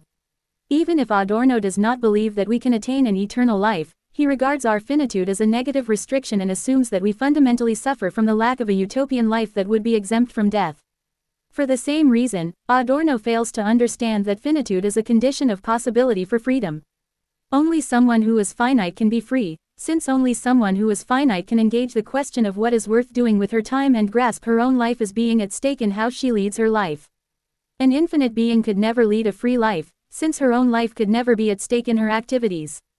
Indeed, an infinite being would have no life to live at all, since her life would not depend on self-maintenance. The problem with Adorno's utopian life is not that it is unattainable but that it is undesirable and incompatible with the fragile possibility of freedom. The fragility of freedom cannot be eliminated but is intrinsic to freedom itself. The reason we cannot conceive of leading a life that is exempt from death is not because of cognitive or historical limitations but because such a conception of life is unintelligible. For his part, Adorno never addresses the conditions of intelligibility for life and freedom, but persistently conflates such conditions with historically specific conditions. In the Free Time essay, the conflation is manifest in Adorno's treatment of the problem of boredom. Adorno argues that the problem of boredom can be seen as a function of life under the compulsion to work and under the rigorous division of labor. 78 Our labor time is haunted by boredom because it is compulsory rather than expressive of a free commitment, while our leisure time is haunted by boredom because it requires superficial distraction in order to summon up the energy for work. 79 If we understand these observations as pertaining to a historically specific form of boredom, Adorno is here making an important point. Capitalist labor conditions qualitatively transform the problem of boredom, formally acknowledging our free time but making our lives much more tedious than they could be if our material and social conditions enabled us to own the question of what to do with our time. In a characteristic move, however, Adorno conflates the historically specific problem of boredom under capitalist labor conditions with the existential category of boredom per se. Boredom need not necessarily exist, Adorno asserts, since, if people were able to make their own decisions about themselves and their lives, if they were not harnessed to the eternal sameness, then they would not have to be bored. Boredom is the reflex reaction to objective dullness. 80. If Adorno were right, then leading a free life would mean that one could never be bored with what one is doing. In Adorno's account, boredom is reducible to the fact that there is something objectively wrong, dull, with the world, and our boredom is merely an automatic reaction, a reflex, to the objective dullness. By claiming that boredom ought to be eliminated, Adorno thus commits himself to the vision of a utopia in which we could never judge the world to be dull and would always be completely absorbed by what we do. Far from allowing us to be free, however, such a utopia would eliminate the question of both objective and subjective freedom. There would be no question of objective freedom, since we could never discern any deficiency, dullness, in the world to which we belong. Rather, we would take the world to be exactly what it ought to be and not call for any transformation of our objective social conditions. Likewise, there would be no question of subjective freedom, since we could never discern any deficiency, dullness, in how we lead our own lives. Rather, we would take ourselves to be exactly who we ought to be and find everything we do to be absolutely interesting. For Adorno, any sense of negativity, any sense that there is something wrong with ourselves or the world is operative only insofar as we fall short of utopian life. If we were granted utopian life, we would never suffer from anything, never be bored by anything, never die from anything. Adorno does not grasp that the relation to the negative suffering, boredom, and death is intrinsic to the positive possibility of freedom. Suffering, boredom, and anxiety before death are not reducible to psychological states or historically specific pathologies but rather necessary conditions for leading a free life. The relation to suffering, boredom, and death renders intelligible how leading our lives can matter to us in the first place. If nothing could count as suffering for us, we would never have a reason to object to anything that happens to us and no reason to change or improve our condition. Likewise, if we could not take ourselves to be bored by anything or bored with our own activities, we would never have a reason to try to transform how we conduct our lives. 81. Finally, if we could not grasp ourselves as finite and as anxious before death, we would not be able to understand the urgency of pursuing any project or any activity, since we would not be able to distinguish between sooner and later in our lives. The relation to suffering, boredom, and death is a necessary condition for spiritual freedom. If we could not suffer, could not be bored, and could not die, there would be no distinction for us between success and failure, engagement and indifference, life and death. By the same token, we could never be committed to doing anything, since nothing that we do would make a difference for us. Hence, it is deeply revealing that Adorno's visions of utopian life keep returning to the idea of a state in which we would not have to do anything. The animal phase in which one does nothing at all cannot be retrieved. Adorno says with an almost audible sigh of lament. 82 One wonders which kind of animal he could possibly be thinking of, since being an animal, indeed being alive in any way at all, means that one always has to do something to stay alive. Not heeding any such questions, Adorno affirms that none of the abstract concepts come closer to fulfilled utopia than that of eternal peace. 83 He tries to give concreteness to such an abstract idea of fulfilled utopia by imagining a state of doing nothing like an animal, lying on water and looking peacefully at the sky, being nothing else, without any further definition and fulfillment. 84 Now, it can certainly make sense to take time to float on water and look at the sky. For the activity to be something that matters to me and that expresses my freedom, however, it must be something that I am doing. Even when I am doing nothing, I am doing something, e.g., taking a break, appreciating a precious day in my life, absorbing the gentle movement of the water, beholding the beauty of the cloud formations. If I were truly doing nothing, if it were an experience of pure being, or eternal peace, it would not be an experience at all and I would not be there. There would be a corpse floating on the water and not a person, since there would not be anyone for whom anything matters. No one would suffer from anything while floating on the water, no one would become bored with the activity of looking at the sky, and no one would ask herself what to do with her life in light of death, but only because no one would be alive. Thesis: Why visions of eternal peace are indistinguishable from eternal indifference and why Adorno's notion of utopian life makes no sense. Pure being is nothing. 85. Accordingly, we must carefully distinguish the two levels of analysis that Adorno conflates. On the one hand, there are historically and socially specific forms of suffering that we should seek to overcome. We do not have to suffer from the injustices of capitalism, we do not have to be subjected to the opposition between work time and leisure time that makes a certain form of boredom pervasive, and we do not have to die from many of the causes that currently wreck our lives. We can and should do better. On the other hand, if we conflate historically or socially specific forms of suffering, boredom, and death with the existential categories of suffering, boredom, and death per se, we deprive ourselves of the ability to identify the actual forms of suffering that we are committed to overcoming. Instead of engaging the problem of how to identify and transform the pernicious ways in which we are leading our finite lives, the problem is conflated with the fact that we are leading a finite life at all. We are thus led to the dead end of religious despair over finite life itself and saddled with the religious longing for a redemption from the condition of finitude. Such is the dead end to which Adorno leads us. In the finale to his Minima Moralia, he declares, "The only philosophy which can be responsibly practiced in the face of despair is the attempt to contemplate all things as they would present themselves from the standpoint of redemption." 86 From such a contemplative standpoint of redemption, the world would appear as indigent and distorted as it will appear one day in the messianic light. 87 Adorno concedes that it is utterly impossible for us to occupy such a perspective on the world, since it presupposes a standpoint removed, even though by a hair's breadth, from the scope of existence. 88 Yet Adorno laments the impossibility of such a standpoint and thinks that it testifies to a negative inability on our part. If only we were able to overcome the conditional in favor of the unconditional. 89 We would be able to occupy the contemplative standpoint of redemption that is removed from existence and let the world be illuminated by messianic light. Adorno thereby betrays the most fundamental insights regarding emancipation in Marx.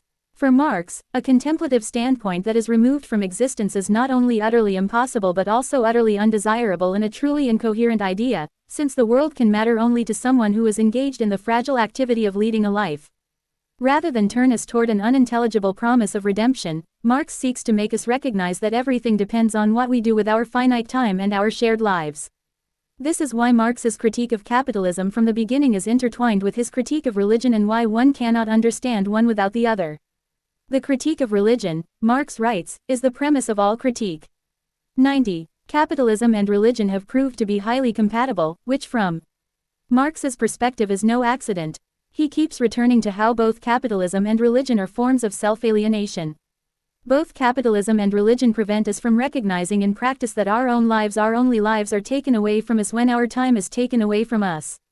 While capitalism alienates us from our own time by subordinating it to the purpose of profit, religions offer the consolation that our time ultimately is insignificant and will be redeemed by eternity. While capitalism makes poverty perennial and distorts the meaning of wealth, religions promote poverty as a virtue and as a path to salvation. While capitalism disables our capacity to lead free lives, religion teaches us that submission leads to liberation. In short, both capitalism and religion make us disown our lives, rather than enabling us to own the question of what we ought to do with our finite time. Accordingly, Marx famously argues that religion is the opium of the people. 91. The suffering caused by social injustice is alleviated by the promise of a religious redemption. Religions serve as a form of opium, both by diminishing the pain of our not being able to lead flourishing lives and by pacifying us, making us dream of an impossible bliss rather than waking up and taking action to transform the conditions of our only life. As Marx emphasizes, the abolition of religion as the illusory happiness of human beings, must therefore be understood as a demand for their real happiness. The call to abandon their illusions about their conditions is a call to abandon a condition which requires illusions. 92. If we merely criticized religious beliefs as illusions without being committed to overcoming the forms of social injustice that motivate these illusions, the critique of religion would be empty and patronizing. The task is rather to transform our social conditions in such a way that people no longer need to have recourse to the opium of religion and can affirmatively recognize the irreplaceable value of their own lives. As Marx explains in one of his most beautiful and important formulations, his critique of religion has plucked the imaginary flowers from the chain, not in order that human beings shall bear the chain without caprice or consolation but so that they shall cast off the chain and pluck the living flower. 93. The living flower can here be read as a figure for the time of our lives. Like all living organisms, we generate a surplus of time by virtue of our own activity of self-maintenance. What distinguishes us as spiritual beings, however, is that we can pluck our surplus of time as free time to lead our lives. By the same token, we can also exploit and alienate ourselves, put ourselves in chains. Under capitalism, our chains consist in that we have to convert the surplus time of our lives into surplus value. We are thereby dominated by a purpose profit that is inimical to the actualization of our own freedom. Even our technological means for non-living production which should serve our ends as living beings are employed for the sake of exploitation rather than emancipation. In contrast, the purpose of democratic socialism is to transform the surplus time of our lives into socially available free time. This transformation is achieved by founding and sustaining institutions that promote our spiritual freedom, as well as by developing the means of non-living production in order to decrease our socially necessary labor time and increase our surplus of lifetime. While capitalism and religion make it seem as if we depend on a transcendent principle, whether profit or God, we must grasp the democratic truth that only we can put ourselves in chains and only we can set ourselves free. The power of our lives is inseparable from what we do, inseparable from the power of the people. To cast off our chains and seize our time, we must grasp that all we have, who we are, is inseparable from the material and social practices through which we reproduce and transform our lives. Such democratic emancipation requires that we remove the imaginary flowers, which make our current chains seem bearable. Whether the imaginary flowers are the promises of the free market or the religious promises of eternal life, they serve to make us accept or forget the injustices of this life. As Marx recalls, the fact that many people have recourse to the opium of religion can be seen as an expression of real suffering and a protest against real suffering. 94. Yet the religious understanding of finitude makes us misrecognize the suffering we seek to overcome. What we are missing is not eternal life but social and institutional forms of being together that enable us to lead flourishing lives. The flourishing of an emancipated life, the living flower that is actively cultivated, is itself finite and will require our continued care even in its fullest actuality. But when we remove the imaginary flower of eternity, when we recognize that eternal life would be death, would not be a form of life at all, we can see that our finitude is not in itself a restriction.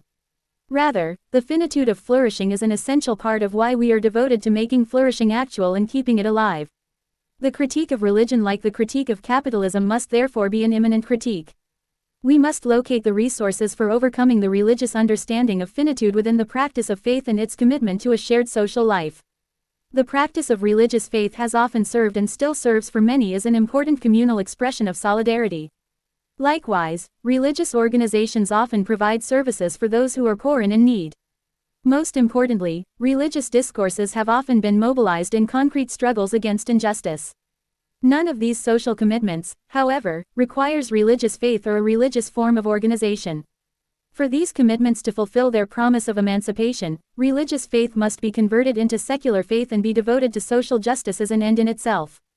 If we are committed to abolishing poverty rather than promising salvation for the poor, the faith we embody and practice is secular rather than religious, since we acknowledge our life together as our ultimate purpose.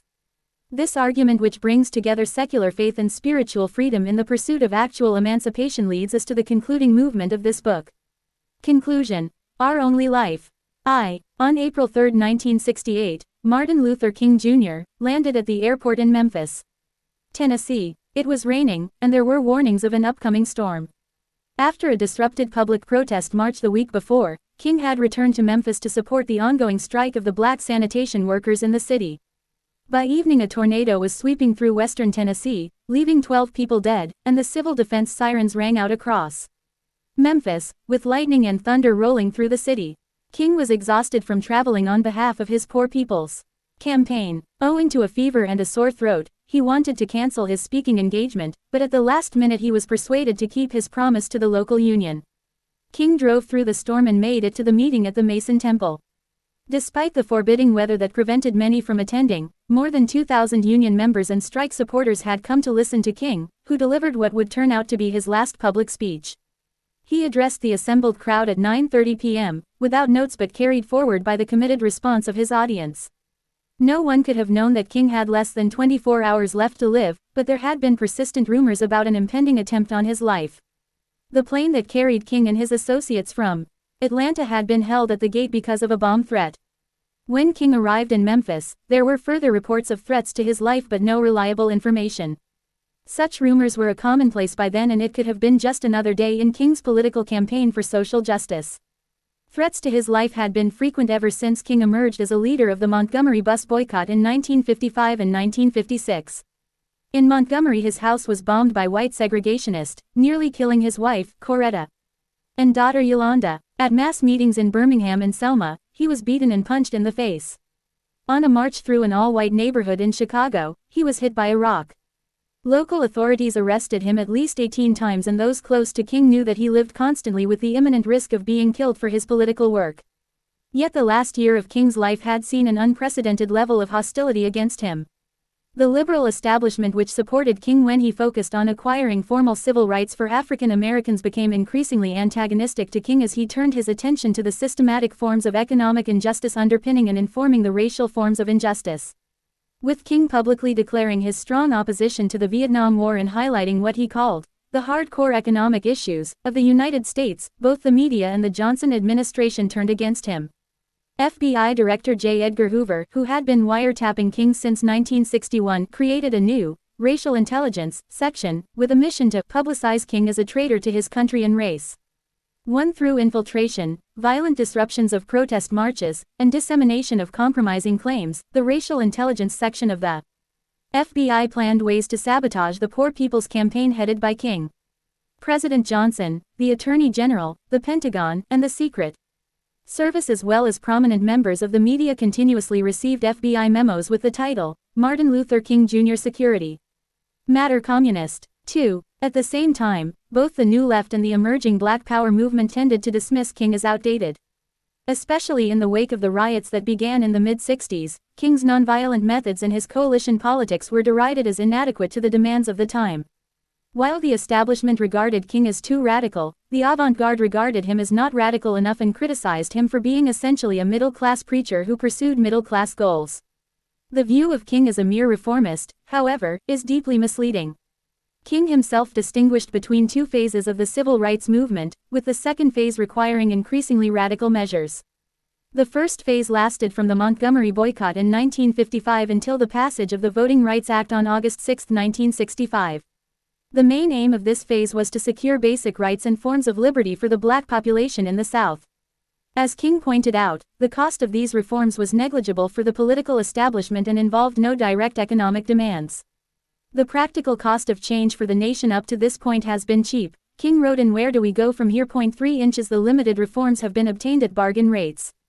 There are no expenses, and no taxes are required, for Negroes to share lunch counters, libraries, parks, hotels, and other facilities with whites. Moreover, even the more significant changes involved in voter registration required neither large monetary nor psychological sacrifice. Spectacular and turbulent events that dramatized the demand created an erroneous impression that a heavy burden was involved. 5. We can add, as Marxist historians have done, that there were structural and economic incentives for the political establishment to support desegregation in the South. The maintenance of dual labor markets, black and white, is economically irrational under capitalism, since it creates an artificial barrier to labor recruitment and prevents each unit from being treated as abstractly equivalent for the sake of efficiency. A simple but illuminating example, which I borrow from Adolph Reed Jr., is the economic wastefulness of having to maintain two different sets of toilets for blacks and whites respectively in the plants. 6. More generally, the violent instability of the segregationist South was itself inefficient and an obstacle that needed to be removed for capitalist enterprise to expand.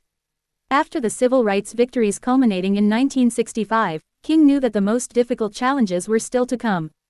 The real cost lies ahead. The stiffening of white resistance is a recognition of that fact, he wrote in Where Do We Go From Here? The discount education given Negroes will in the future have to be purchased at full price if quality education is to be realized. Jobs are harder and costlier to create than voting rolls. The eradication of slums housing millions is complex far beyond integrating buses and lunch counters. 7. These questions of substantial economic justice were for King at the center of the second phase of the civil rights movement. Following King, we can date the beginning of the second phase to August 11, 1965, only 5 days after Lyndon B. Johnson signed the Voting Rights Act into law. On August 11, riots broke out in the Watts neighborhood and spread rapidly through south-central Los Angeles.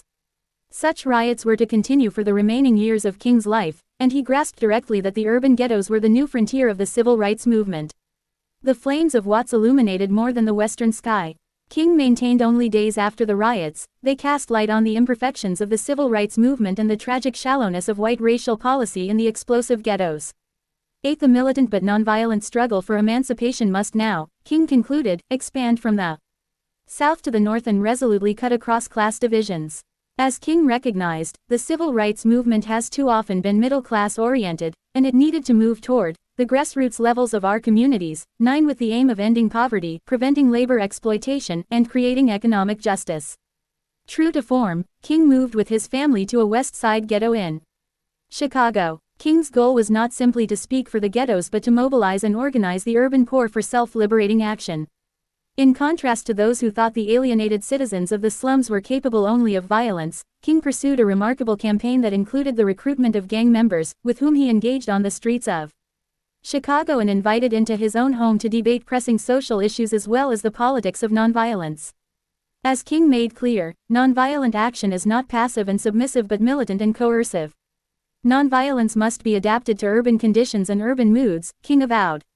We must fashion the new tactics which do not count on government goodwill, but instead serve to compel unwilling authorities to yield to the mandates of justice.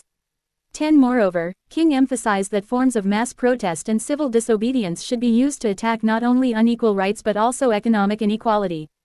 To this end, King argued that militant non-violence was not only morally but also pragmatically and politically superior to violent riots. To dislocate the functioning of a city without destroying it can be more effective than a riot because it can be longer lasting, costly to the larger society, but not wantonly destructive. 11. King rightly predicted that riots would only strengthen the right-wing demonization of the black population and facilitate repressive measures on the part of the governing authorities. By contrast, politically articulated forms of mass civil disobedience which highlight actual forms of racial and economic inequality exhibit moral authority in practice and are more difficult for the government to quell by superior force. 12. While King's organizing efforts were fraught with difficulties, he successfully mobilized a wide range of citizens in the ghettos, including gang members from the Vice Lords, the Roman Saints, and the Blackstone Rangers, in both the 1966 Mississippi Freedom March and open housing marches in Chicago that same summer. As Brandon M. Terry has shown in an important study, King's work in the ghettos was a form of practical and critical engagement with the contentions of the Black Power movement. 13. Like many of the representatives of Black Power, King regarded the crimes committed by rioters to be derivative crimes, the roots of which were social and economic injustice, what King called the crimes of white society. Yet King's conception of what needed to be done was profoundly different from the advocates of Black Power. While leaders of the Black Power movement laid claim to the riots as part of an emancipatory project, King pointed out that they had no actual control over the unfolding of the riots and therefore no actual authority with regard to the expressive meaning of the actions undertaken by the rioters. Only organized political action could lay claim to such authority. Moreover, King clearly saw any form of black nationalism or separatism as a dead end, since it ignored the issues of class and economic justice that cut across racial boundaries. There is no separate black road to power and fulfillment, King repeatedly emphasized. 14 Instead, he articulated the need for a cross-racial labor movement and engaged in depth with labor activists, while combating persistent forms of racism within labor unions themselves. King was thus led to launch the Poor People's Campaign, which he was in the midst of organizing when he was assassinated in Memphis in 1968. The Poor People's Campaign was supposed to be a genuine class movement, transcending racial and ethnic lines to include Native Americans and Hispanics, as well as the white working poor and the unemployed, who had been left behind by deindustrialization in the cities or by automation in the countryside. 15 This nonviolent army would engage in massive forms of civil disobedience in order to bring fundamental economic issues into focus. As part of this mobilization, King also began to collaborate with the National Welfare Rights Association, through which black women had organized militant protests. At the time of his death, King was planning a new march on Washington, D.C., which would lead to an occupation of the Capitol and display an interracial alliance of the poor. As he told a reporter in Memphis shortly before his assassination, "You could say we are engaged in the class struggle, yes." 16. King was well aware of the opposition he would meet from those in power, but it did not prevent him from radicalizing his public stance.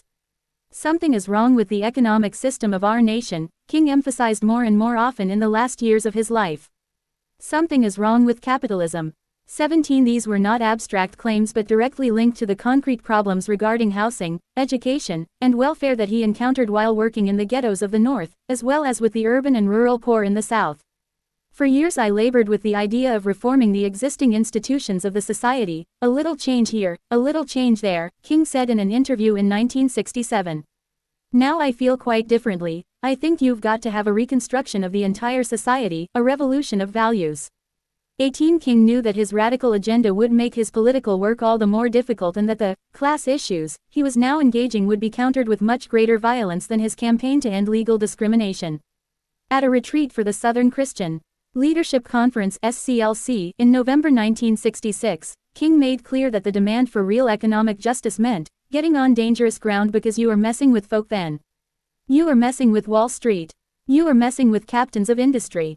19. The following year at the SCLC convention in August 1967, King emphasized that we've got to begin to ask questions about the whole society and to question the capitalistic economy. 20. King had studied Marx already in his early 20s, and throughout his life he expressed his appreciation of Marx's economic analysis of systemic injustice. We are called upon to help the discouraged beggars in life's marketplace, King reminded his audience at the convention, but one day we must come to see that an edifice which produces beggars needs restructuring. When you deal with this, you begin to ask the question, who owns the oil? You begin to ask the question, who owns the iron ore? 21. Thus, King's quest for freedom and his commitment to ending poverty led him to question capitalism. As he persistently argued, the problem of racism, the problem of economic exploitation, and the problem of war are all tied together. 22. Today King's radical legacy is largely forgotten. He is the most celebrated American political figure of the 20th century, but the celebration has come at the cost of domestication. Dead men make such convenient heroes, the black poet Carl Wendell Hines once wrote. They cannot rise to challenge the images we would fashion from their lives. And besides, it is easier to build monuments than to make a better world. 23 Since King's death, many monuments have been built in his honor. In Washington, D.C., the Capitol Rotunda holds a bust of King, the first black person to be given the honor, and the National Mall exhibits a massive sculpture of King looking out over the city. Perhaps most strikingly, Martin Luther King Jr. Day is the only federal holiday commemorating an individual American civilian. Apart from Columbus Day, it is the only holiday named after an individual at all. These forms of ritual celebration, however, do not ensure that we are keeping King's legacy alive. On the contrary, his legacy has increasingly been reduced to a message of peace and consensus, at the expense of what he actually said and fought to accomplish.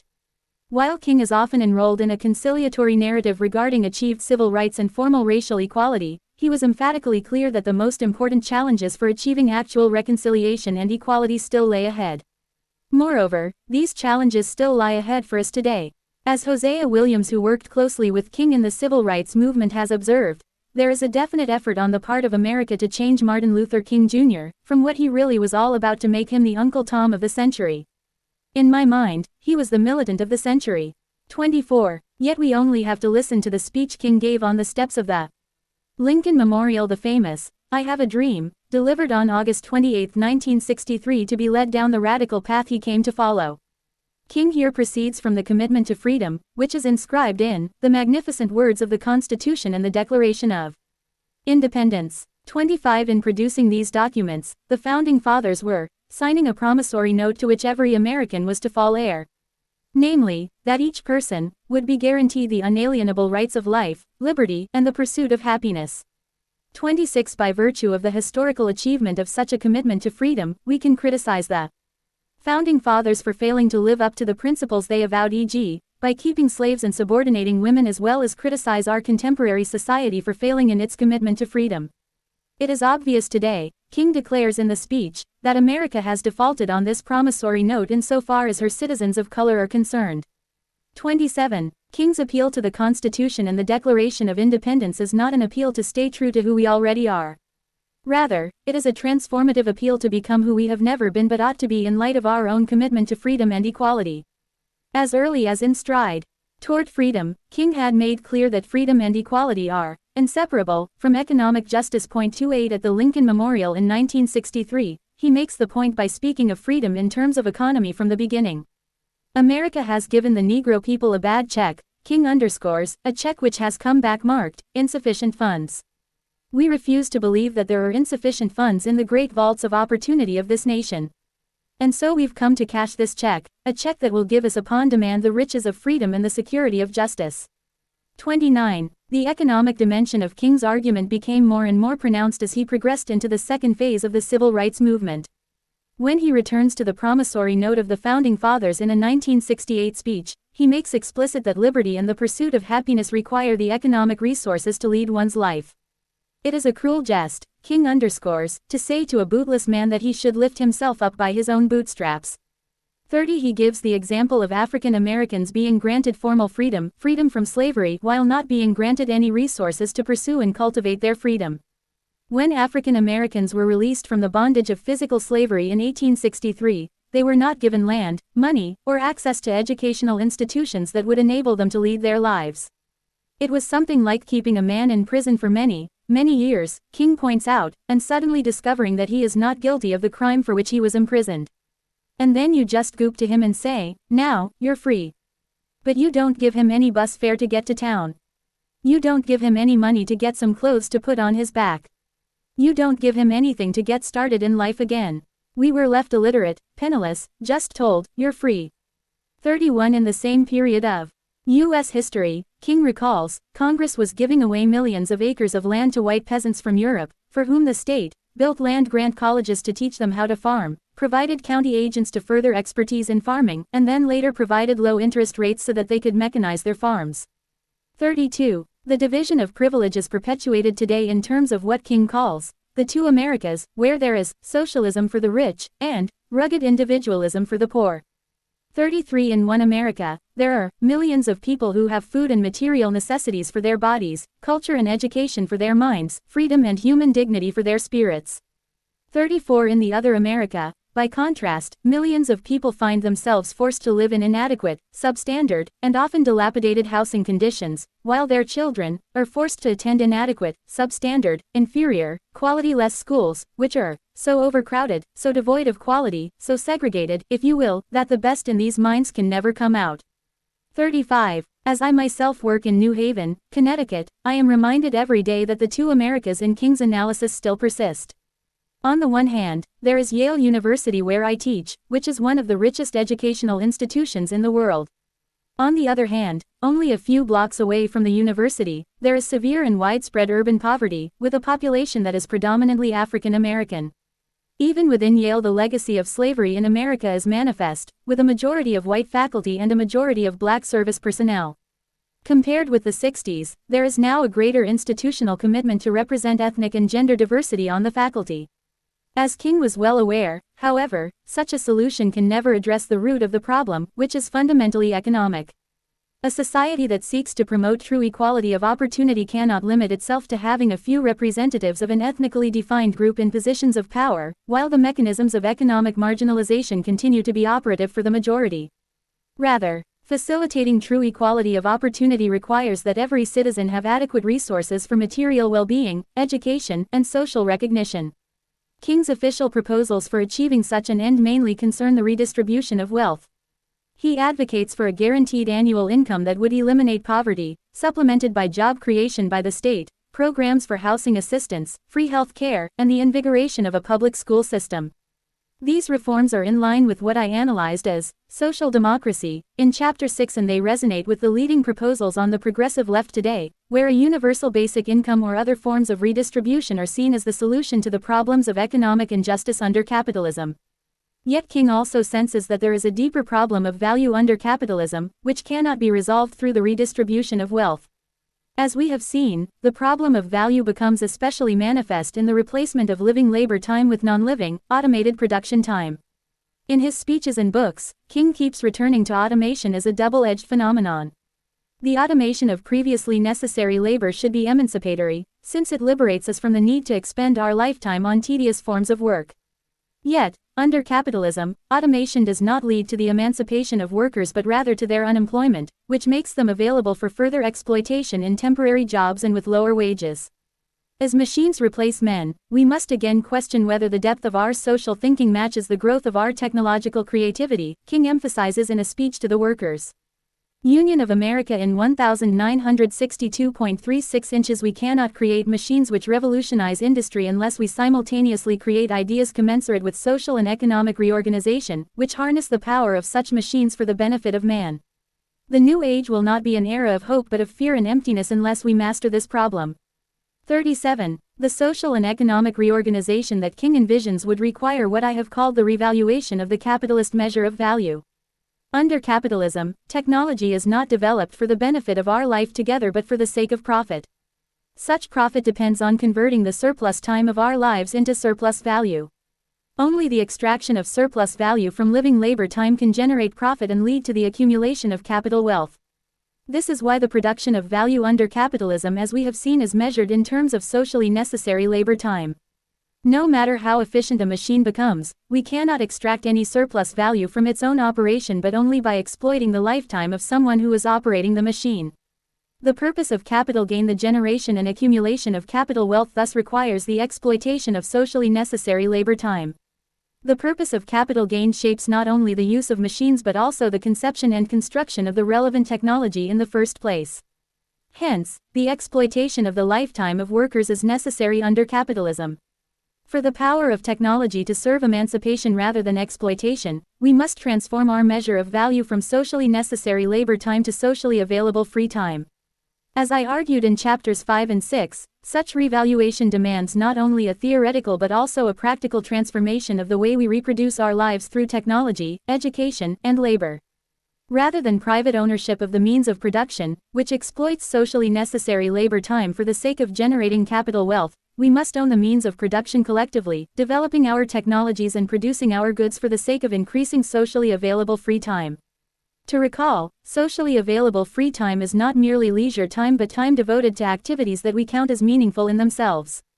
These activities can range from participation in forms of labor that we recognize as necessary for the common good, all the way to the pursuit of individual projects that challenge the given norms of what may be a meaningful activity. For socially available free time to be recognized as a value, we must develop democratic institutional forms of acknowledging one another as social individuals who are ends in ourselves. These institutional forms of democratic life must enable us both to discuss collectively what needs to be done in our community and to engage individually the question of what to do, what is worth doing with the socially available free time that is produced by the reduction of the socially necessary labor time. The problem with life under capitalism is not only that we are subjected to wage labor but also that we do not have adequate institutional forms for recognizing and cultivating the value of socially available free time. While the decrease of socially necessary labor time under capitalism leads to the problem of unemployment and the loss of a sense of purpose in existence, the increase of socially available free time under democratic socialism leads to the possibility of exploring our priorities and what matters to us, through different kinds of education, forms of work for the sake of the common good, shared projects, leisure activities, and individual pursuits. The reformation of capitalism through the redistribution of wealth can never achieve such a transformation of society, since the wealth to be distributed is produced by the social relations of capitalist exploitation and commodification. The more we restrict exploitation and commodification, the less wealth we have to distribute. This practical contradiction in any progressive attempt to redistribute wealth is unavoidable as long as we live under capitalism. If we are to understand the concrete challenges that will face all redistributive reforms, we need to recognize the practical contradiction and take it into account in pursuing our political strategies as well as in articulating our priorities. Let me recall, however, that the practical contradiction does not entail that redistributive reforms are meaningless and should be abandoned. As Rosa Luxemburg argued at the beginning of the 20th century, the daily struggle for reforms, for the amelioration of the condition of the workers within the framework of the existing social order, and for democratic institutions, 38 such reform work is absolutely indispensable. Yet, as Luxemburg went on to emphasize, reforms should be understood as means toward the end of a social revolution, 39 which requires the overcoming of wage labor. This is why I have argued that social democratic reforms, whether in terms of a universal basic income or a stronger welfare state, should not be conflated with a solution to the basic problem of value under capitalism. Rather, social democratic reforms should be explicitly conceived and developed as means toward the end of a fundamental transformation of our economic system in terms of democratic socialism, which requires revaluation rather than redistribution. In the last years of his life, King can be seen to be on his way toward such an insight. Rather than limit himself to advocating reforms, he repeatedly calls for a radical revolution of values, 40 which he links to a notion of democratic socialism. In Montgomery in 1955, King had already declared, "We must oppose all exploitation, we want no classes and castes, we want to set everybody free." 41 Moving into the 60s, King avows his commitment to forge episodic social protest into the hammer of social revolution. 42 He urges his followers not to think of our movement as one that seeks to integrate the Negro into the existing values of American society. 43 And he emphasizes with explicit reference to capitalism that we are not interested in being integrated into this value structure. 44. King does not explain at length what he means by a radical revolution of values, but he makes clear that it hinges on a shift from a thing-oriented society to a person-oriented society. 45 Which targets the purpose of profit in favor of recognizing one another as ends in ourselves. Moreover, there are indications that King's vision of social revolution was more radical than his official pronouncements made it seem. At a staff meeting for his Poor People's Campaign in January 1968, King asked for the tape recorder to be turned off before addressing his idea of democratic socialism. He talked about the fact that he didn't believe that capitalism as it was constructed could meet the needs of poor people, and that what we might need to look at was a kind of socialism, but a democratic form of socialism, we learn from an eyewitness report. "I can't say this publicly," King told the staff members, "and if you say I said it, I'm not gonna admit to it." 46. Only 3 months later King was shot dead in Memphis. Neither his notion of a radical revolution of values nor his vision of democratic socialism was ever elaborated. The task of such an elaboration is ours. To this end, I have provided a philosophical, economical, and political account of why the capitalist measure of social wealth is self-contradictory and calls for a revaluation of value. Furthermore, I have specified the 3 principles of democratic socialism: the measure of wealth in terms of socially available free time, collective ownership of the means of production, and the pursuit of labor from each according to her ability, to each according to her need. These principles express what the revaluation of value demands in practice. The principles of democratic socialism are not posited as an ideal that is external to the lives we led. Rather, the principles make explicit what is implicit in the commitment to equality and freedom through which we are already trying to justify our liberal democracy and our capitalist economy.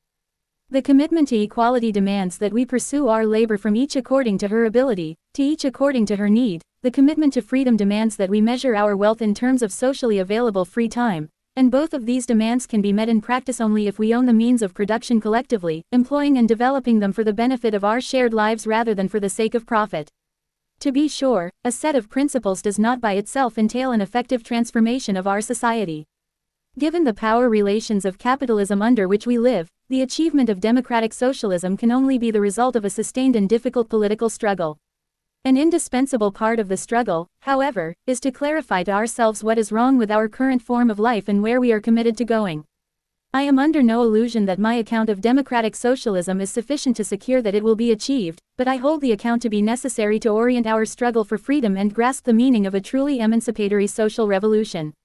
The probability of change is not a given fact of the world that can be observed from a neutral standpoint. The probability of change is itself something that is transformed by an account that discloses the possibility of change in a new light. For the same reason, I do not regard my philosophical account as external to the struggle for social revolution but as itself being part of such revolution.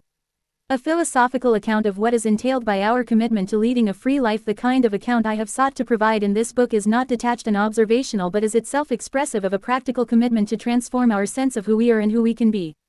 Indeed, there can be no detached standpoint from which we merely observe ourselves or the world. All activities are practical, including the activity of observation, and like all practical activities, philosophy cannot leave the world unchanged but necessarily transforms the terrain it explores. Marx's famous claim, "The philosophers have only interpreted the world, in various ways, the point, however, is to change it," 47 is therefore misleading. Strictly speaking, any interpretation of the world already changes the world, if only by recognizing or misrecognizing where we find ourselves and who we are trying to be. Many philosophers have certainly taken themselves to be merely interpreting the world, but in doing so they were mistaken. The point is that philosophy changes the world. The question, then, is not if philosophy changes the world, but how it changes the world. As Marx makes clear in one of his most important declarations of intent, the public letter to his friend Arnold Ruge, we do not attempt dogmatically to prefigure the future, but want to find the new world only through criticism of the old. 48 Such a critique proceeds by taking any form of theoretical and practical consciousness and developing from the unique forms of existing reality the true reality as its norm and final end. 49 The true reality in question is not an abstract ideal but derives from the historical achievement of our commitment to freedom and equality, which is why Marx maintains that we develop new principles to the world out of its own principles. 50 This critical practice undertakes what Marx calls the reform of consciousness, which consists in enabling the world to clarify its consciousness, in waking it from its dream about itself. 51 The task is to show the world what it is fighting for, by pursuing the work of our time to clarify to itself critical philosophy the meaning of its own struggle and its own desires. 52. The two forms of consciousness that Marx identifies as the main subjects of critique are religious and political. Our religious and political self-understanding are the main subjects of critique for Marx as they are for me in the chapters of this life, since religion and politics are the dominant forms in which we express our understanding of what we struggle for, what we are dreaming of, and what we desire. To transform our understanding of our struggles, our dreams, and our desires, we must therefore transform the practice of religion and politics. As Marx explains in the letter to Ruge, our whole aim can consist only in bringing religious and political questions into self-conscious human form. Our motto must therefore be reform of consciousness, not through dogmas, but through analyzing the mystical consciousness, which is unclear to itself, whether it appears in religious or political form. Then it will be shown that the world has long been dreaming of something that it actually can make its own, if only it becomes conscious of it. It will be shown that it is not a matter of drawing a great dividing line between past and future, but of carrying out the thoughts of the past. And finally, it will be shown that mankind begins no new work, but consciously accomplishes its old work. 53. This is Marx's version of King's I Have a Dream. The commitment to freedom and equality is a promise that was made in the past but never fulfilled, a dream bequeathed to us by previous generations who were not able to make it a reality, a work that was begun but remains to be done and that we have to carry out as we turn toward the future. As Marx emphasizes, the key to waking up, the key to making the dream an actual reality is the form of self-consciousness, the recognition that it is our dream and that we have to make it our own through our practical activity. Making the dream come true is a matter of our work because it is a secular dream of freedom, the liberation of finite life, rather than a religious dream of salvation, the liberation from finite life. The lives we lead, the form of society we sustain, will always depend on us and on what we do with our time. 2. The difference between the secular and the religious may seem to be a decisive difference between Marx and King. In his Christian writings, King himself draws a sharp line between his own religious faith and Marx's secular commitments. While King expresses sympathy with Marx's passion for economic justice, he believes that Marx is a material determinist who denies the spiritual aspects of life. Moreover, from his religious standpoint, King takes issue with what he calls the grand illusion that man, unaided by any divine power, can save himself and usher in a new society. 54. In contrast, King affirms his Christian faith that, at the heart of reality is a loving Father who works through history for the salvation of his children. Man cannot save himself, for man is not the measure of all things and humanity is not God. Bound by the chains of his own sin and finiteness, man needs a Savior. 55. As we shall see, however, such a notion of God plays no role in King's political speeches. His religious sermons avow the existence of a wise and loving God, who ensures that this universe is not a tragic expression of meaningless chaos but a marvelous display of orderly cosmos. 56. And will lead us, through death's dark night, into the bright daybreak of eternal life. 57. Yet there are no such invocations of supernatural agency and otherworldly redemption when King addresses the struggle for emancipation and the possibility of social change. On the contrary, I will show that the apparently religious rhetoric of King's political speeches is better understood in terms of secular faith. What matters is that we can overcome our alienation and be emancipated in this life. By the same token, we will see in practice how our spiritual freedom is inseparable from our dependence on material conditions and a fragile form of social recognition. Our finitude is not a chain from which we need to be released by an eternal Savior but the condition of possibility for our freedom and our care for one another. My secular reading of King draws on the insights of a philosopher whose work we first encountered in Chapter 5. In addition, he is the philosopher whom both Marx and King acknowledged as their most important influence, Georg Wilhelm Friedrich Hegel. In an interview during the bus boycott in 1956, King told the Montgomery Advertiser that Hegel was his favorite philosopher. 58. And references to Hegel recur throughout his work. Already as an undergraduate at Crozer Theological Seminary, King had read Hegel, and while pursuing his doctorate at Boston University he studied Hegel's phenomenology of spirit as well as his philosophy of history and philosophy of right. Indeed, the philosophical discussion group that King hosted in his Boston apartment was called the Dialectical Society, named after the dialectical method of philosophy that Hegel articulated and that Marx sought to develop in his own way. From the beginning to the end of his work, Hegel is concerned with grasping the conditions of our freedom as social individuals. Hegel lived in Europe during a historical period, 1770–1831, characterized by great political revolutions and profound transformations in the understanding of what it means to be free, stretching from the American Revolution in the 1770s to the beginnings of the Industrial Revolution and economic globalization in the first decades of the 1800s. For Hegel, the two most important events were the publication of Immanuel Kant's revolutionary philosophical trilogy Critique of Pure Reason, Critique of Practical Reason, Critique of Judgment, and the French Revolution that began in 1789. Both of these events disclose the stakes of a modern, secular conception of freedom that Hegel pursued throughout his philosophical trajectory. 59. Kant's revolutionary move is to argue that the question of authority cannot be settled by appeals to religion, tradition, or the given laws of the state. For a given law to be binding, we must hold ourselves to be bound by it. A given law cannot have authority automatically, and by itself it must be taken as authoritative by us to have authority over us. For the same reason, a given law can lose its hold over us or be called into question by us, which was dramatically demonstrated by the French Revolution and more generally by the transition from monarchy to democracy. Such dramatic transformations illuminate that we are always acting under the idea of freedom, as Kant famously puts it. As practical agents we have always been free implicitly, but the Enlightenment commitment to freedom, which Kant memorably describes as our emergence from self-imposed immaturity, 60, makes our freedom explicit. In articulating the philosophical ground for our freedom, Kant is not trying to prove from a third-person standpoint that we have free will. Rather, he is trying to show us that we necessarily understand ourselves to be free from our first-person standpoint. Our freedom cannot be refuted by theoretical doubt, since it is presupposed by the first-person standpoint of anyone who is engaged in the practical activity of leading her life. 61 Being free is not a matter of being unconstrained but of being confronted with the question of what you ought to do and what you ought to believe. From your first-person standpoint, such a question is always at work, if only implicitly. In doing anything and you are always doing something, you are engaged in the process of responding to the question of what you ought to do and what you ought to believe. If there were no such question involved, if it were immediately given what to do, without any possible hesitation, deliberation, or alteration on your part, you could not understand yourself as an agent, since there would be nothing for you to do, it would all be automatic. Our freedom is therefore inseparable from our self-consciousness as actors in the world. Our self-consciousness does not have to be explicit but is inherent in everything we do as practical agents.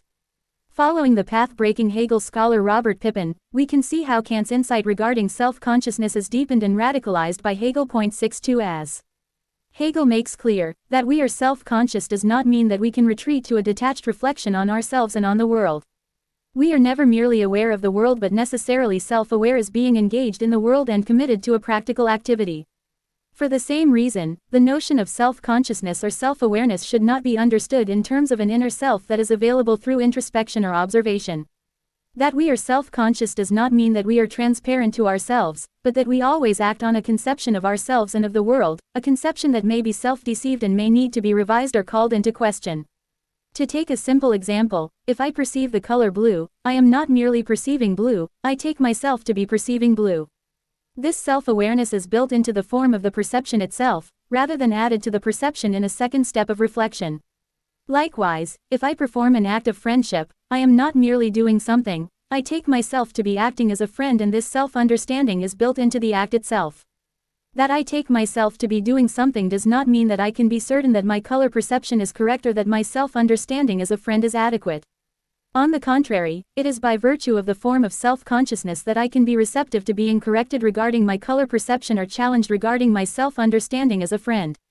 If my perception of blue was immediate, if no form of self-consciousness was involved in the act of perception, it would be inconceivable to me that my perception could be mistaken, since I would not understand that any activity of my own was involved in the perception. Likewise, if my act of friendship was immediate, if no form of self-consciousness was involved in my being a friend, it would be inconceivable to me that my act could fail to be an act of friendship, since I would not understand that I am answerable for what I do. The form of self-consciousness is therefore the condition for being beholden to others, as well as for the possibility of self-correction and self-transformation. It is because I take myself to be perceiving blue that I can hold myself open to being mistaken about the color of what I perceive, and it is because I take myself to be a friend that I can hold myself open to being mistaken about what the friendship requires. Who I am, then, depends on what I actually do, as well as on how my actions and perceptions are recognized by others.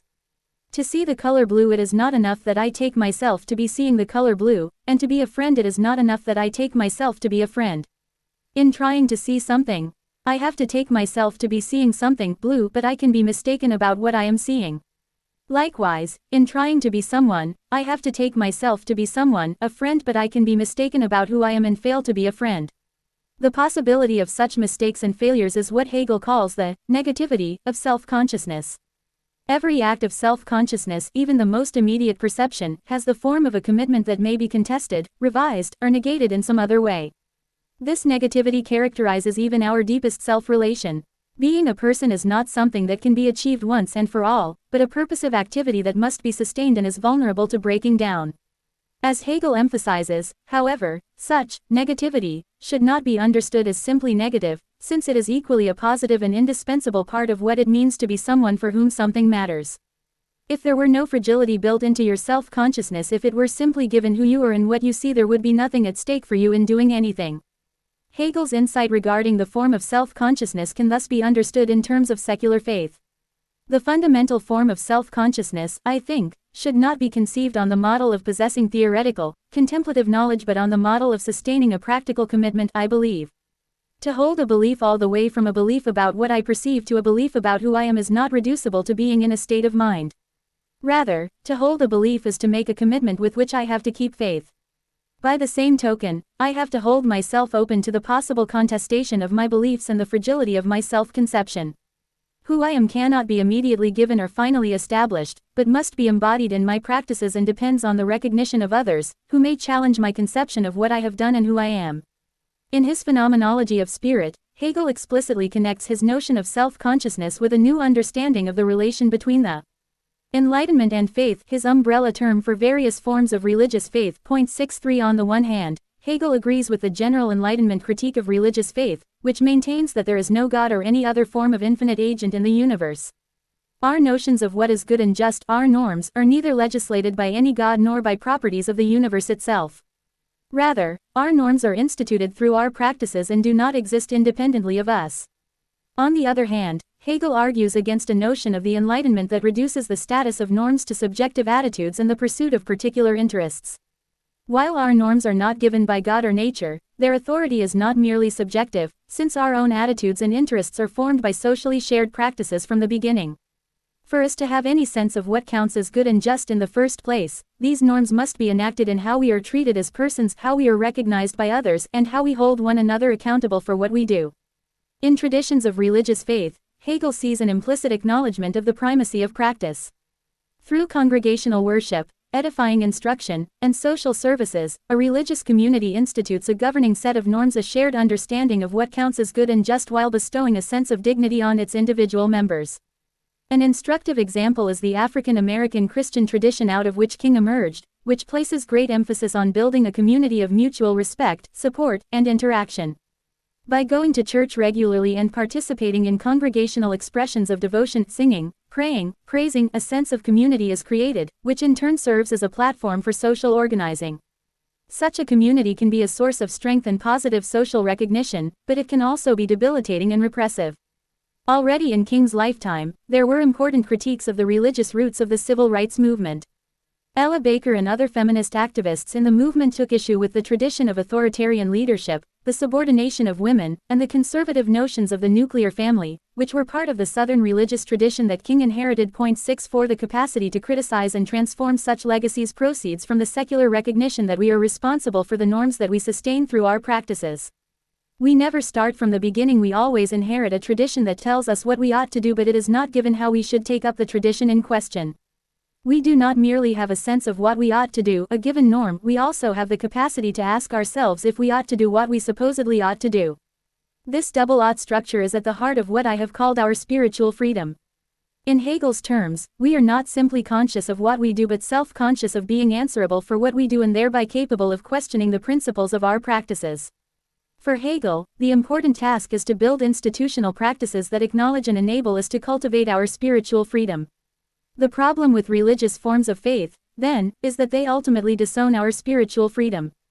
In order to engage the question of who we should be and what we should do, we must recognize that we ourselves produce the communal norms that we seek to defend, critique, or transform.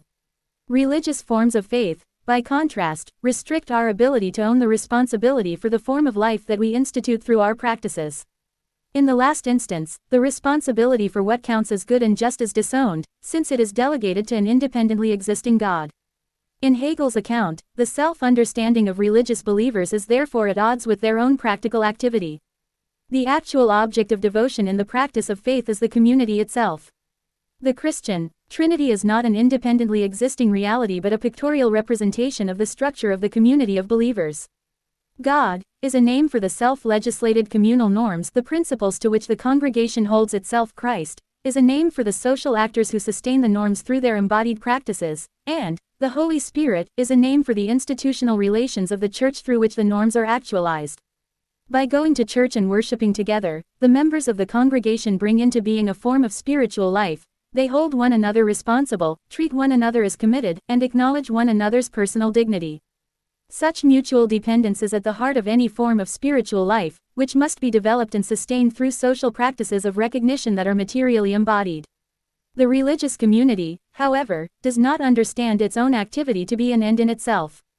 Rather, the individual members take the religious community to be a means for the end of serving an independently existing God and earning a salvation that transcends the fragility of the shared congregational life. The object of religious faith, whether God or any other form of infinite being, is ultimately regarded as separable from the practice of faith, since it does not depend on any form of finite life. In contrast, Hegel's understanding of faith is secular in my sense of the term. He seeks to make us recognize that the object of our faith is inseparable from the practice of faith. The end to which we are devoted is our life together, our only life, and not any other worldly beyond. We can thus understand why Hegel gives such importance to the Christian notion of the incarnation. The conclusion to the phenomenology of spirit hinges on the difference between Hegel's philosophical concept of the incarnation and what he describes as the religious understanding. 65. Through the incarnation, the object of faith, God, is recognized as materially embodied and fragile. Yet, from a religious standpoint, the incarnation of God in mortal life is a secondary historical event.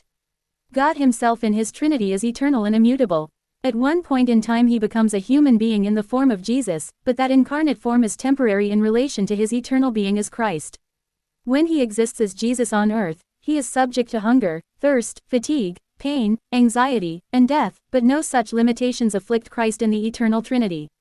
For Hegel, by contrast, fragile material embodiment is an originary and necessary condition for any form of spiritual life. What the incarnation means is not that God becomes man at a moment in historical time, but that every form of spiritual life must be born and is subject to death. The life-defining norms to which we hold ourselves, God, can exist only by being embodied in our practices as individual social actors. Christ, who can live on and be recognized for who we are only through the institutional relations that we share, the Holy Spirit. The tripartite structure is the key to Hegel's secular reading of the birth, death, and resurrection of Jesus. What Hegel calls Spirit, Geist, is not something separate from its material conditions but comes into being as a form of life that can die. A spiritual life is never eternal and can live on only through the social practices that sustain it. For the same reason, resurrection is not an event of salvation, but the form in which we live on as individuals through the spiritual life that we share. The religious understanding of Jesus pictures the resurrection as a historical event that leads to the overcoming of finitude and the salvation of eternal life. For Hegel, on the contrary, the only form of resurrection is the way an individual is recognized and commemorated by a community. A community can enable an individual to live on in memory, but the community itself is fragile and depends on the commitments we maintain. Accordingly, Hegel argues that the defining feature of spiritual life is the burial of the dead. By commemorating an individual through the act of burial, we recognize in practice that material and spiritual life are inseparable but distinguishable. On the one hand, the act of burial acknowledges that the spiritual life of a person is absolutely lost with the loss of her material life. The one who was leading her life is irredeemably gone, and that is why we mourn. To understand that she is dead, that she no longer exists for herself, is to understand that spiritual life is inseparable from material life. On the other hand, the act of burial acknowledges that the spiritual life of a person is distinguishable from her material life. As Hegel puts it, to commemorate someone through the act of burial is to express a commitment that the individual's ultimate being shall not belong solely to nature. 66. Even though the particular material elements, 67, of the deceased body are disintegrating, we can still remember and honor the dead person as the unique individual she was. We do not merely acquiesce to death as a natural event, but maintain our spiritual fidelity to the dead person. Rather than simply register that she is dead, we affirm that she ought to live on in our memory and that we ought to suffer the pain of mourning her death.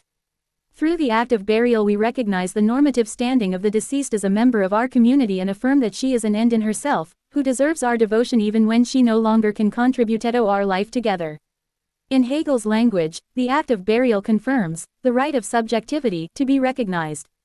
In burying the dead, we acknowledge that our society is not an independent whole but composed of singular social individuals, whose lives are irreplaceable and unrepeatable.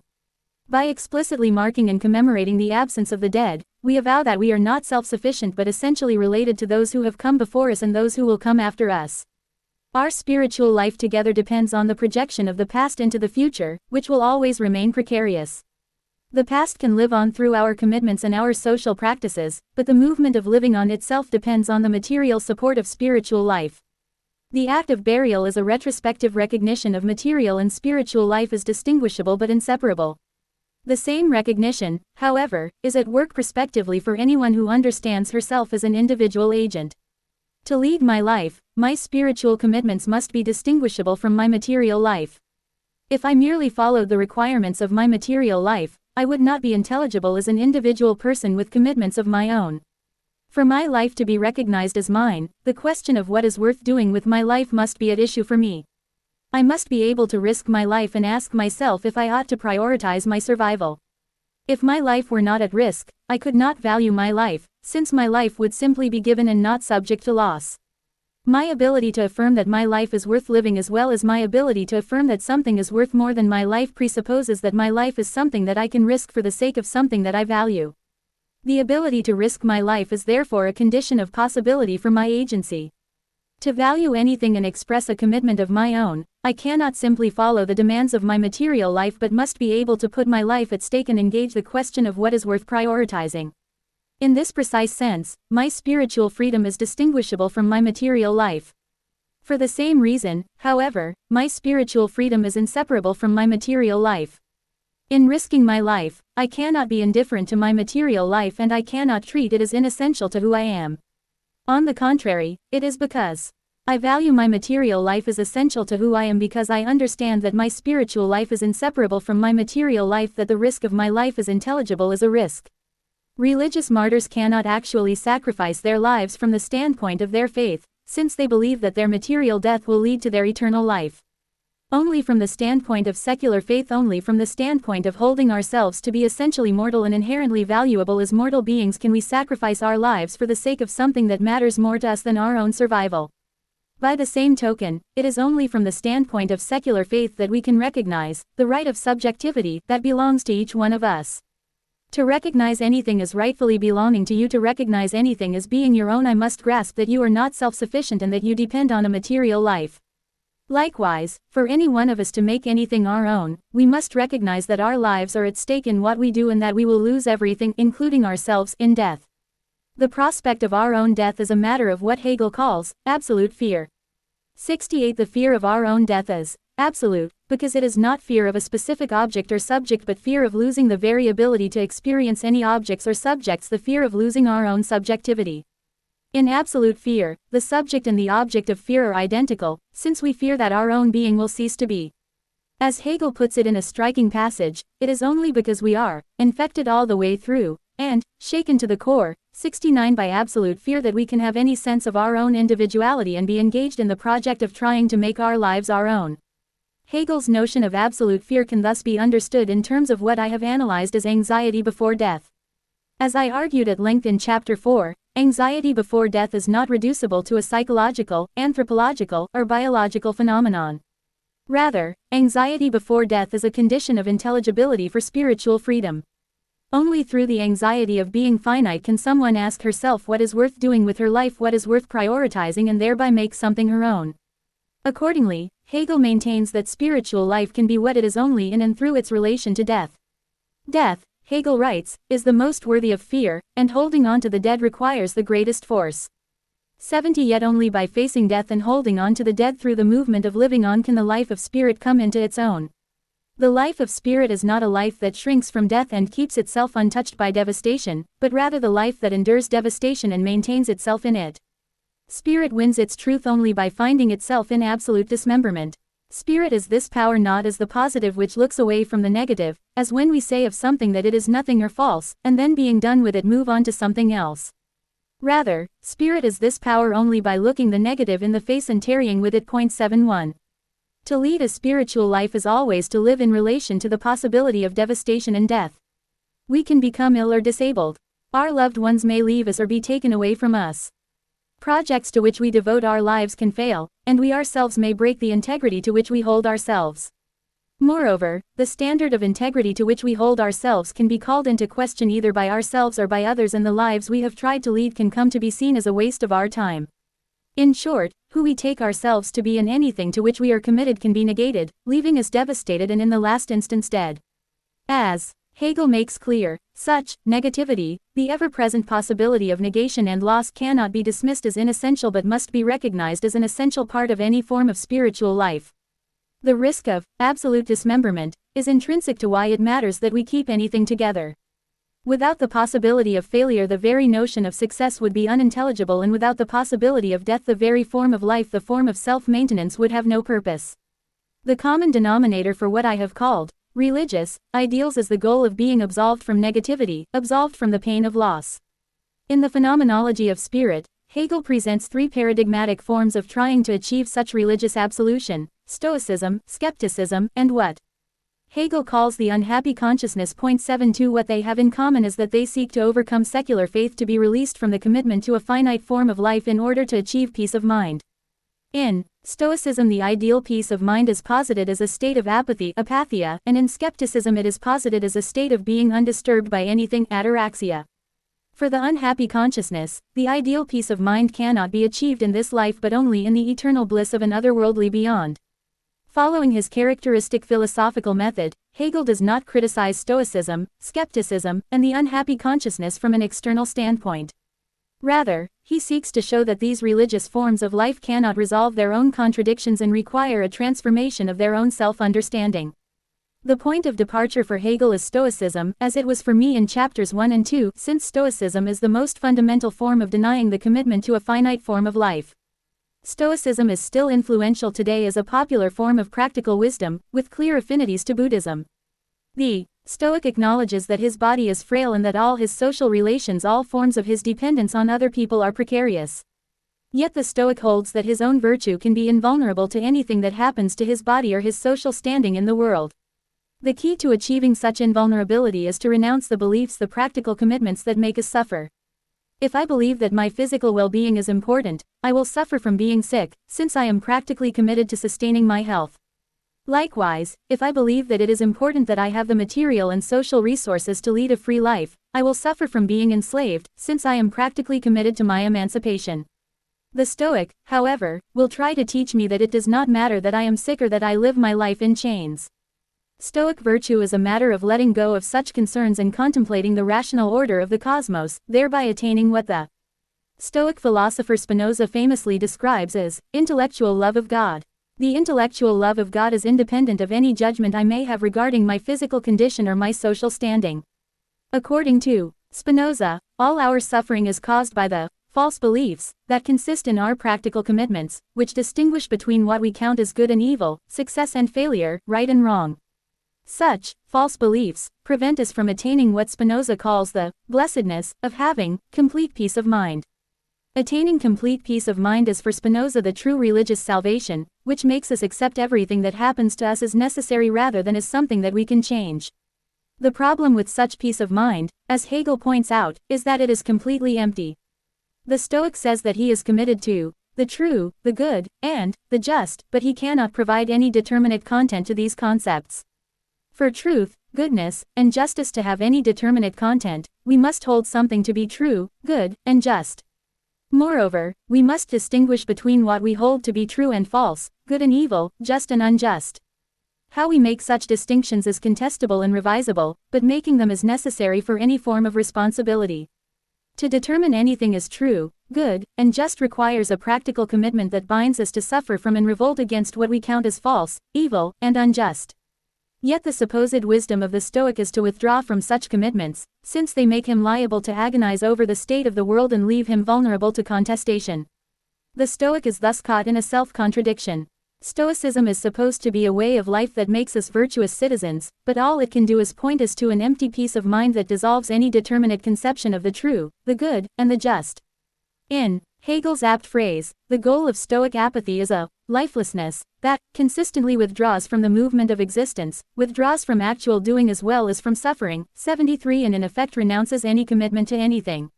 The truth of Stoicism is therefore skepticism, in the sense that skepticism makes explicit the denial of all forms of commitment, which is merely implicit in Stoicism.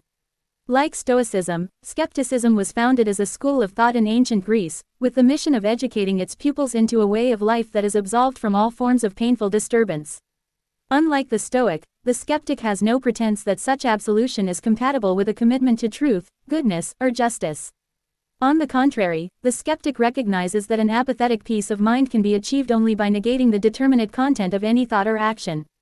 To this end, the skeptic learns a method of negating the validity of any belief that anyone may hold, including any belief regarding truth, goodness, or justice, with the aim of being released from all forms of practical commitments and attaining the peace of mind he calls ataraxia.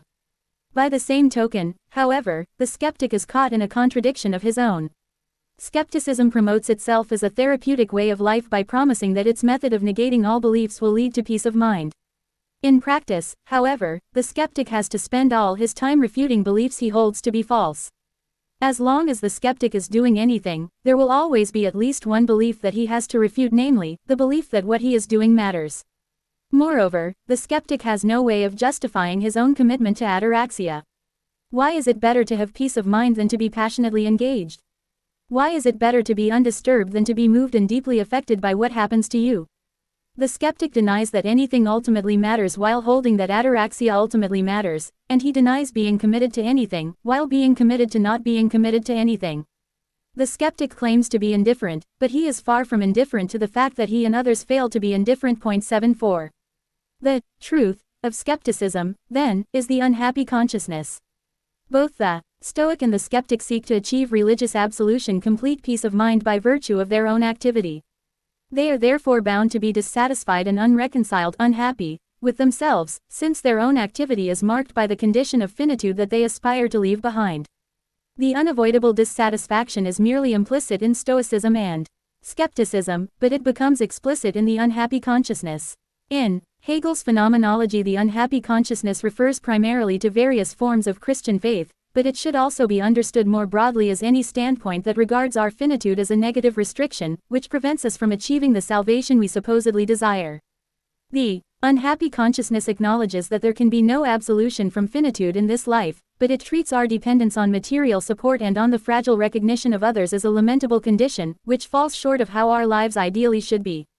This is the standpoint that Hegel seeks to overcome and help us leave behind. The aim of Hegel's phenomenology can thus be seen as a secular reconciliation with our finitude, in the sense of grasping that our finitude is not a limitation that blocks us from attaining the absolute. Rather, grasping finitude as the condition of intelligibility for any form of spiritual life is what Hegel calls the absolute knowing of absolute spirit. Hegel's use of these terms has led to centuries of misunderstanding, whereby Hegel is read as promoting some form of theology of a cosmic spirit or absolute God who actualizes himself in human history. Nothing could be further from the truth. The absolute knowing of absolute spirit is not the act of a divine mind, but our philosophical grasp of the conditions of spiritual life. This philosophical grasp makes clear that there can be no life without death, no spirit without matter, no success without failure. Such finitude is absolute, in the sense that it does not fall short of an eternal life, but is the condition of possibility for any form of life. We can thus grasp the full stakes of Hegel's secular reading of the Incarnation and my secular reading of the Crucifixion in Chapter 3. For the unhappy consciousness of Christian faith, we suffer from a lack of eternal life and need to be redeemed from our finitude. The birth and death of Jesus are supposed to accomplish such redemption. Through a movement that the Bible calls kenosis, God descends into the mortal body of Jesus. God thereby becomes susceptible to suffering and death, culminating in the excruciating crucifixion of Jesus. The crucifixion is the lowest point in the descending movement of kenosis, but in the end God does not succumb to its gravity. On the contrary, from a religious perspective, the resurrection of Jesus and his ascent to heaven paves the way for salvation by showing that even the most painful form of devastation and death can be transcended. In Luther's German translation of the Bible, which was important for Hegel, kenosis is translated by the term Entäußerung, which designates the activity of God emptying himself into the world at the moment of creation and into the body of Jesus at the moment of the Incarnation. By becoming mortal, God empties himself of his divine attributes, he renounces omnipotence, omnipresence, and omniscience. Luther's translation makes it possible to hear this act of self-emptying as an expression of devotion, as if God gave himself over to the world wholeheartedly, avowing his belonging to mortal life without reserve. Yet, from the standpoint of Christian faith and the unhappy consciousness, we cannot be devoted wholeheartedly to this life. The descent of God into a mortal body is merely an intermediary step that is followed by the ascent to heaven. The mortal body of Jesus, subject to need, dissolution, and irrevocable death, is ultimately separated from the glorious body of resurrection that is immortal. As Luther puts it, the historical Jesus who lived on earth is really dead as a man, but as the divinity of Christ, he has remained always alive, for life could and cannot die. 75. In the same way, the unhappy consciousness separates the notion of its own salvation from the fate of the mortal body to which it is bound on earth. Our mortality is conceived as a descent, a fall, from which we need to be saved by an ascent to eternal life. For Hegel, on the contrary, the mortality of Jesus should lead us to recognize fragile material embodiment as inseparable from any form of spiritual life. Spiritual life does not descend or fall into finitude. Rather, spiritual life is from the beginning subject to and the subject of a finite form of life. We can see how Hegel makes this point by converting Luther's religious conception of Entäußerung as divine love into a secular notion of spiritual commitment.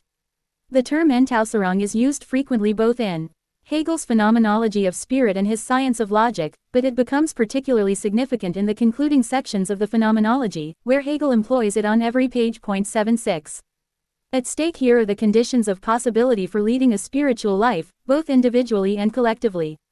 Leading a spiritual life requires a conception of who we ought to be as individuals and as a community, what Hegel calls an idea of who we are.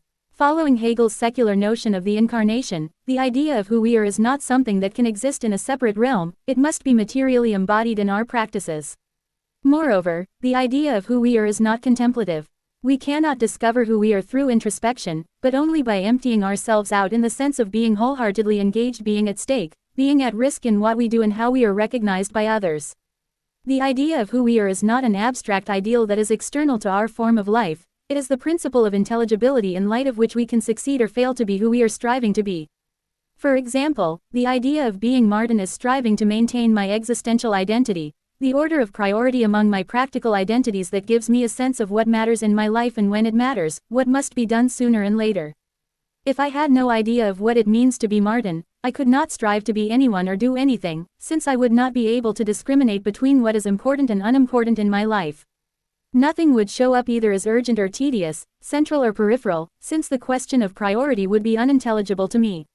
Likewise, the idea of the United States of America is striving to hold ourselves to the principles with which we identify as citizens. If we had no idea of the United States of America, we could not strive to be Americans or do anything that we take to be American. No form of legislation or political practice could show up as consistent or inconsistent with our commitment to the United States of America, since we would have no idea of who we are supposed to be. The idea of a form of life is therefore the condition of intelligibility for both any form of fidelity and any form of betrayal. It is because I have an idea of what it means to be Martin that I can betray myself as a person, and it is because we have an idea of the United States of America that we can betray ourselves as a nation. Being Martin is not something that happens automatically, I have to strive to be Martin and I can fail to be who I take myself to be. Likewise, being the United States of America does not happen automatically, we have to strive to be the United States of America and we can fail to be who we take ourselves to be. Moreover, striving to be Martin is not a task that can be completed and striving to be the United States of America is not a mission that can be accomplished. Rather, striving to be Martin is intrinsic to being Martin, just as striving to be the United States of America is intrinsic to being the United States of America. For the same reason, the idea of who we ought to be is itself something that can be challenged and transformed. Because any idea whether of an individual or a collective must be embodied in practice, the idea of who we ought to be can always be taken up in a different way, called into question, and be the subject of a revolution. This is the radical implication of Hegel's notion of Entäußerung. There is not first an inner idea that is then subjected to an external fate in the world, and there is not first an inner self that is then dependent on the recognition of others. Rather, any idea and any sense of self must from the beginning be externalized in the material practices they sustain. We cannot even try to be anyone or do anything without putting ourselves at stake, pouring ourselves forth, emptying ourselves out in the activities to which we are committed and which may demand a profound transformation of who we take ourselves to be. This finitude is both the promise and the peril of spiritual life. We can thus clarify the stakes of a secular reconciliation with finitude and draw together the threads of this life.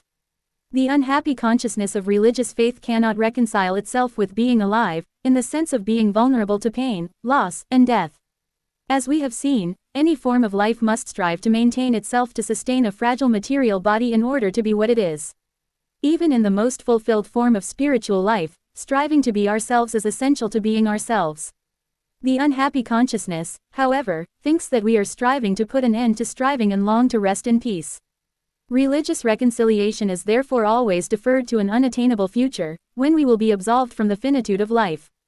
A secular reconciliation, by contrast, recognizes that there is nothing degrading about being alive, as Hegel puts it in a poignant phrase. 77. Being vulnerable to pain, loss, and death is not a fallen condition but inseparable from being someone for whom something can matter. The point is not that we should embrace pain, loss, and death. The idea of such an embrace is just another version of the religious ideal of being absolved from vulnerability. If we embraced pain we would not suffer, if we embraced loss we would not mourn, and if we embraced death we would not be anxious about our lives. Far from advocating such invulnerability, a secular reconciliation with finitude acknowledges that we must be vulnerable, we must be marked by the suffering of pain, the mourning of loss, the anxiety before death in order to lead our lives and care about one another.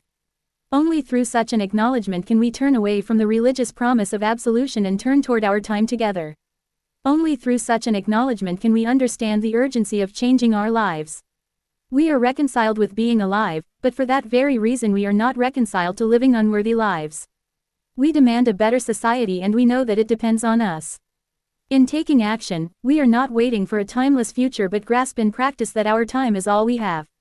3. We are now ready to return to Memphis in 1968. On February 12, the birthday of Abraham Lincoln, nearly 1,300 black sanitation workers in Memphis went on strike. Their labor conditions were intolerable and symptomatic of the economic forms of exploitation that plagued the black community even after the legal victories of the civil rights movement. Despite working full-time, the sanitation workers lived in poverty and did not earn enough to provide for their families. They had no insurance and regularly suffered severe injuries in the physically demanding work of handling garbage tubs and packer trucks. They worked all day in filth, but the city of Memphis did not provide them with gloves, uniforms, or even a place to shower. The equipment at their disposal was outdated, but the city refused to spend money on updating it. Moreover, the sanitation workers were not allowed to form a union and the black employees were addressed as boys by their white bosses, with clear echoes of the Epic of Slavery. 78. The precariousness of the labor situation had been highlighted on February 1, when two black workers, Ecole Cole and Robert Walker, were crushed to death in a packer truck, owing to a defective mechanism that the city had neglected to replace. Less than 2 weeks later the strike began, with the sanitation workers demanding union rights and improved labor conditions. They were met with fierce resistance from the white mayor and the city council. The police attacked the strikers and their supporters with mace, while their demands for basic rights were vilified by the media. Yet the black community of Memphis came together in support of the sanitation workers. There were nightly meetings in the churches to organize and mobilize the community in daily actions. Ministers joined workers, students, housewives, and other citizens in picket lines, protest marches, and a boycott of downtown stores. As the movement grew, leading national union organizers such as William Lucy, Jesse Epps, and Joe Paisley were sent to Memphis to help the strikers. The city officials responded by stepping up police intimidation, threats of violence, and sanctions. Memphis was on the verge of a major confrontation between workers and the owners of capital. At this time, King was traveling across the country to gather support for his Poor People's Campaign. His radical initiative was being met in many areas by large-scale resistance and skepticism, even among those it was meant to emancipate. King was deeply discouraged and his own staff members questioned his vision of building a genuine class movement proceeding from the poorest members of the population.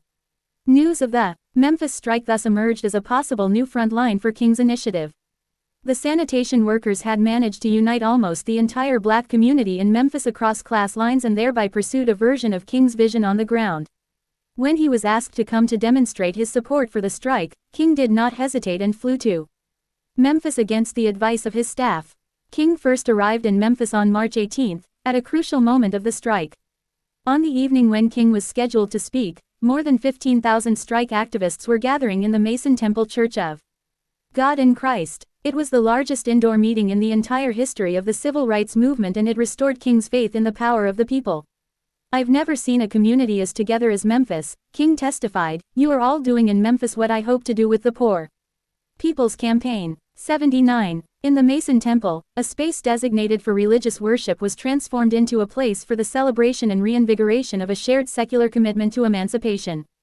The congregation sang old hymns that had been converted into anthems for the labor movement in the 1930s and 1940s, as well as for the civil rights movement in the 1960s.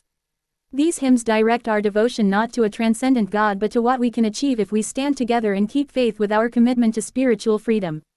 On March 18, the congregation sang, "We Shall Not Be Moved," followed by, "I Woke Up This Morning with My Mind Stayed On Freedom," and then the most famous of the hymns, "We Shall Overcome."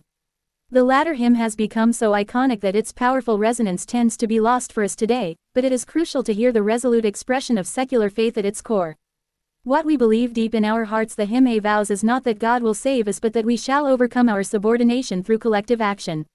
The hymn had first been adopted as a labor movement anthem by black women on strike in Charleston, South Carolina, in 1946, and it had become an integral part of the civil rights movement under King. While people sang, donations were collected for the sanitation workers on strike. Participants testified to the unworthy labor conditions they were combating and spoke on behalf of the two workers who had suffered terrible deaths on February 1. In characteristic fashion, a back and forth developed between the speakers and their audience, in a mutual recognition and reaffirmation of the struggle for freedom. The whole evening was a powerful demonstration of what came to be known as the spirit of Memphis, the resolve of a people to change its conditions, and it gave King new hope. Martin was visibly shaken by all this, James Lawson later recalled, for this kind of support was unprecedented in the movement. No one had ever been able to get these numbers out before. 80. The mass meetings in the Mason Temple and the two speeches that King gave there can be seen as profound manifestations of secular faith. To engage their implications, we must here make explicit the final aspect of secular faith. The object of secular faith is always a spiritual cause, which moves us to act and determines what is important to us. 81 Spiritual causes are those for the sake of which we lead our lives and try to respond to the demands of our practical identities. For example, a spiritual cause can be the parental love that focuses our attention, the artistic vocation that gives direction to our aspirations, or as was the case for King and many of the other activists in Memphis, the political cause for the sake of which we are willing to risk our lives. The causes can vary, but any form of spiritual life has a spiritual cause. The question of who we are and what we do, as well as the question of whether we are succeeding or failing in our efforts, is inseparable from the spiritual causes for the sake of which we act. These are spiritual causes as distinct from natural causes, since their efficacy is dependent on the commitments we sustain. A natural cause, e.g., gravity is the natural cause of falling bodies, operates independently of anything we do and desire. A spiritual cause, by contrast, only exists as a cause insofar as we believe in it. The belief in a spiritual cause does not necessarily become explicit, and it precedes consciously held beliefs, since it gives us a sense of who we are and what matters to us in the first place. Moreover, there is no neutral standpoint from which we are free to choose our spiritual causes. Before we can decide anything, we are already constrained by the spiritual causes we inherit from the social world into which we are born. Nevertheless, we are responsible for sustaining, contesting, or changing the spiritual causes that determine the stakes of our actions. For there to be demands of parenthood, artistic vocations, and political causes, we must hold ourselves to those demands and thereby believe that they matter. When we own our secular faith, we acknowledge that the object of our faith, our spiritual cause, is dependent on our practice of faith. The practice of faith is our practical identity, e.g., political activist, and the object of faith is our spiritual cause, e.g., our political cause. Secular faith is a condition of intelligibility for all forms of care, but there is always a question of the degree to which we own or disown our secular faith, the degree to which we acknowledge that our own being is at stake in our actions and that our spiritual cause depends on our commitments. Throughout this book, I have sought to show the emancipatory and transformative possibilities that are opened up when we own our secular faith, both individually and collectively. Inversely, what I call religious faith disowns our secular faith. Religious faith takes the object of faith to be a god or some other form of infinite being that is independent of our practice of faith. Our spiritual cause is treated as though it were a being that commands and has power over us without being dependent on us. This is the type of faith that King espouses in his religious sermons. In his role as a Christian preacher, King claims that the universe is guided by a benign intelligence whose infinite love embraces all mankind, namely, the one eternal God, who has strength to protect us with his unlimited resources, 82, and on whose grace we depend. From this religious perspective, we cannot save ourselves through collective action. Rather, we must have faith in an eternal Savior who is beyond our comprehension, since his will is too perfect and his purposes are too extensive to be contained in the limited receptacle of time and the narrow walls of earth. 83. For the same reason, however, the supposed relation between God and our emancipation becomes incomprehensible.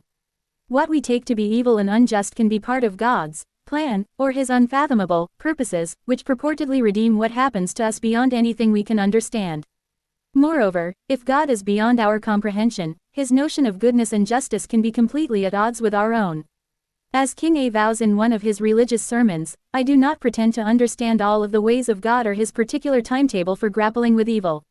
Perhaps if God dealt with evil in the overbearing way that we wish, he would defeat his ultimate purpose. 84 Given this acquiescence of religious faith, the very idea of an ultimate purpose, a spiritual cause becomes empty and unintelligible. The purpose of God's infinite love is anything and nothing, since it has no determinate content. Any determinate content is what we sustain, what we hold to be good, just, and true, and only we can be responsible for the spiritual cause to which we devote ourselves. To own our secular faith is to acknowledge this responsibility and make ourselves answerable to others for the commitments we maintain. In contrast, the unhappy consciousness of religious faith, the notion that we are sinful, fatally limited creatures who must defer to an incomprehensible God, cannot prevent itself from reverting back into skepticism and stoicism. If what we take to be evil can be good in the eyes of God, we can deny any authority to our moral judgments, skepticism, and if what we take to be injustice can be part of God's plan for justice, we can be enjoined to accept anything that happens to us with equanimity, stoicism. As King explicitly affirms in one of his religious sermons, we do not need an earthly fallout shelter, since God is our eternal fallout shelter, and we should therefore face the fear that the atomic bomb has aroused with the faith that we can never travel beyond the arms of the divine. 85. Such a religious notion of God cannot account for the way King uses the term in his political speeches. When King says that God has commanded us to help the poor to emancipate themselves and that he is doing God's will in pursuing social freedom as an end in itself, King cannot be referring to the religious notion of an eternal God, since by his own admission he cannot determine the will of such a God. The command or the will of God only makes sense if we understand the term in a Hegelian way. God is a name for the communal norms that we have legislated to ourselves and to which we hold ourselves. When King invokes the will and the command of God in his political speeches, he is reminding us of what we are committed to in being committed to social freedom for all. The commitment to mutual social freedom as an end in itself is a spiritual cause that commands us to act as our secular achievement and not due to any religious revelation. Freedom as an end in itself is not promoted by any of the world religions or by any of its founding figures. Neither Jesus nor Buddha nor Muhammad has anything to say about freedom as an end in itself. That is not an accident but consistent with their teachings. What ultimately matters from a religious perspective is not freedom but salvation. What ultimately matters is not to lead a life but to be saved from being alive. When King pursues the struggle for social freedom as an end in itself, he is therefore committed to a secular rather than a religious cause. In King's own account, he chose the ministry because of an inescapable urge to serve society, rather than because of any religious revelation. My call to the ministry was not a miraculous or supernatural something, on the contrary, it was an inner urge calling me to serve humanity. 86 Indeed, according to his biographer David J. Garrow, already as a young man King was dissatisfied with how many ministers preached only about the afterlife, rather than about what role the church could play in improving present-day society. 87. The turn toward secular freedom rather than religious salvation is brought to a head in King's final speech on April 3, 1968, the night before he was killed. While the storm was rattling the windows of the Mason Temple, King laid down the promise of his legacy. It's all right to talk about long white robes over yonder, in all of its symbolism. But ultimately people want some suits and dresses and shoes to wear down here. It's all right to talk about streets flowing with milk and honey, but God has commanded us to be concerned about the slums down here, and his children who can't eat 3 square meals a day. It's all right to talk about the New Jerusalem, but one day, God's preacher must talk about the new New York, the new Atlanta, the new Philadelphia, the new Los Angeles, the new Memphis, Tennessee. This is what we have to do. 88. To speak of the new Memphis rather than the new Jerusalem is to avow that we can achieve our collective emancipation in this life. The new Memphis is the object of a secular faith, a spiritual cause that moves us to take action and fight to establish the social conditions for mutual recognition of our freedom. The commitment to the new Memphis must therefore be distinguished from a commitment to Christian charity.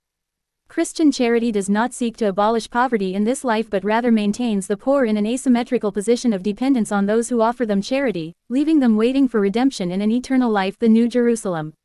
To be committed to the new Memphis is, on the contrary, to be committed to the actual emancipation from poverty in this life. No one should depend on charity, since everyone should be part of a society in which we are committed to give from each of us according to our ability, to each of us according to our need. This is the core of democratic socialism. The spiritual cause of democratic socialism can be sustained only through secular faith. The new Memphis only exists insofar as we strive to achieve it. Even in being achieved, it will always remain fragile, always depend on what we do and how we recognize one another. Whether in striving to achieve or to sustain the new Memphis, it will always be necessary to make the double movement of secular faith. We must acknowledge the utter fragility of what holds our lives together, our institutions, our shared labor, our love, our mourning, and yet keep faith with what offers no final guarantee. This is the double movement of secular faith. What we believe in requires our devotion because it can be lost and cease to be if we do not act on its behalf. It is because our spiritual cause is fragile, because what sustains us can break apart or be shattered, that it matters what we do and how we treat one another. When King turns toward the new Memphis at the end of his last speech, his words reverberate with a profound secular transformation of the religious notion of the Promised Land. King spoke without notes, and the gravity of the moment pervades the final sentences. Acutely aware that his own lifetime may be coming to an end, that he is risking his life for the sake of a spiritual cause, his words bear the weight of a future in which everything is at stake. He holds forth the Promised Land not as a personal afterlife but as the possibility of a different society for those who will live on after him. Like anybody, I would like to live a long life. Longevity has its place, but I'm not concerned about that now. I just want to do God's will. And He's allowed me to go up to the mountain. And I've looked over and I've seen the Promised Land. I may not get there with you, but I want you to know tonight that we as a people will get to the Promised Land. 89. King's vision of the Promised Land is not a vision of eternal life, not a vision of the New Jerusalem, but a vision of what we the people can achieve, a vision of the new Memphis. Because it is a vision of collective emancipation that can become a reality only through our generational efforts, it does not project a timeless eternity where we will all come together as one. Rather, King's vision of the new Memphis is committed to a temporal future that we ourselves may not live to see. Like King, we may not get there. Yet we can act on behalf of the new Memphis, we can own it as our spiritual cause, we can make it our creed through our deeds. At the first mass meeting in the Mason Temple, the one on March 18, King had promised to turn the creed into a revolutionary deed. Encouraged by his interaction with the 15,000 strike activists in congregation, King concluded his speech by calling for a general strike in Memphis. The momentous response can be heard right before the tape recording of King's speech breaks off. As the labor historian Michael K. Honey recounts the event, the Mason Temple erupted in a thunderous ovation from the crowd, as people stood, cheering and yelling, clapping, dancing, singing, celebrating the very audacity of the idea. Black workers in alliance with the community could shut down all of Memphis. 90. As Honey reminds us, no one had ever proposed a general strike of the black population during the civil rights movement, and general strikes are rare in American labor history. For King, it was a watershed moment. His call for a general strike embodied the shift from the struggle for civil rights to the struggle for economic justice, which was at the heart of the Poor People's Campaign he was in the midst of launching. More than any other form of collective action, a general strike makes explicit the social division of labor that sustains our lives. A general strike in Memphis would have brought home in the most concrete way that the city could not function without the labor of the black population who were working full-time but nevertheless living in poverty. As Honey argues in his study of the Memphis strike, nonviolent direct action on such a scale would have marked a turning point in the trajectory of the black freedom struggles of the 1960s, 91, which could have led to a further radicalization of the movement led by King. Yet the general strike in Memphis never came to be. King was planning to return to Memphis on March 22 to lead the initiative of the general strike. The spiritual cause of the movement, however, was disrupted by an unexpected natural cause.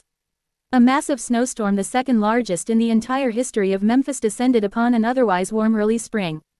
Instead of a general strike shutting down the city, more than 16 inches of snow prevented anyone from going to work. At least 9 people died from the violent weather, and the impact of the snowstorm on the emancipatory movement in Memphis turned out to be severe. King was prevented from returning to the city until March 28, when he led a mass protest march through downtown. The delay due to the snowstorm had broken the momentum toward an imminent general strike and gave the police as well as the FBI time to plan how to infiltrate the mass protest. Planted participants began smashing windows during the march led by King, giving the police an excuse to attack. More than 700 people were taken to the hospital as a result of the violent confrontations, and an unarmed black 16-year-old Larry Payne was killed by the police. The FBI disseminated secret memos blaming the events on King, and the national news media adhered to the narrative, indicting the strike movement as well as King's leadership. The backlash was intense. Not only the strike in Memphis but also King's planned march on Washington with the Poor People's Campaign was in jeopardy. Nevertheless, King returned to Memphis on April 3 to plan another protest march and to attend the meeting in the Mason Temple at which he gave his last speech. The day after, in the early evening of April 4, 1968, he was shot to death outside his motel room. He was 39 years old. IV. There is no way to assess all the consequences of King's death, or to estimate what he could have accomplished. What can be said is that the murder of King belongs to a number of murders of socialist organizers in the 1960s, along with other forms of violent repression that gradually weakened the struggle for freedom. The sanitation workers in Memphis did win their strike, and their labor conditions were improved, but the larger project to which the strike belonged for King, the Poor People's Campaign, was defeated shortly after his death. The March on Washington took place in May and June 1968, without King but carrying forth his memory, with thousands of poor people setting up a camp called Resurrection City in the capital. There were resilient demonstrations and articulated demands, but in June the Washington police tore down Resurrection City, attacking the poor with tear gas and batons. I relate these events because it should never be forgotten that the historical defeats of socialist movements are not merely a matter of having an insufficient analysis or an insufficient strategy. The defeats are also deeply linked to the asymmetry of capitalist power relations and the all-too-real violence exercised to suppress attempts to organize for the sake of a different vision of society. As the political economical framework of the 1970s, the 1980s, and the 1990s gradually shifted toward neoliberal capitalism, the very idea of freedom predominantly became part of a right-wing discourse, where the freedom of the market to operate for the sake of profit explicitly took precedence over the freedom of we the people to recognize ourselves, to recognize our commitments in the institutions we maintain. As I have argued, however, it is not enough to criticize neoliberal forms of capitalism in order to reclaim the idea of freedom for an emancipatory agenda and pursue a commitment to democratic socialism. Rather, we must grasp how the very conception of value under capitalism, how value is produced and measured in a capitalist society, is inimical to the actualization of our freedom, the care for our material conditions, and our lifetime. We can thus return to the issue with which I began this book and which is arguably the most pressing global issue of our time: climate change. Our ecological crisis is a stark reminder that our lives depend not only on the fragile self-maintenance of our material bodies but also on the fragile material self-maintenance of the global ecosystem to which we belong. Moreover, the insight that our way of life is destroying the ecosystem on which we depend has reanimated questions regarding the viability of capitalism, even in mainstream political debates. Yet the systematic understanding of capitalism that is needed to grasp the fundamental issues involved is strikingly absent and calls for the revaluation of value that I have articulated.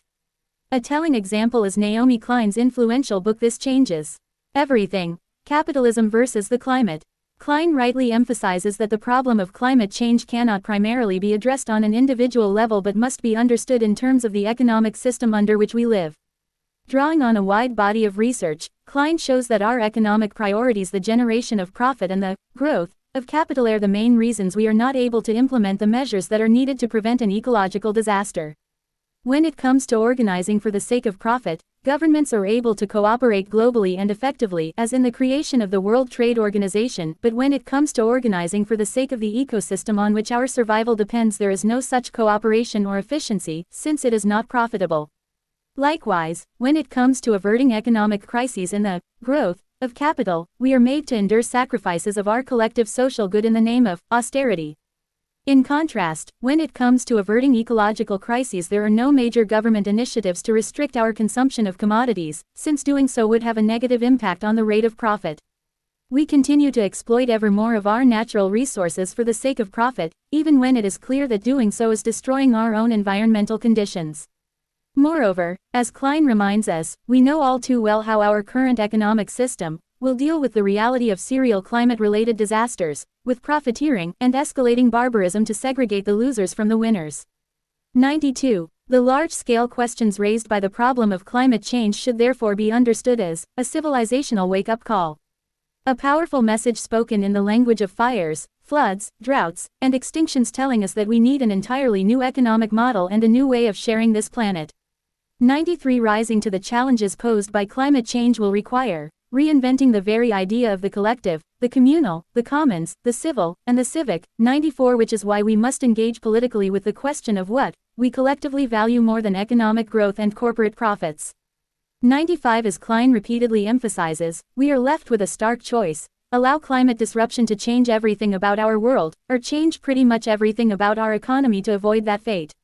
96. Despite her calls for a fundamental economic transformation, however, Klein never interrogates the production of wealth under capitalism and the measure of value that informs it. Her subtitle identifies capitalism as the root of the problem, but there is no definition of capitalism in Klein's book. When she defines what she means, it turns out that she is not talking about capitalism as an economic system but merely about what she calls deregulated capitalism, i.e., neoliberalism, the evils of which she blames on an elite minority that has a stranglehold over our economy, our political process, and most of our major media outlets. 97. To be sure, the corporate stranglehold over our political economy is pernicious and in need of urgent critique, but to treat it as the cause of the structural contradictions of capitalism is to deprive ourselves of the ability to understand the economic system of which we are a part. That we prioritize profit is not reducible to the manipulations of a corporate elite, since the priority of profit is built into how we measure our social wealth from the beginning. For the same reason, that we collectively value the growth of capital as the final purpose of our economy is not reducible to the reigning ideology of neoliberal capitalism. Rather, the purpose of our economy is beyond democratic deliberation under any form of capitalism, since the defining purpose of capital accumulation is built into how we produce our social wealth in the first place.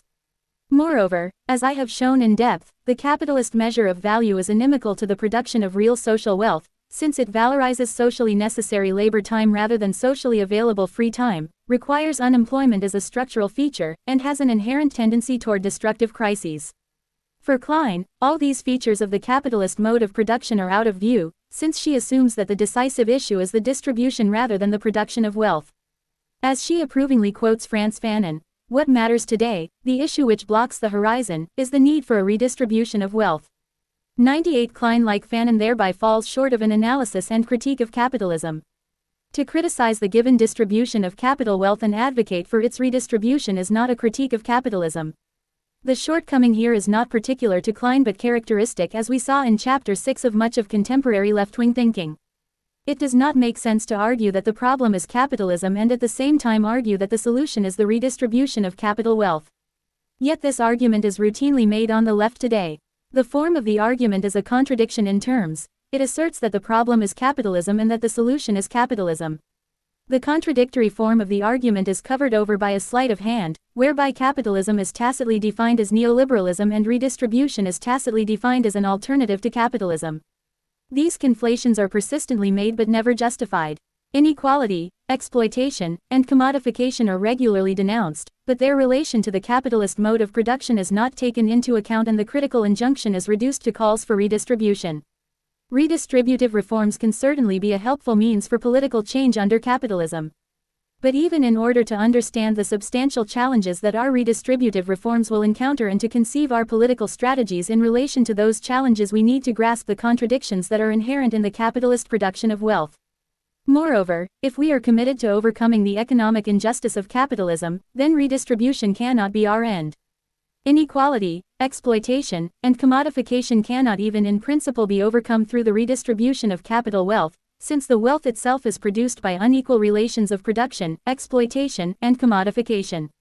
What we are missing, then, are not indictments of capitalism, but a rigorous definition and analysis of capitalism, as well as the principles for an economic form of life beyond capitalism, the principles of democratic socialism.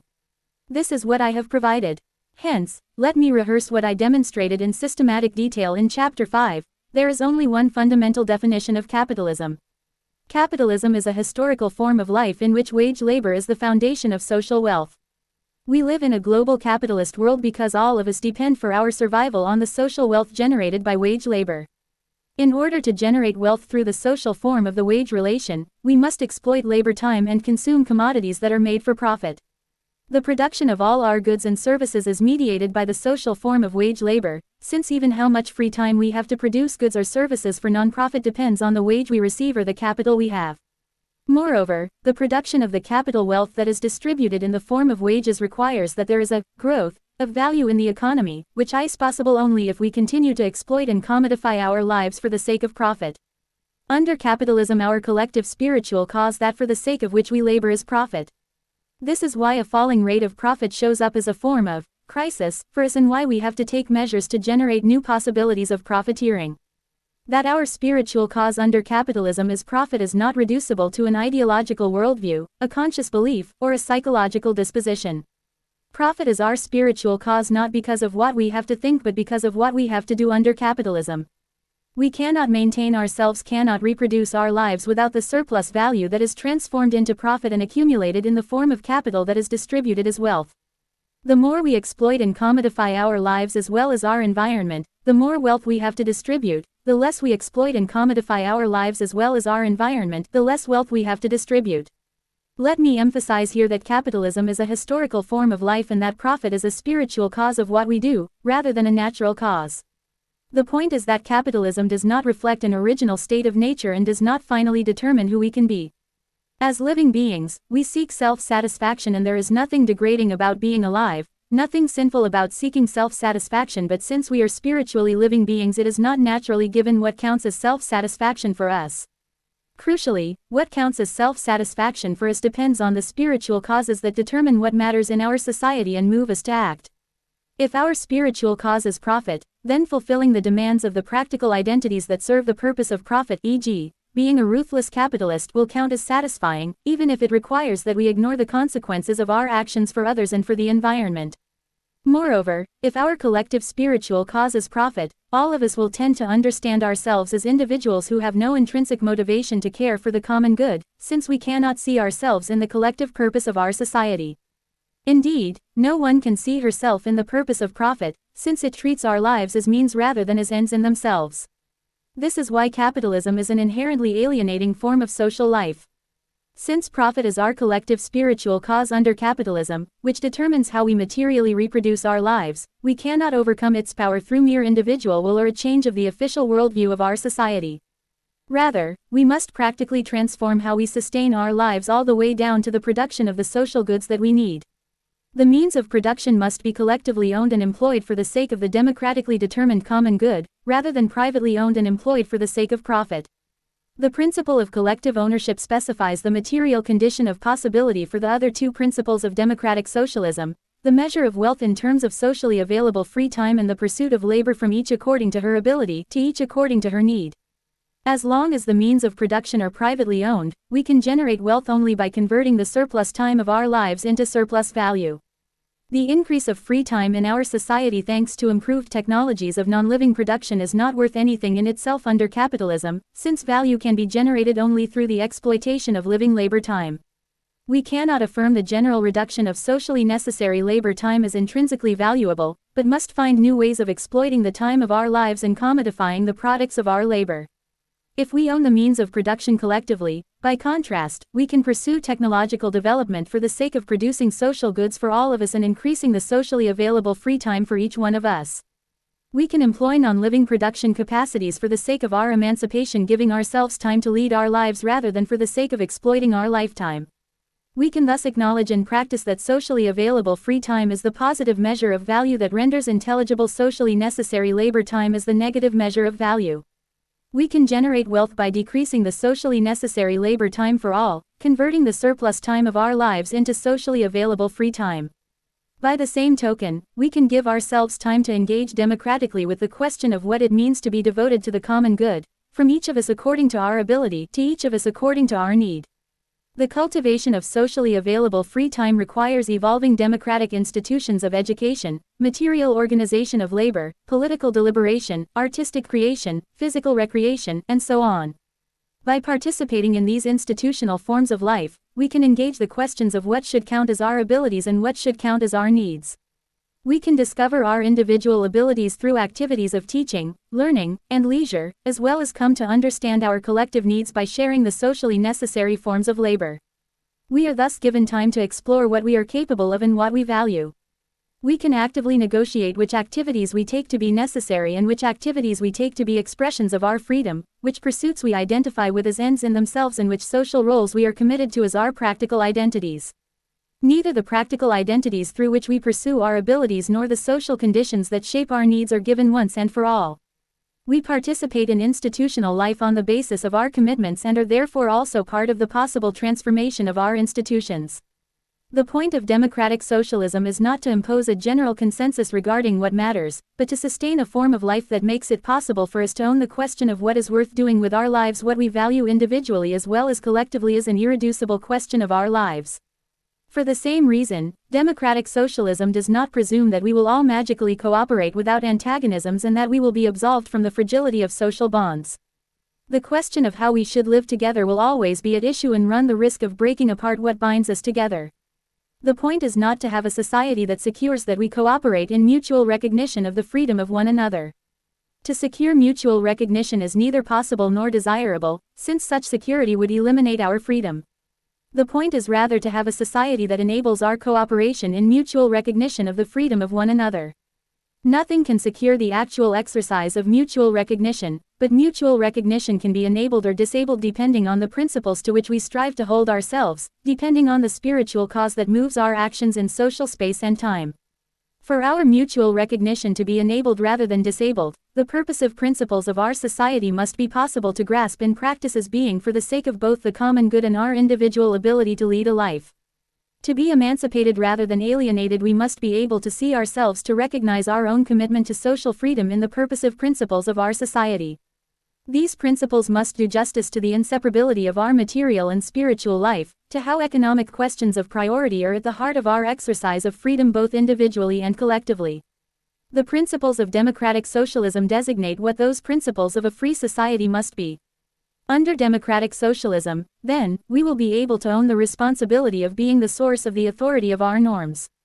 We will acknowledge that the norms to which we hold ourselves are prescribed neither by God nor by nature, but that we are answerable to one another for the commitments we espouse and the actions we undertake.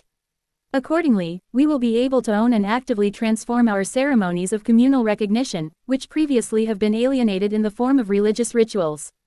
Under democratic socialism, we will not be baptized in the name of God, but it will make sense to have ceremonies that acknowledge and celebrate the newborn as unique, fragile individuals to whose well-being we are committed, from each according to her ability to each according to her need.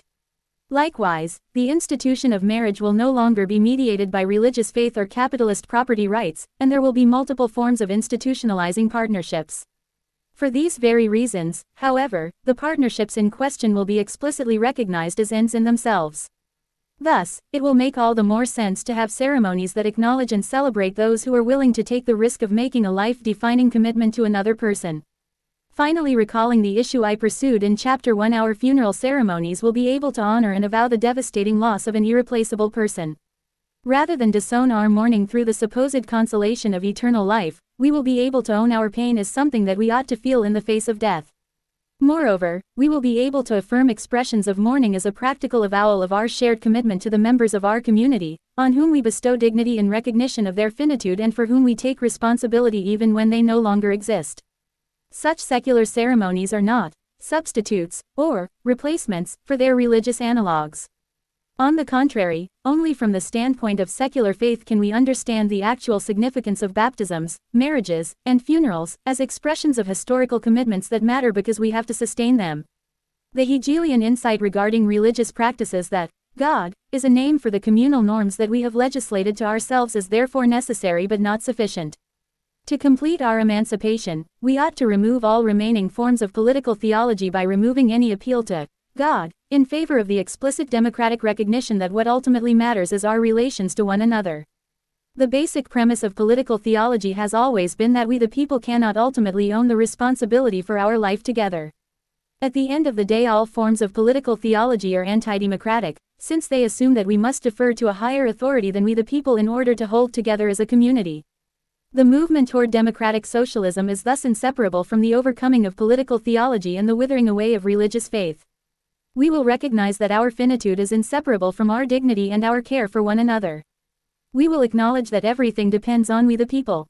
Needless to say, there is no guarantee that we will succeed in achieving democratic socialism.